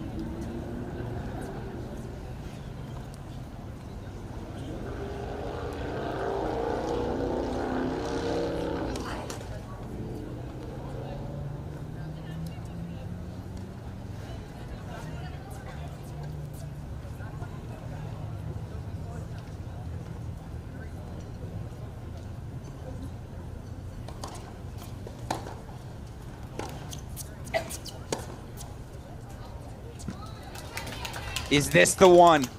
Capucine Geoffrey with a game point chance. Geoffrey.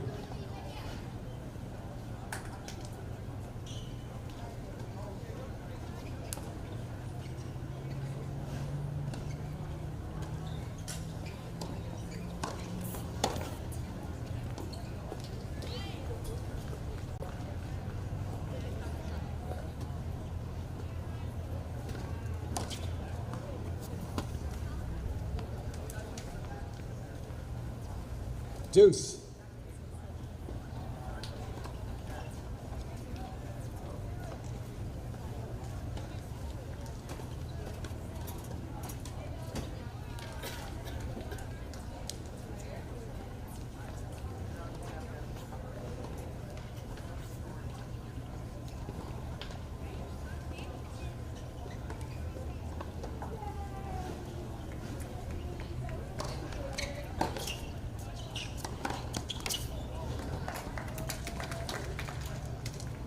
Advantage, Geoffrey.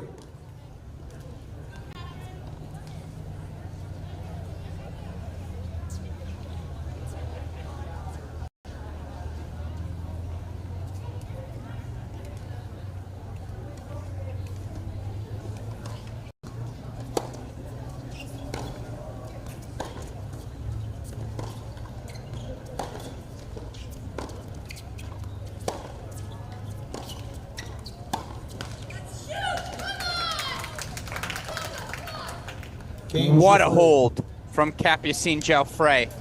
Talk about a gut check. Second set. Moxie First set to from the rising sophomore from Delaware. She holds 4-5-4, so now the pressure is on Catherine Hui. Can she hold for 5-all, extend this second set? Alex Gruskin here. A lot of good action. Again, final 2 singles main draw matches of the day currently on court. Amani Guichard, 7-5, 6-5. She finds herself in a battle with Ava Esposito should that match hit its conclusion. We'll offer you that final scoreboard update for you. Again, this is our penultimate singles match of the day as well. Catherine Hui up a set, down 5-4 to Capucine Geoffrey. No big upsets on the day in the girls 18 singles draw. Top seed Clerve Ganoué through 1-1. 5th seeded Tatum Evans 1-1.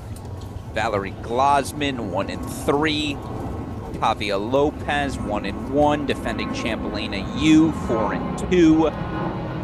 Struggles came, I suppose, for a couple players, just 2 in mind. 3rd seeded Victoria Osigwe was down a set. Ultimately comes back 6-1 in the 3rd. The other, Reese Brandmeier, was down a break for the majority of the 1st. Ultimately takes it 7-6, 6-love. So, yeah, the former 2019 girls 16 singles champion, last year's doubles champion, very much looking the part of top seed. This one's been a barn burner, and now it's Catherine Hui will serve. Up a set 4-5, though, here in the second.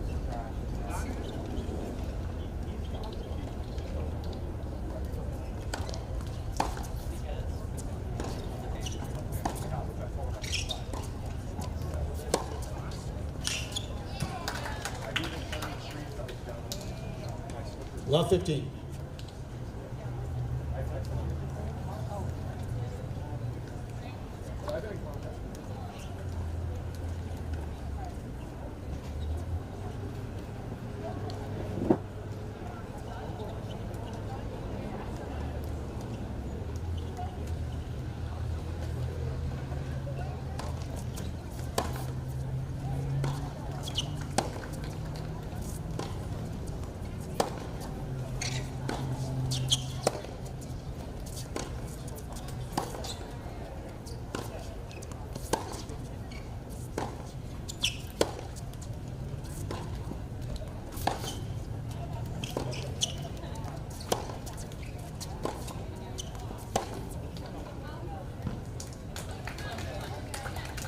15 all.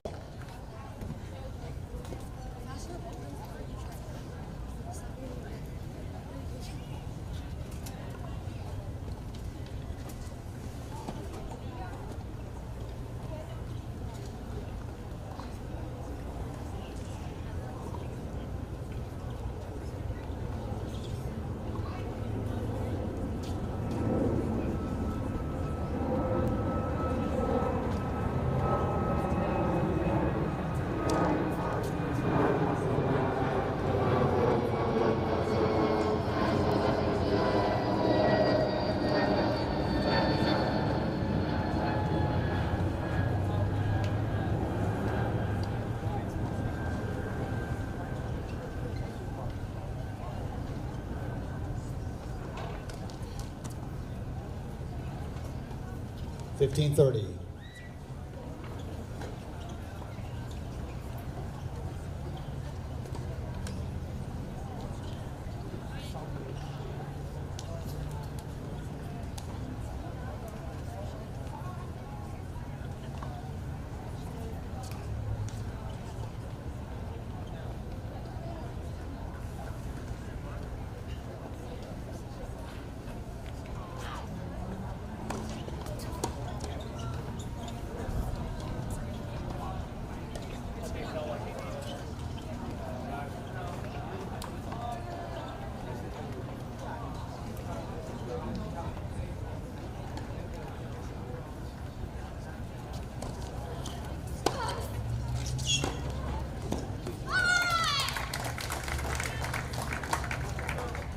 $30 all. That's clutch. Clutch swinging.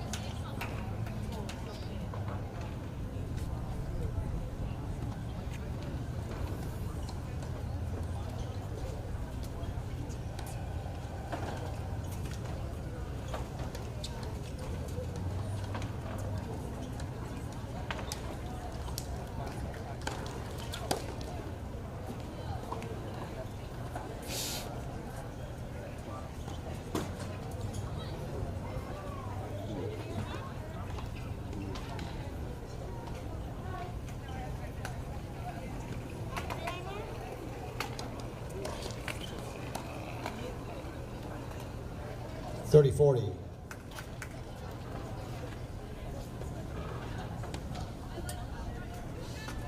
Break point chance doubles as a set point chance. Are we going the distance here on Stadium?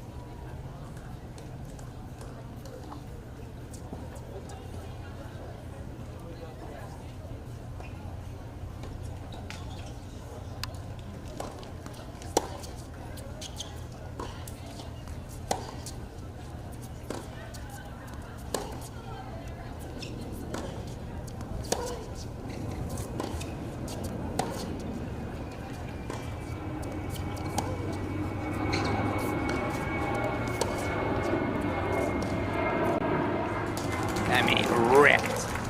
And you just have to wonder, in what has been a cat and mouse sort of affair, how much is left in the legs of the rising sophomore Jo Frey? She has been everywhere at all moments. That was the first forehand I've seen her quit on. And by I don't mean quit in the negative connotation. I just mean quit in the sense of I don't got any gas left on this point. And that was really impressive. Beautiful big hitting to fight off a set point.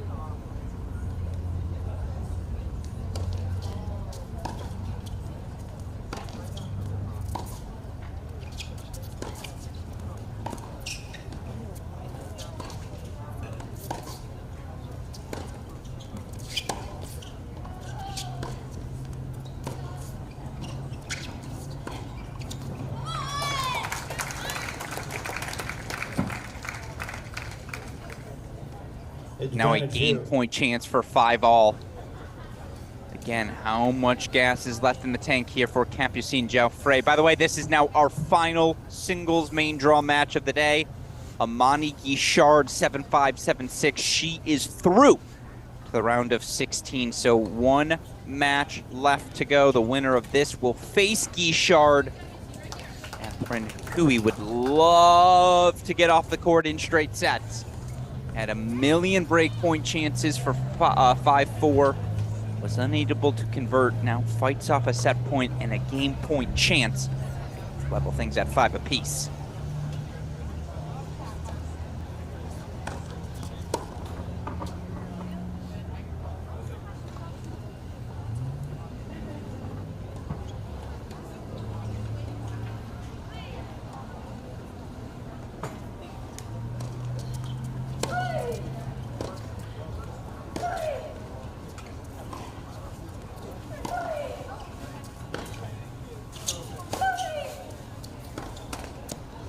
No, it was there. The down the line opportunity was there, but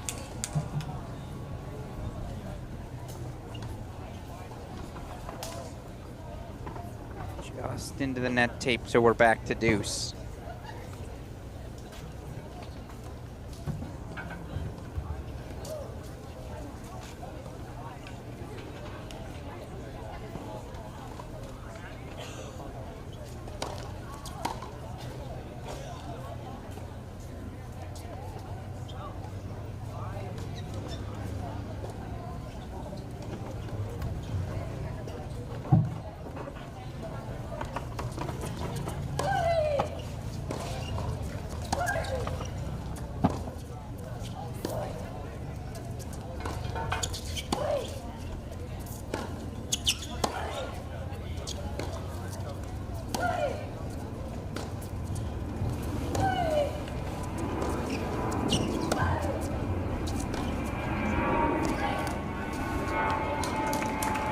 I mean, how good is this match? Relentless Advantage here. and aggression.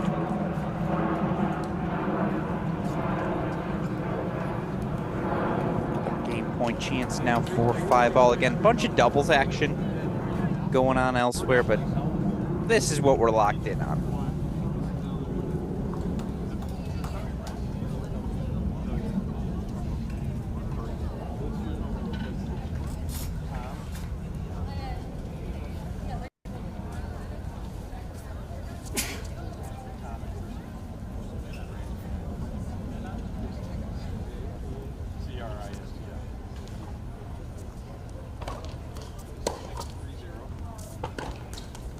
I mean, these two games alone, 4-all service game for Geoffrey, now 5-4 service game, excuse me, 4-5 service game. How long have these games gone now? Combined 20 minutes maybe between the two. It's been redone, but it's not brand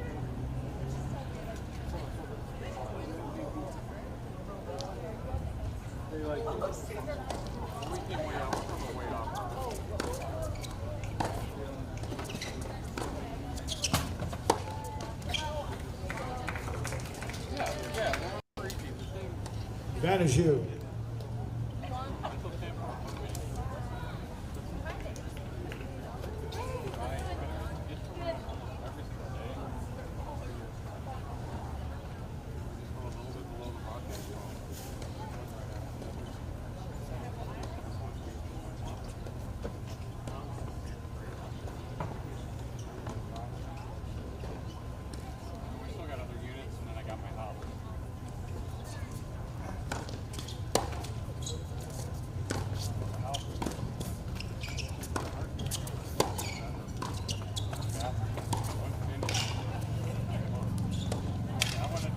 Couldn't do quite enough with the volley. That is a beautiful dip. Deuce.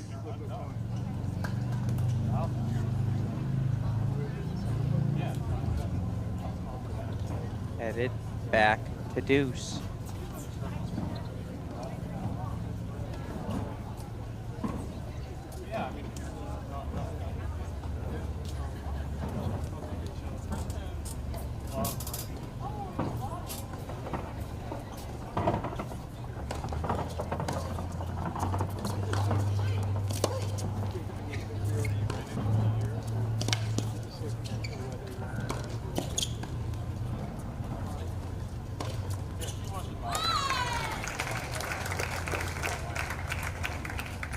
Advantage you. Credit to Hugh, just keep stepping up to the line and swinging freely. You gotta respect it.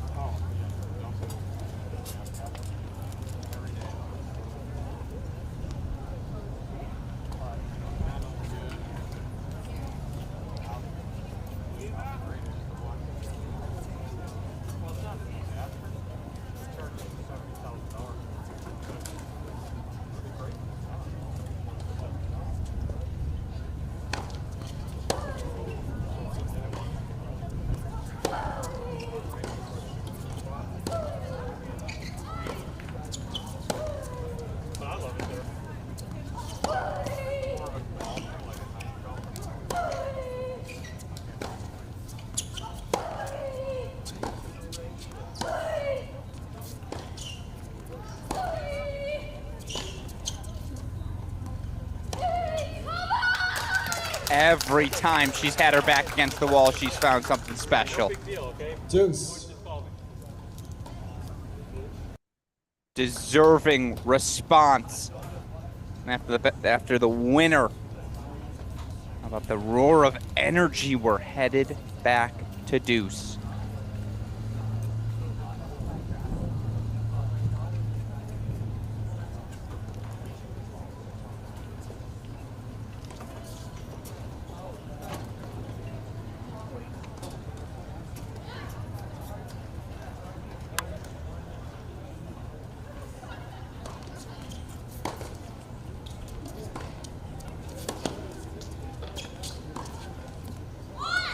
Correction, ball's good. Oh, overruled. You all see the same angle we do. Advantage here. Huey was confident. Gives her another game point chance.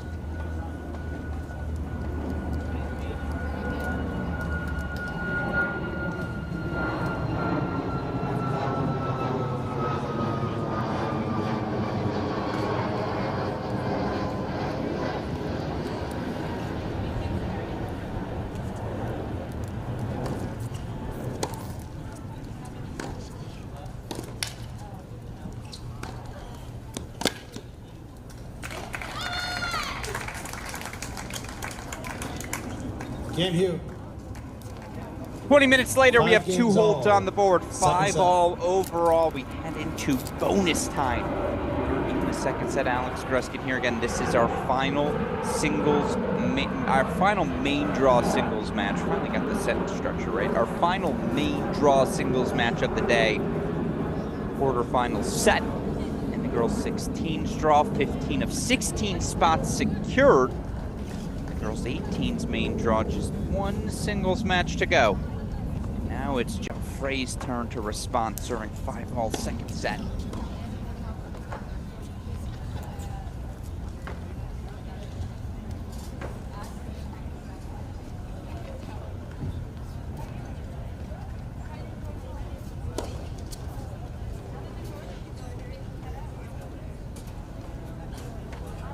Ball 15. Now the question just becomes mentally, what is left in the tank for the rising sophomore Joe Frey? What can she do to continue to summon this sort of fight?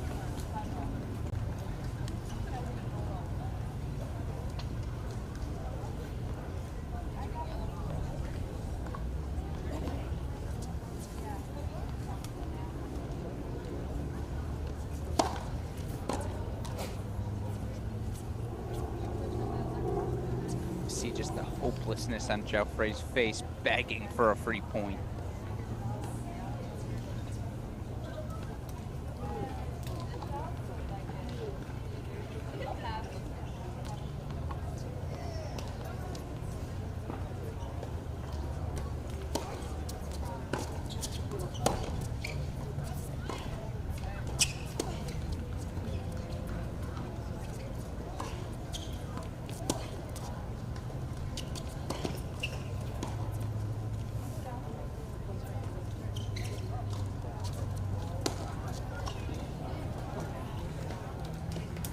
I don't think I've ever seen the bump lob and charge, but that overhead landed good.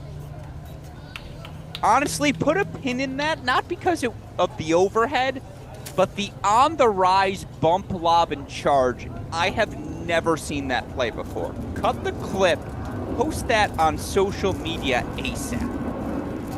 I mean, come on, man.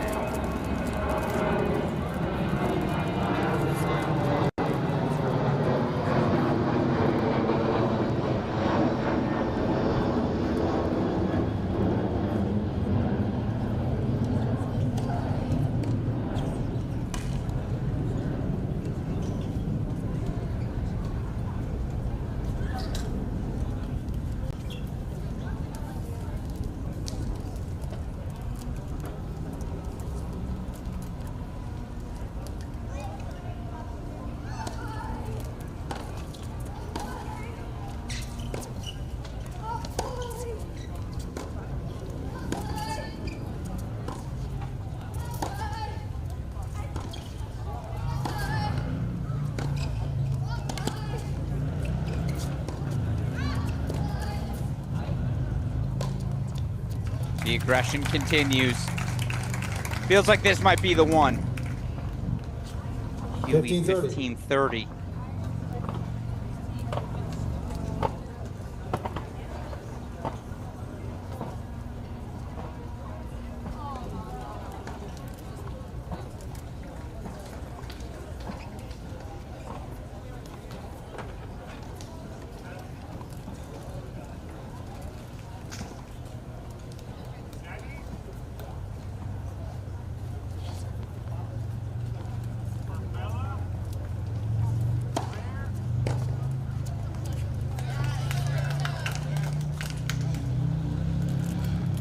All.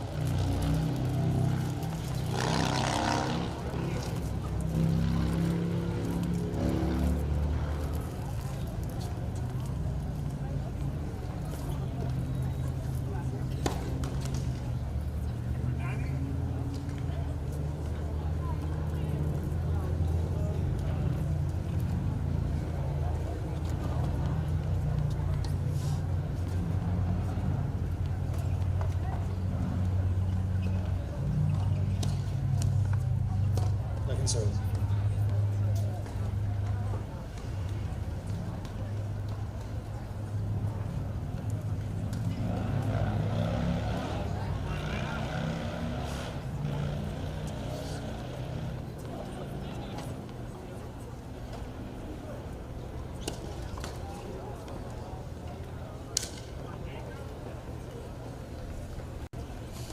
$30-40. Another break point chance.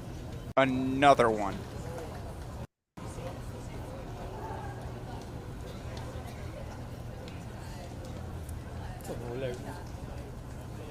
Larry just left. He was here. Did you see that? No, not today. Just saw him. Maybe he'll be back today. Usually here every day. Ay, just like at 4-all, had the forehand sitter. Deuce. Unable to execute.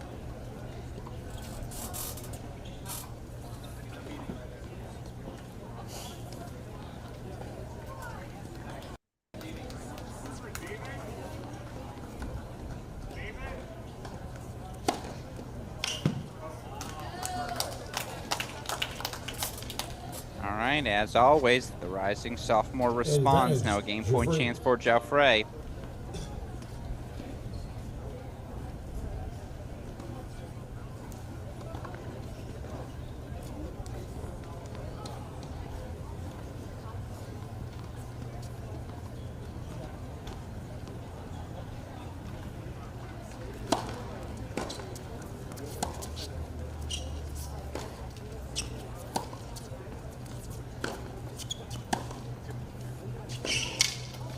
Oh no. All right, good to see Huey right back up still. What a hold. More break points fought off. The free lead, 6-5. Second set. We're rocking and rolling. 6-5 on serve, second set. What is our final singles match of the day? One more time, let's bring up that 16s graphic, Westa. If we can, let's bring off the 16s graphic. This was our round of 16. We'll get Westhoff to update them with the quarterfinals. If not tonight, certainly, hopefully for tomorrow. But top left of your screen, match of the day belonged, in my opinion, to one Tara Gauda. Gauda, 3.5 hours it took her to earn a 6-4 third set victory over Kayla McGill. She'll now take on top seed Kristina Lyutova. Your other matchups tomorrow, Julieta Pereira versus Cade Usui. Anita Tu going to take on Jessica Kowalczyk. Anna Frey going to take on second-seeded Lena Friedman. So our top 2 seeds still alive in our girls 16s draws. We head back to center court. Again, 15 of the 16 spots occupied in the girls 18s draw. Round of 16 play in singles starting tomorrow. All the big dogs advance. Claire V. Ganoué through in straight sets. Reese Brantmeyer through in straight sets. Victoria Osigwe got pushed, but she was ultimately through in 3. Tatum Evans through in straights. Again, this is our last 18s match of the day, and that's why we head back to Stadium Court now.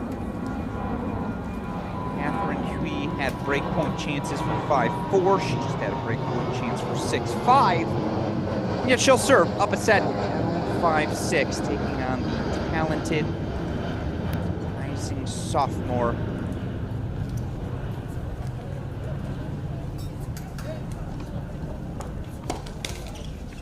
Seeing Geoffrey.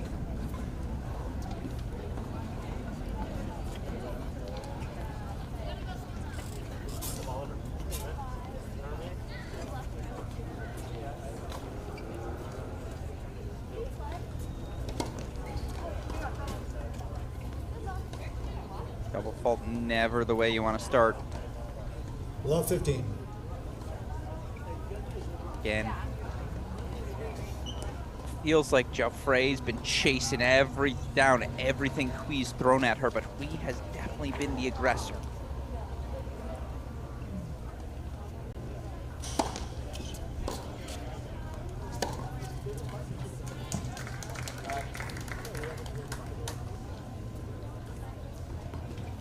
All.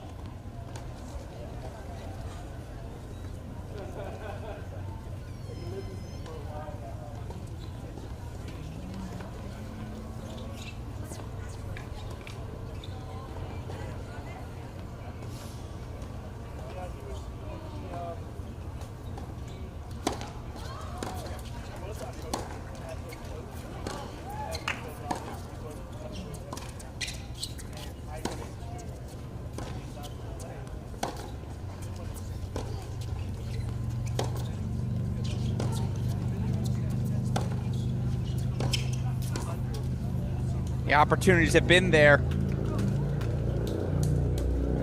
Hui just unable to find those definitive putaways. Again, had a couple of looks at break points that were just sitters of forehand returns. Missed both of them in the net. Geoffrey's living on knife's edge, but points away from forcing a third.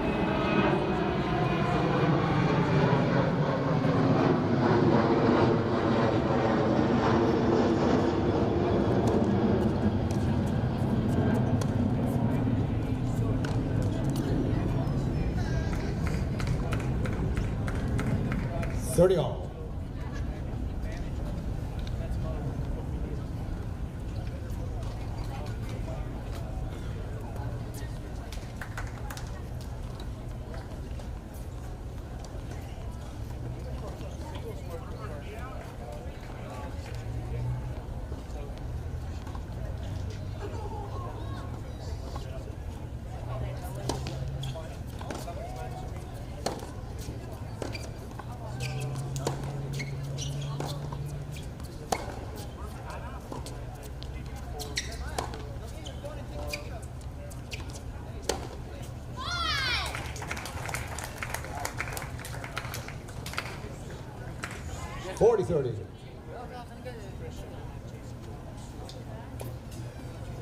Game point chance for Hui. We were just destined for a breaker, weren't we? Let's see if the soon-to-be Stanford Cardinal can send us there.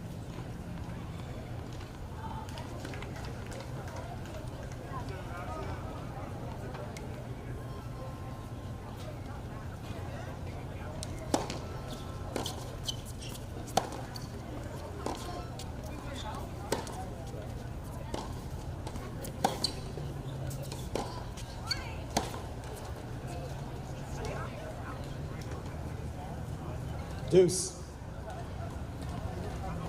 Not yet. Not quite yet.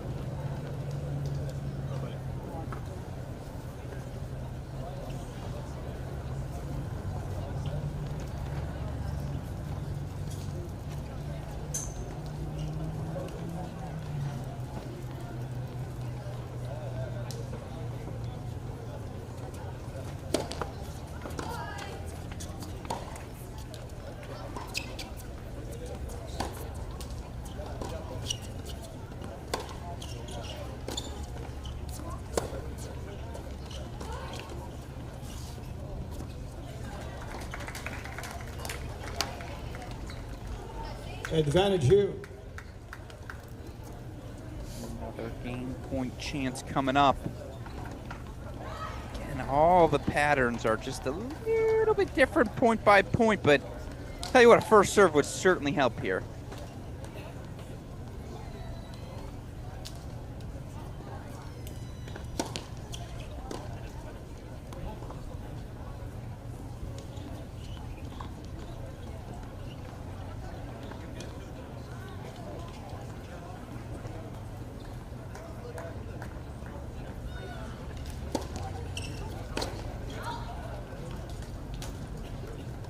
Game.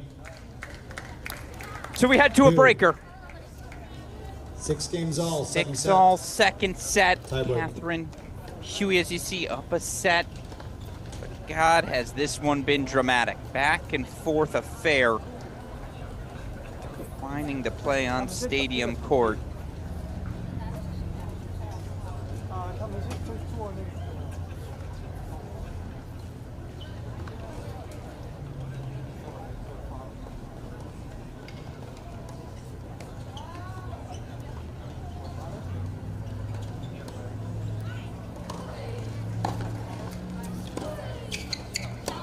Stop. 1-0. Hugh.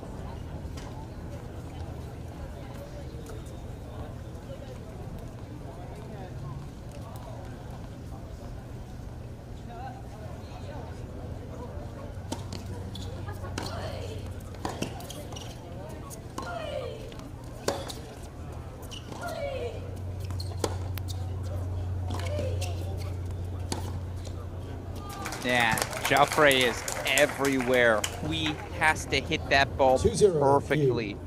She does. Break lead consolidated early 2-love. Again, this breaker was 7, win by 2. Side is Catherine Hui up a set. 2-love here in the breaker.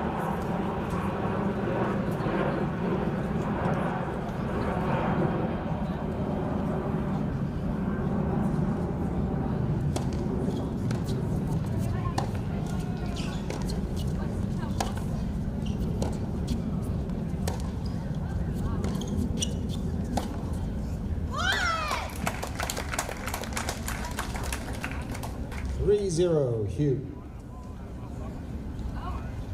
That's consolidating a mini break lead. Takes both points on serve.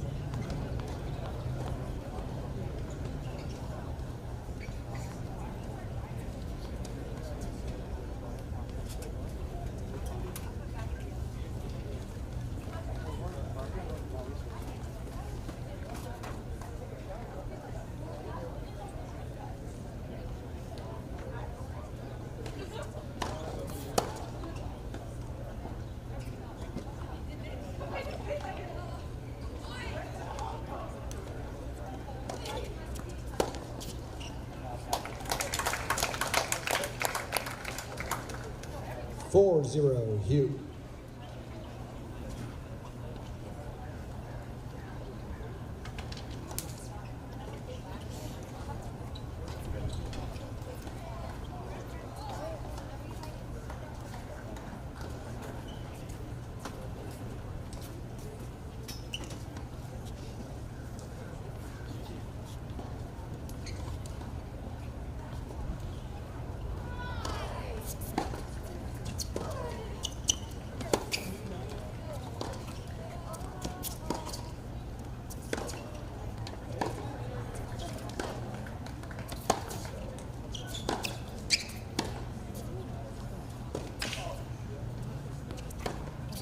This is again, oh my God, she got there. I mean, again, you just have to ask, how is there any sort of gas left in the tank for Capucine Joffre? The rising sophomore will certainly be heard from again at this USTA Girls 16s and 18s National Championship event in the future, but right now, the story is Catherine Huey. 5-love lead in the breaker, 2 points away, the round of 16.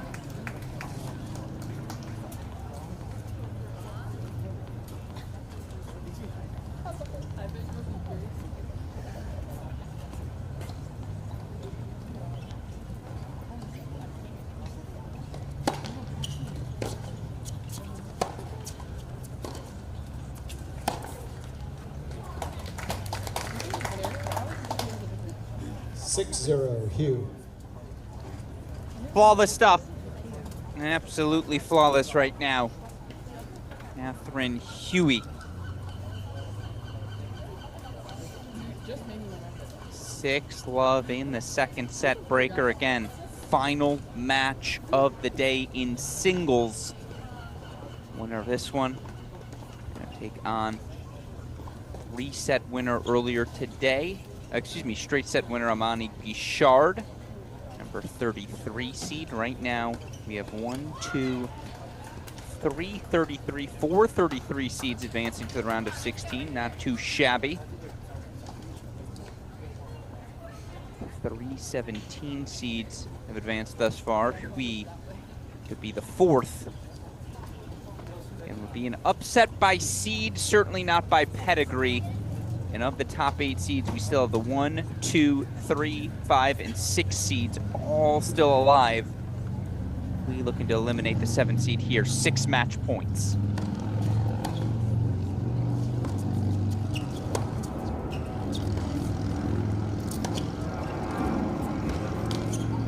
Would have been weird if she did it on the first. 6-1, Hugh. Gives us time to bring up the sound of the graphic. Westhoff, match point number 2. Show it to the people.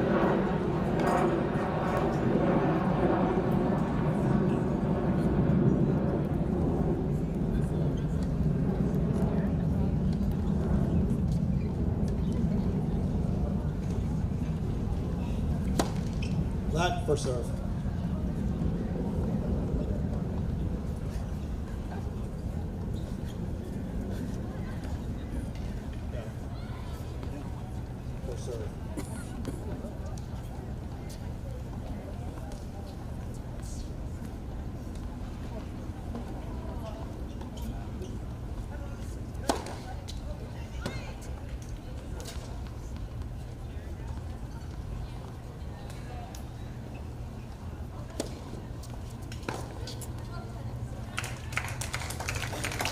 There it is.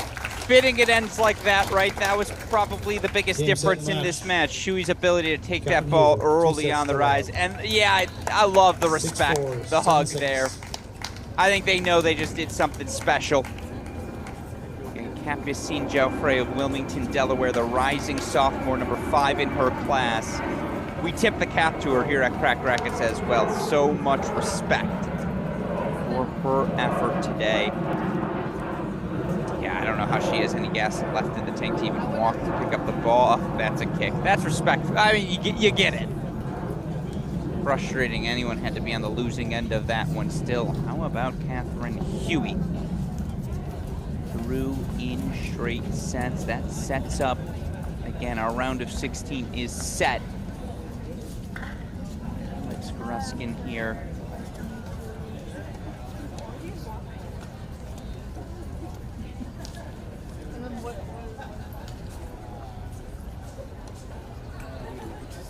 Looking around to see where we'll go next.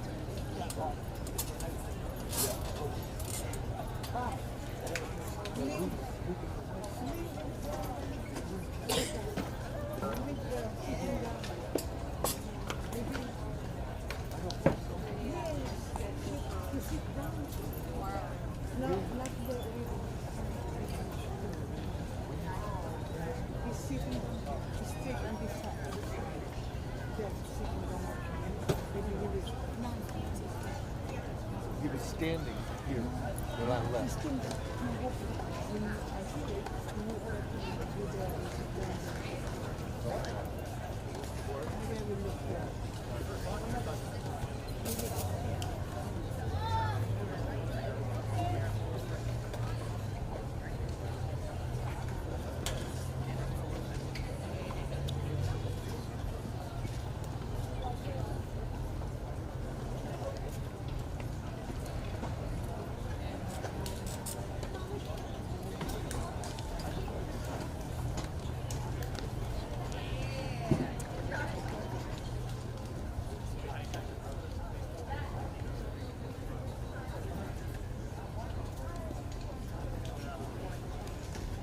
All right, we have our broadcasting plan set now here at Cracked Racquets. We're going to take you, it's time for a little doubles exploration. We're going to go to court 12 first. This one's furthest along, girls 16s, round of 32 doubles.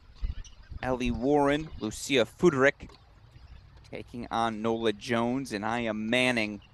6-3, 4-2 lead here. We're going to split screen that with court 16.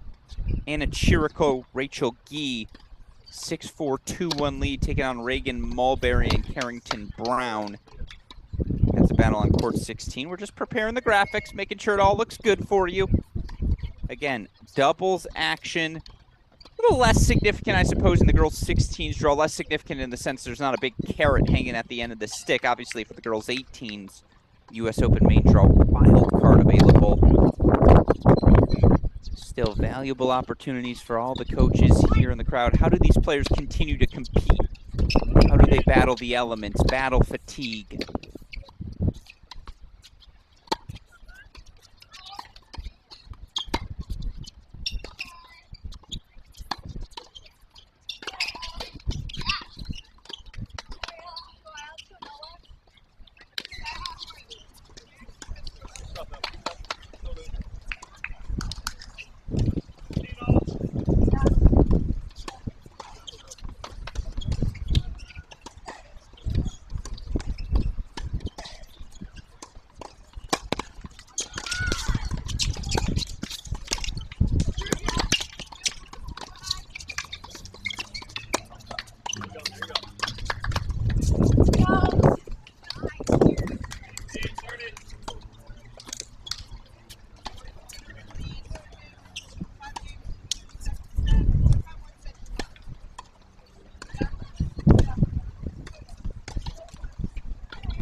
Now you see Warren Fuderick hold 4-5-2. They're a game away. Let's go full to 16. 6-4, 2-all again.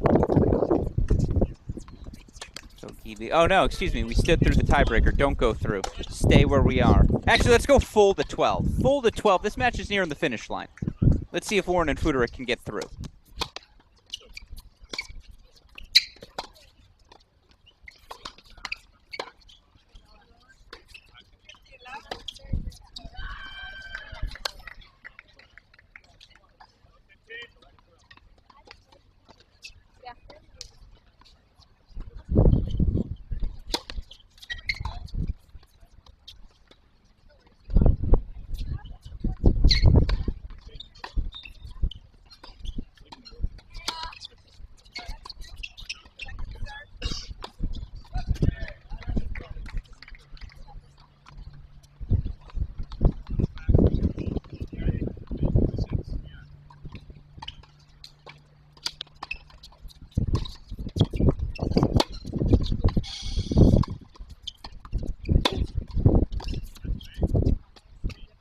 Warren Fuderick, the all-Ohio duo.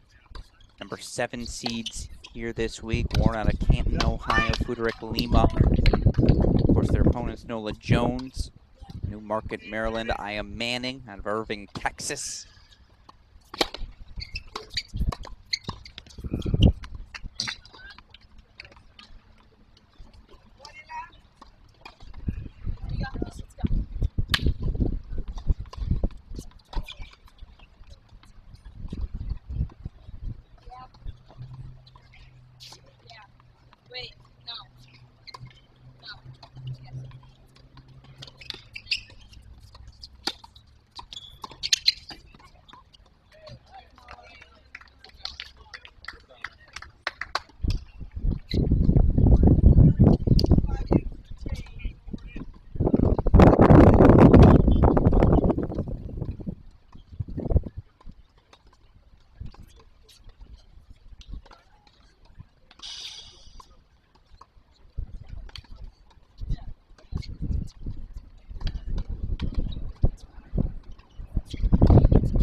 Ohio duo will now serve for it.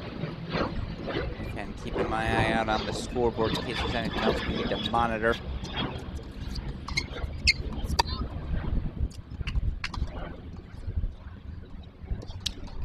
Girls 16, round of 32 doubles. I don't know why that doesn't feel right. I think this is round of 16. Yeah, it is round of 16. I was like, that's not labeled correctly. Ignore the label on your screen. This is 100% the round of 16.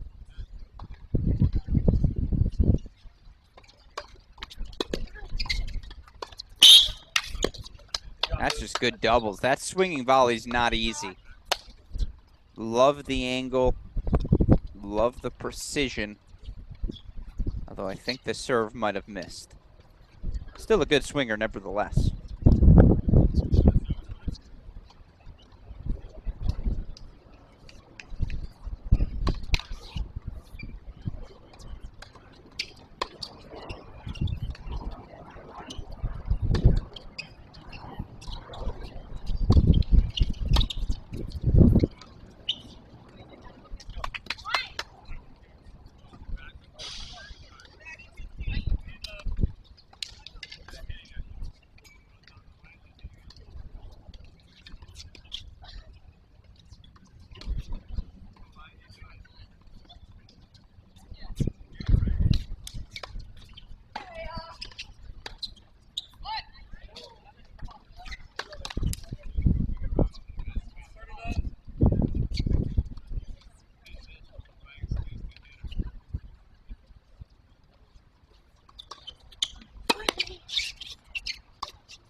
All right, 30-all. Let's see if this match can get extended. Jones, Manning doing all they can.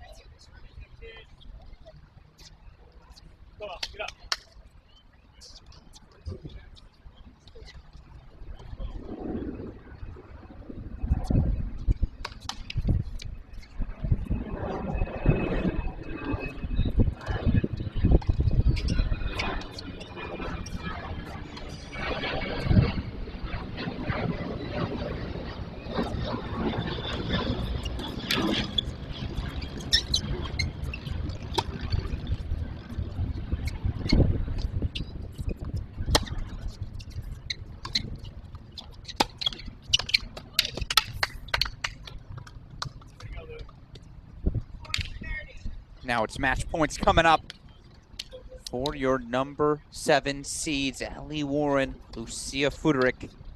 Let's see what they can do.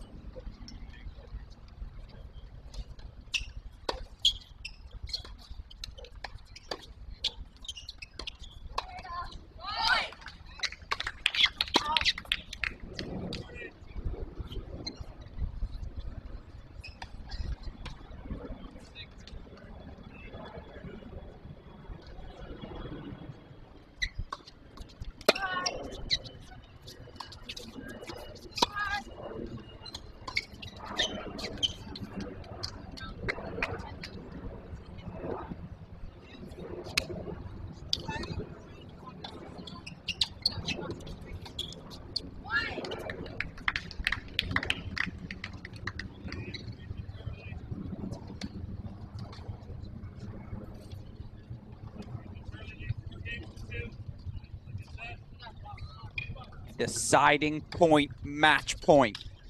Give me a graphic, Westhoff.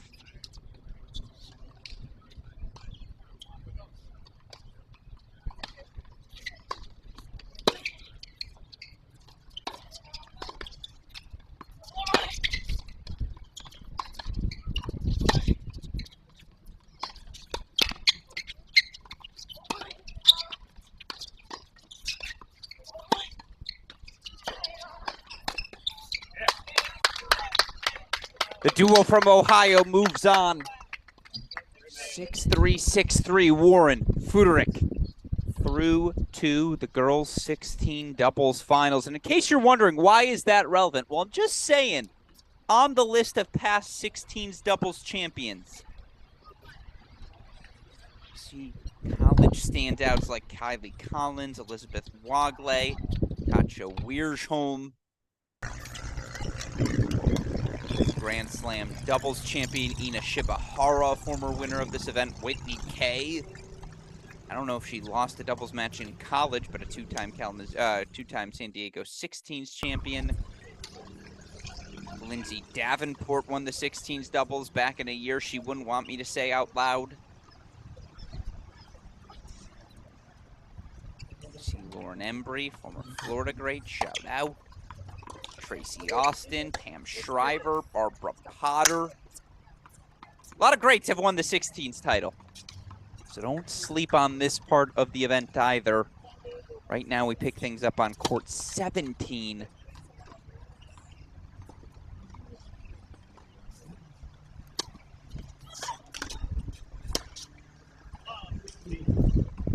The all-Texas duo, Daria Budko of Frisco, Texas, Zamora McKnight of McKinney, Texas. They're taking on the all-Jersey duo.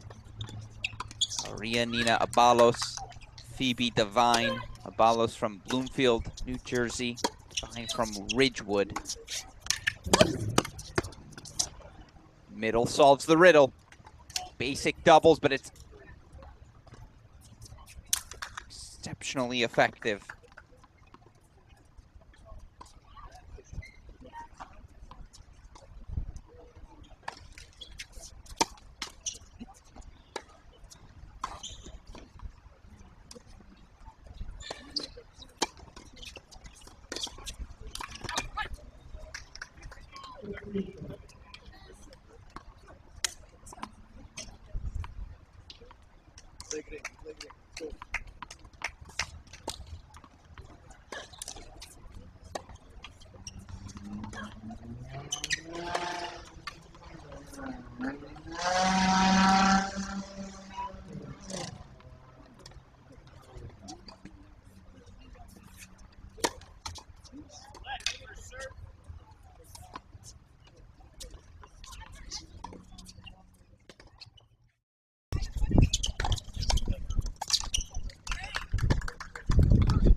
Set points. Looking to force a third set breaker is this duo of Mulberry and Brown. Number 9 seed Reagan Mulberry, Carrington Brown, the all-Georgia duo.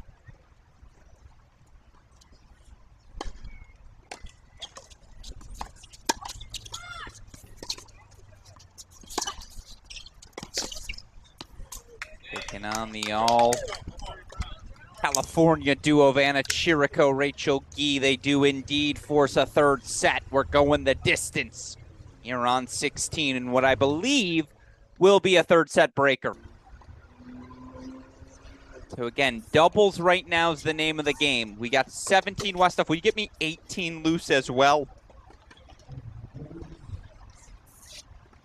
Nina Devine serving for the match. Team might be headed to a third as well. Got to do more with that overhead. Great reach. She knows it.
Westhoff, put a pin in it. The reaction. That's one of your shots of the day, no doubt about it. 2 points away from the match.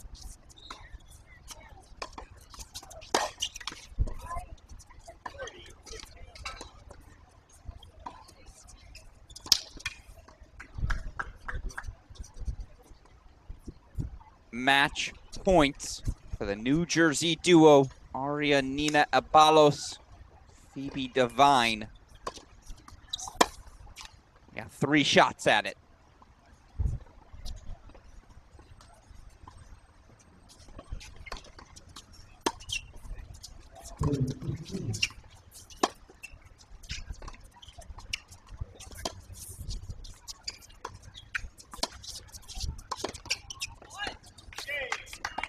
They're headed to the quarters. Arianina Abalos, Phoebe Devine. 6-3, 6-3, they're through. That was a fun one. As we head now back to 16. About to have a third set breaker on our hands. Another match to follow or keep an eye on. Westhoff, court number 18. Tara Karipa, Sofia Kenin down a set, but up a break, looking to force a third. A wave of doubles matches now walking out on the court. 16s and 18s alike. Again, we're going to keep you here through a couple more. Court 16, court 18, and then depending on where things stand, we may show you a little bit of the ending of 11. But 3 matches to go on our broadcast. Alex Gruskin, Daniel Westhoff here.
Reminder, first to 10, win by 2 in these third set breakers. Who's on court? I'll remind you. Anna Chirico, Rachel Gee. Chirico from La Habra, California. Gee from San Jose.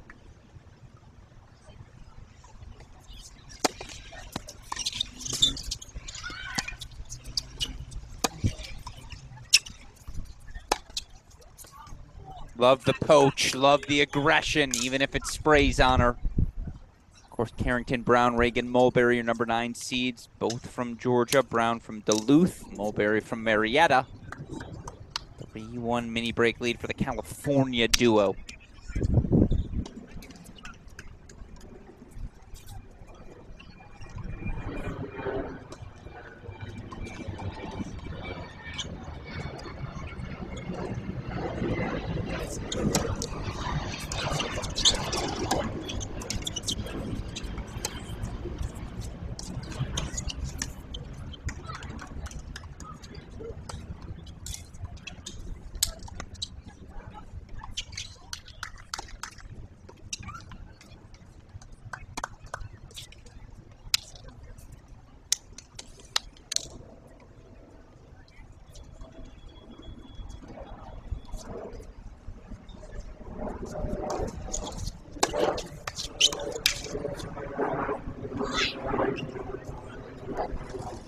I can't believe she even got a racket on that.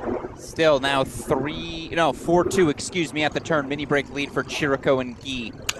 Alex Gruskin here. Let's see, do we need to split screen? Yeah, we might with court 18, Westhoff, if you want to bring it in. Kupura and Khalid down a set 4-all with Jara and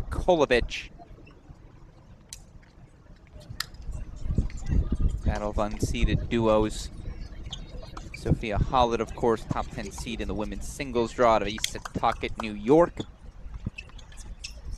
I said women's, girls 16s, excuse me. Tara Karepa out of Jericho, New York. Their opponent, Sydney Jaros out of Hamilton, Massachusetts. Georgia Kulovich, Bradenton, Florida.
My bad. I appreciate you doing that, Westhoff. As you saw the changeover 5-4, they'll serve for the set, so we'll get back there in a second. It's a beautiful poach.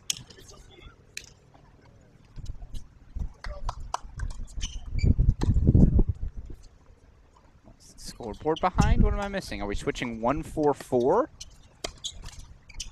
Not every 6? Oh, no. I'm just bad at reading. It's 8-4. It's okay. I thought that was a 6. That's on me. Promise the math skills are still there. Obviously, I just need to go spend some time at Ethos Transforming Education. And if you missed this earlier, what a pleasure it was to speak with the crew.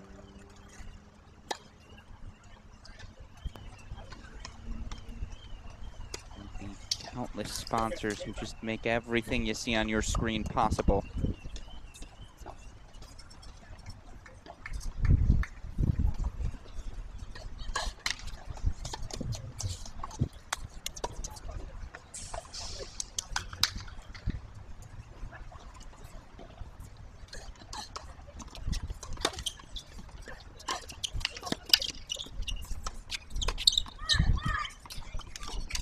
Sort of left court luck on court number 18 to kick things off. Meanwhile, you're not getting passed down the line. You're not playing doubles, right? Still, it sets up 5 match points. So let's go full to 16. Match points for Chirico and Guy. They've got 5 of them.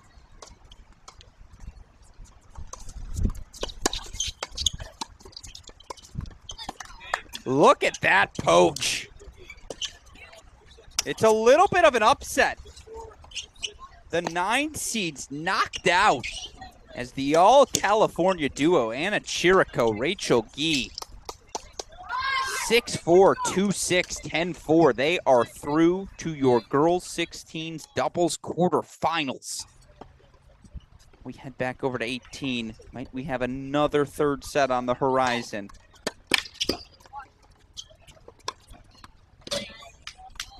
That's how you snap off an overhead. Use every inch of the court available. 3 set points to send us to a third.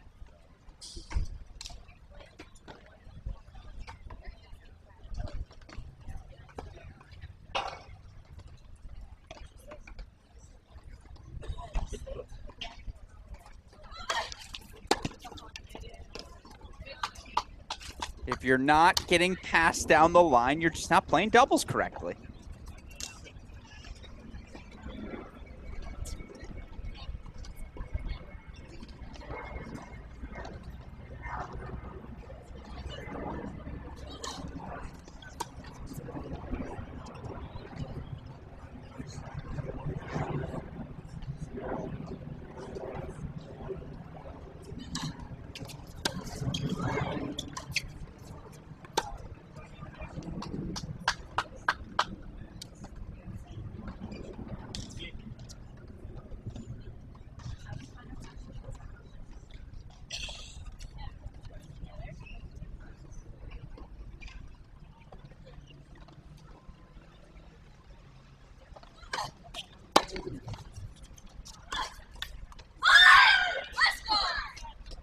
Let's head to a third.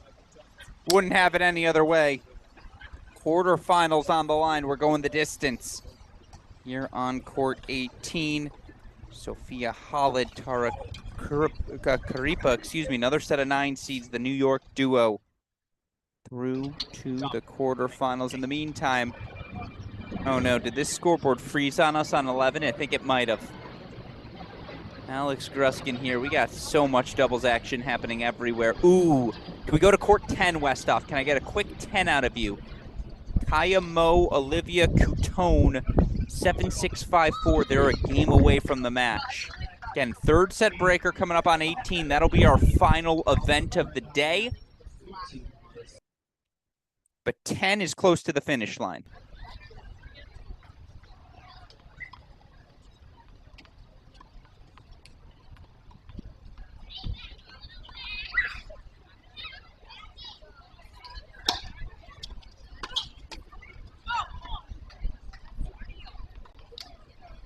Of course, you see currently serving a quarterfinalist in the singles is Kedu Sui.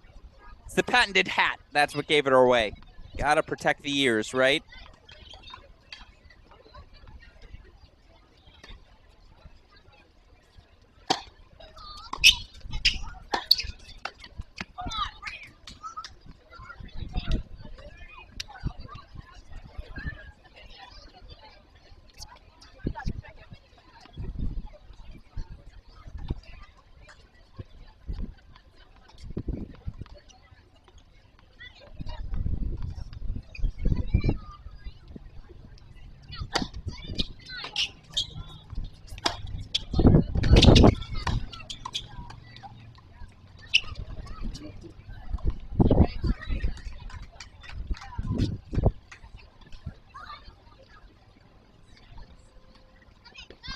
Match point number 1 fought off. It's a deciding point, match point coming up now.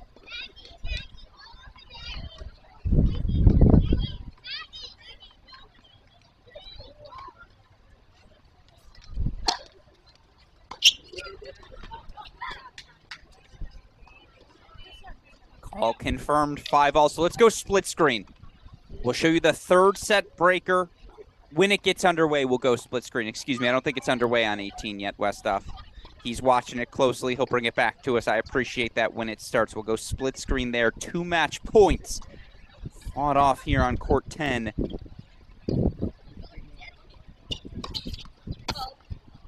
And this is a battle of all seeds. Kaya of Canton, Connecticut. Olivia Coutone. Kennebunkport, Kennebunkport, Maine, I believe, is where Kennebunkport is. I wonder if she knows the Bush family. Right? Isn't that where the famous Bush compound is? I'm right about this. This is one of those weird history moments where listeners can just trust me. Kennebunkport is the site of the famous George H.W. Barbara Bush compound where 2 presidents, a couple governors.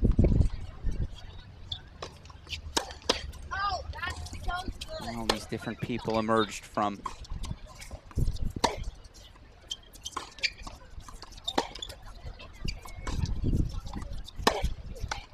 Anyways, their opponents today, a couple of Midwesterners after my heart. The 8th seeds, Riley Trinkle, Kate Usui. Trinkle out of Charlestown, Indiana. Usui, Franklin, Wisconsin.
Back to that one in a little bit. As you see the hold 6-5 from Mo and Coutone to keep things on track. Meanwhile, third set breaker here. It's a 3-love lead for Karipa and Khalid.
Oh, the all-frame team. You gotta love it. 5-2, lead extended now.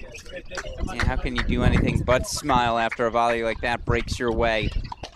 Mini break lead for Kuripa and Khalid. Meanwhile, we're going to a breaker on 10, as you see. Couple of breakers.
Man, to make any sort of play on that ball pushed that far behind the baseline.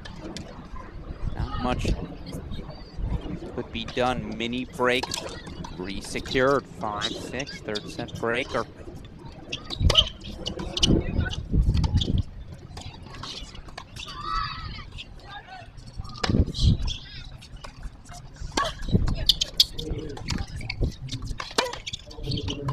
Ridiculous.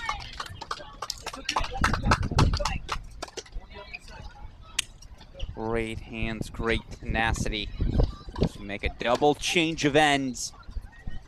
4-2 mini break lead for Mo and Coutone.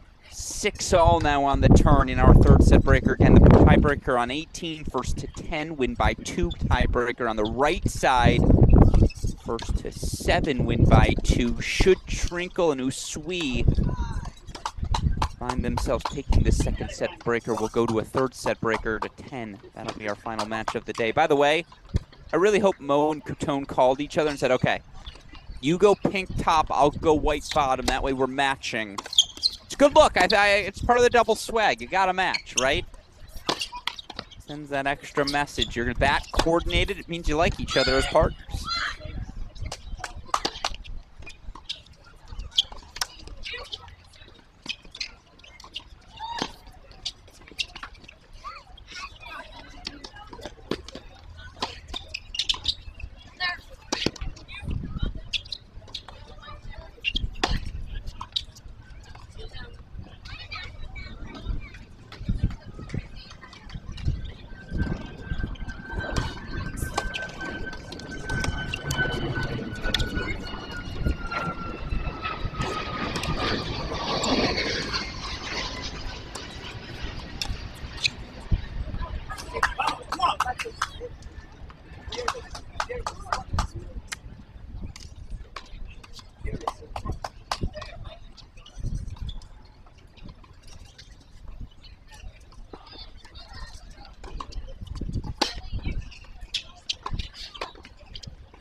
How fun is this battle on 18? Every time you think someone has an edge, there's a push in the other direction.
How about the turnaround from Trinkle and Usui from 4-2 down now? The set's on their racket, 5-4 in the breaker.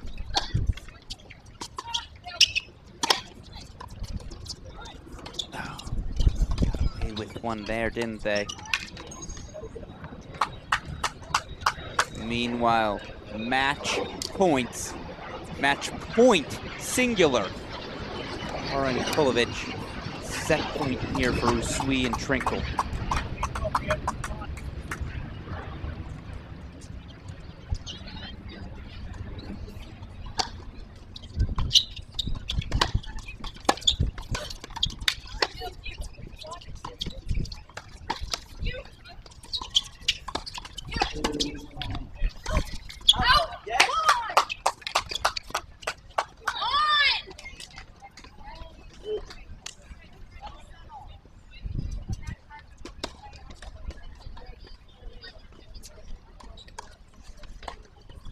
Sydney Yara, Georgia Kulovic advanced, 10-8 in the third. That was a battle on court 18. Meanwhile, we're headed to a deciding breaker on court number 10 in what will be our final match of our broadcast. Alex Gruskin here. Quarterfinal set in the girls 16 singles action, round of 16 set. And the girls 18s action, just to talk you through that matchup, starting 10 a.m. tomorrow in our girls 18s draw. From top to bottom of the draw, your matchups are as follows. Clairvaux Ganoué going to take on Elizabeth Ionescu. Tatum Evans going to take on Gayatri Krishnan. Victoria Osigwe going to take on Tianmei Wang. Valerie Glosman going to take on Darius Smetanikov. That is a loaded top half of the draw. Ganoué, a Junior Slam champion. Glosman, Easter Bowl champion. Evans, Girls 16 San Diego champion. Smetanikov, a rising sophomore in college. It's a loaded section, that top half. Of course, the bottom half ain't too shabby either. You've got Ariana Pursue taking on Piper Charney. Kavia Lopez taking on Elena Yu. Imani Guichard taking on Catherine Hui. And then Kayla Chung taking on 2019-16 singles champion, 2022 girls 18s doubles champion Reese Brantmeyer. All of that action still to come over the course of tomorrow's play. First match is again 10 a.m. Pacific time. We'll have them for you here at Cracked Racquets. Meanwhile, after that, of course, we'll have our girls 16s quarterfinals. Listen to these battles. They're fun. Top seed Kristina Lyutova taking on Tara Gauda. Julieta Perea taking on Cade Usui. Anita Tu taking on Jessica Kowalczyk. Anna Frey taking on second-seeded Lena Friedman. Only three of our top 8 seeds in the girls 16s draw making it to the quarterfinals. Lyutova, the 1 seed, Friedman, the 2, Anita 2, the 7. Things got a little funky No doubt about it. And of course, tonight we'll figure out our girls 16s doubles quarterfinals. We'll figure out our girls 18s doubles round of 16.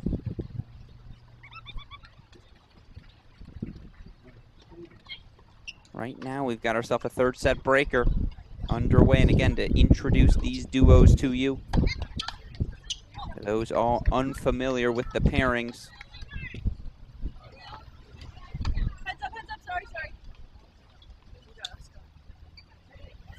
Kate Usui out of Franklin, Wisconsin. Riley Trinkle out of Charlestown, Indiana. They're the 8 seeds. They're taking on 9th seeded Kaya Moe, Canton, Connecticut. Olivia Coutone, Kennebunkport, Maine. Let's play some tennis. Third set breaker to decide things.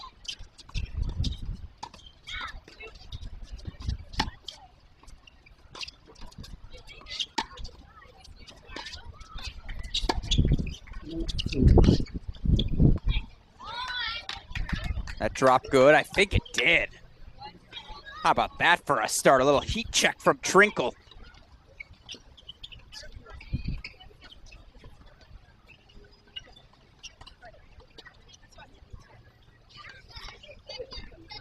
Indeed, it did land good, so 1-love.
Steady start, 3-2 here. Who's going to be bold? Who's going to be willing to take that poach?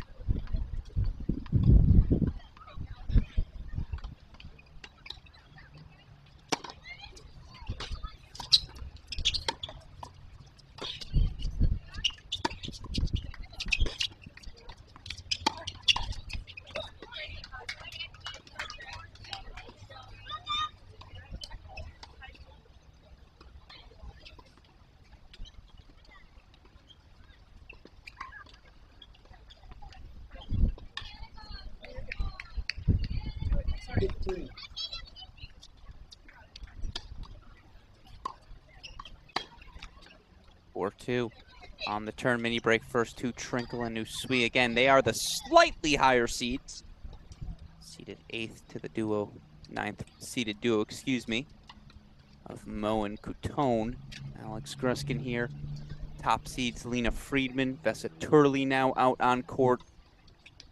Plenty of girls 18s action now out on court as well as we start rocking and rolling here into our evening session. Plenty of fun action to come tomorrow. Again, this is our final action of the day here on our stream, 2-4. No, that's a beautiful low volley. Cut that clip and send it to college coaches. If you're Riley Trinkle, that ball gets low on you. My coach used to always say, you got to get down like Saturday night. You got to follow the ball with your action. Got to get low. The knee bend so critical. Beautifully executed.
See the laugh on Usui's face. Again, she's still alive in both singles and doubles, stretching out those legs. You see the tape on the back of the right leg.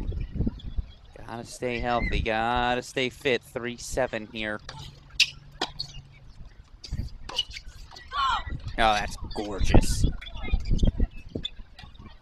Perfect down the line ball, narrows the deficit still. Again, the match is on the racket of the 8 seeds, Trinkle and Usui.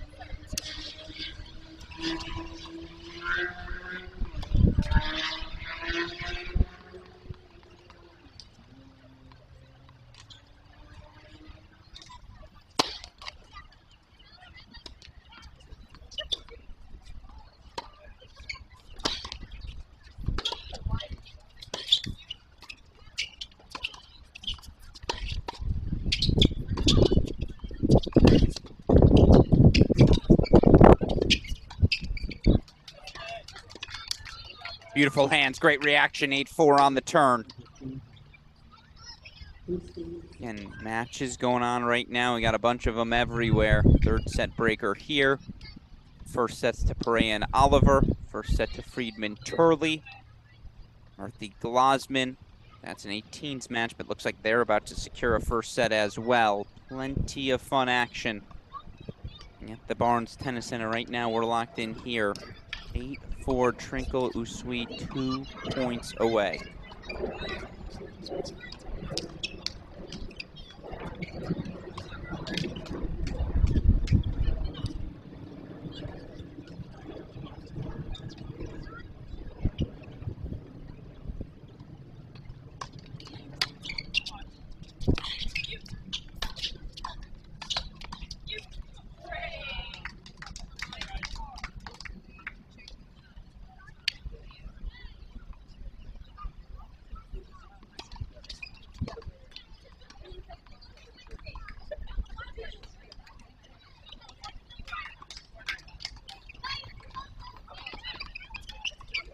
Five match points.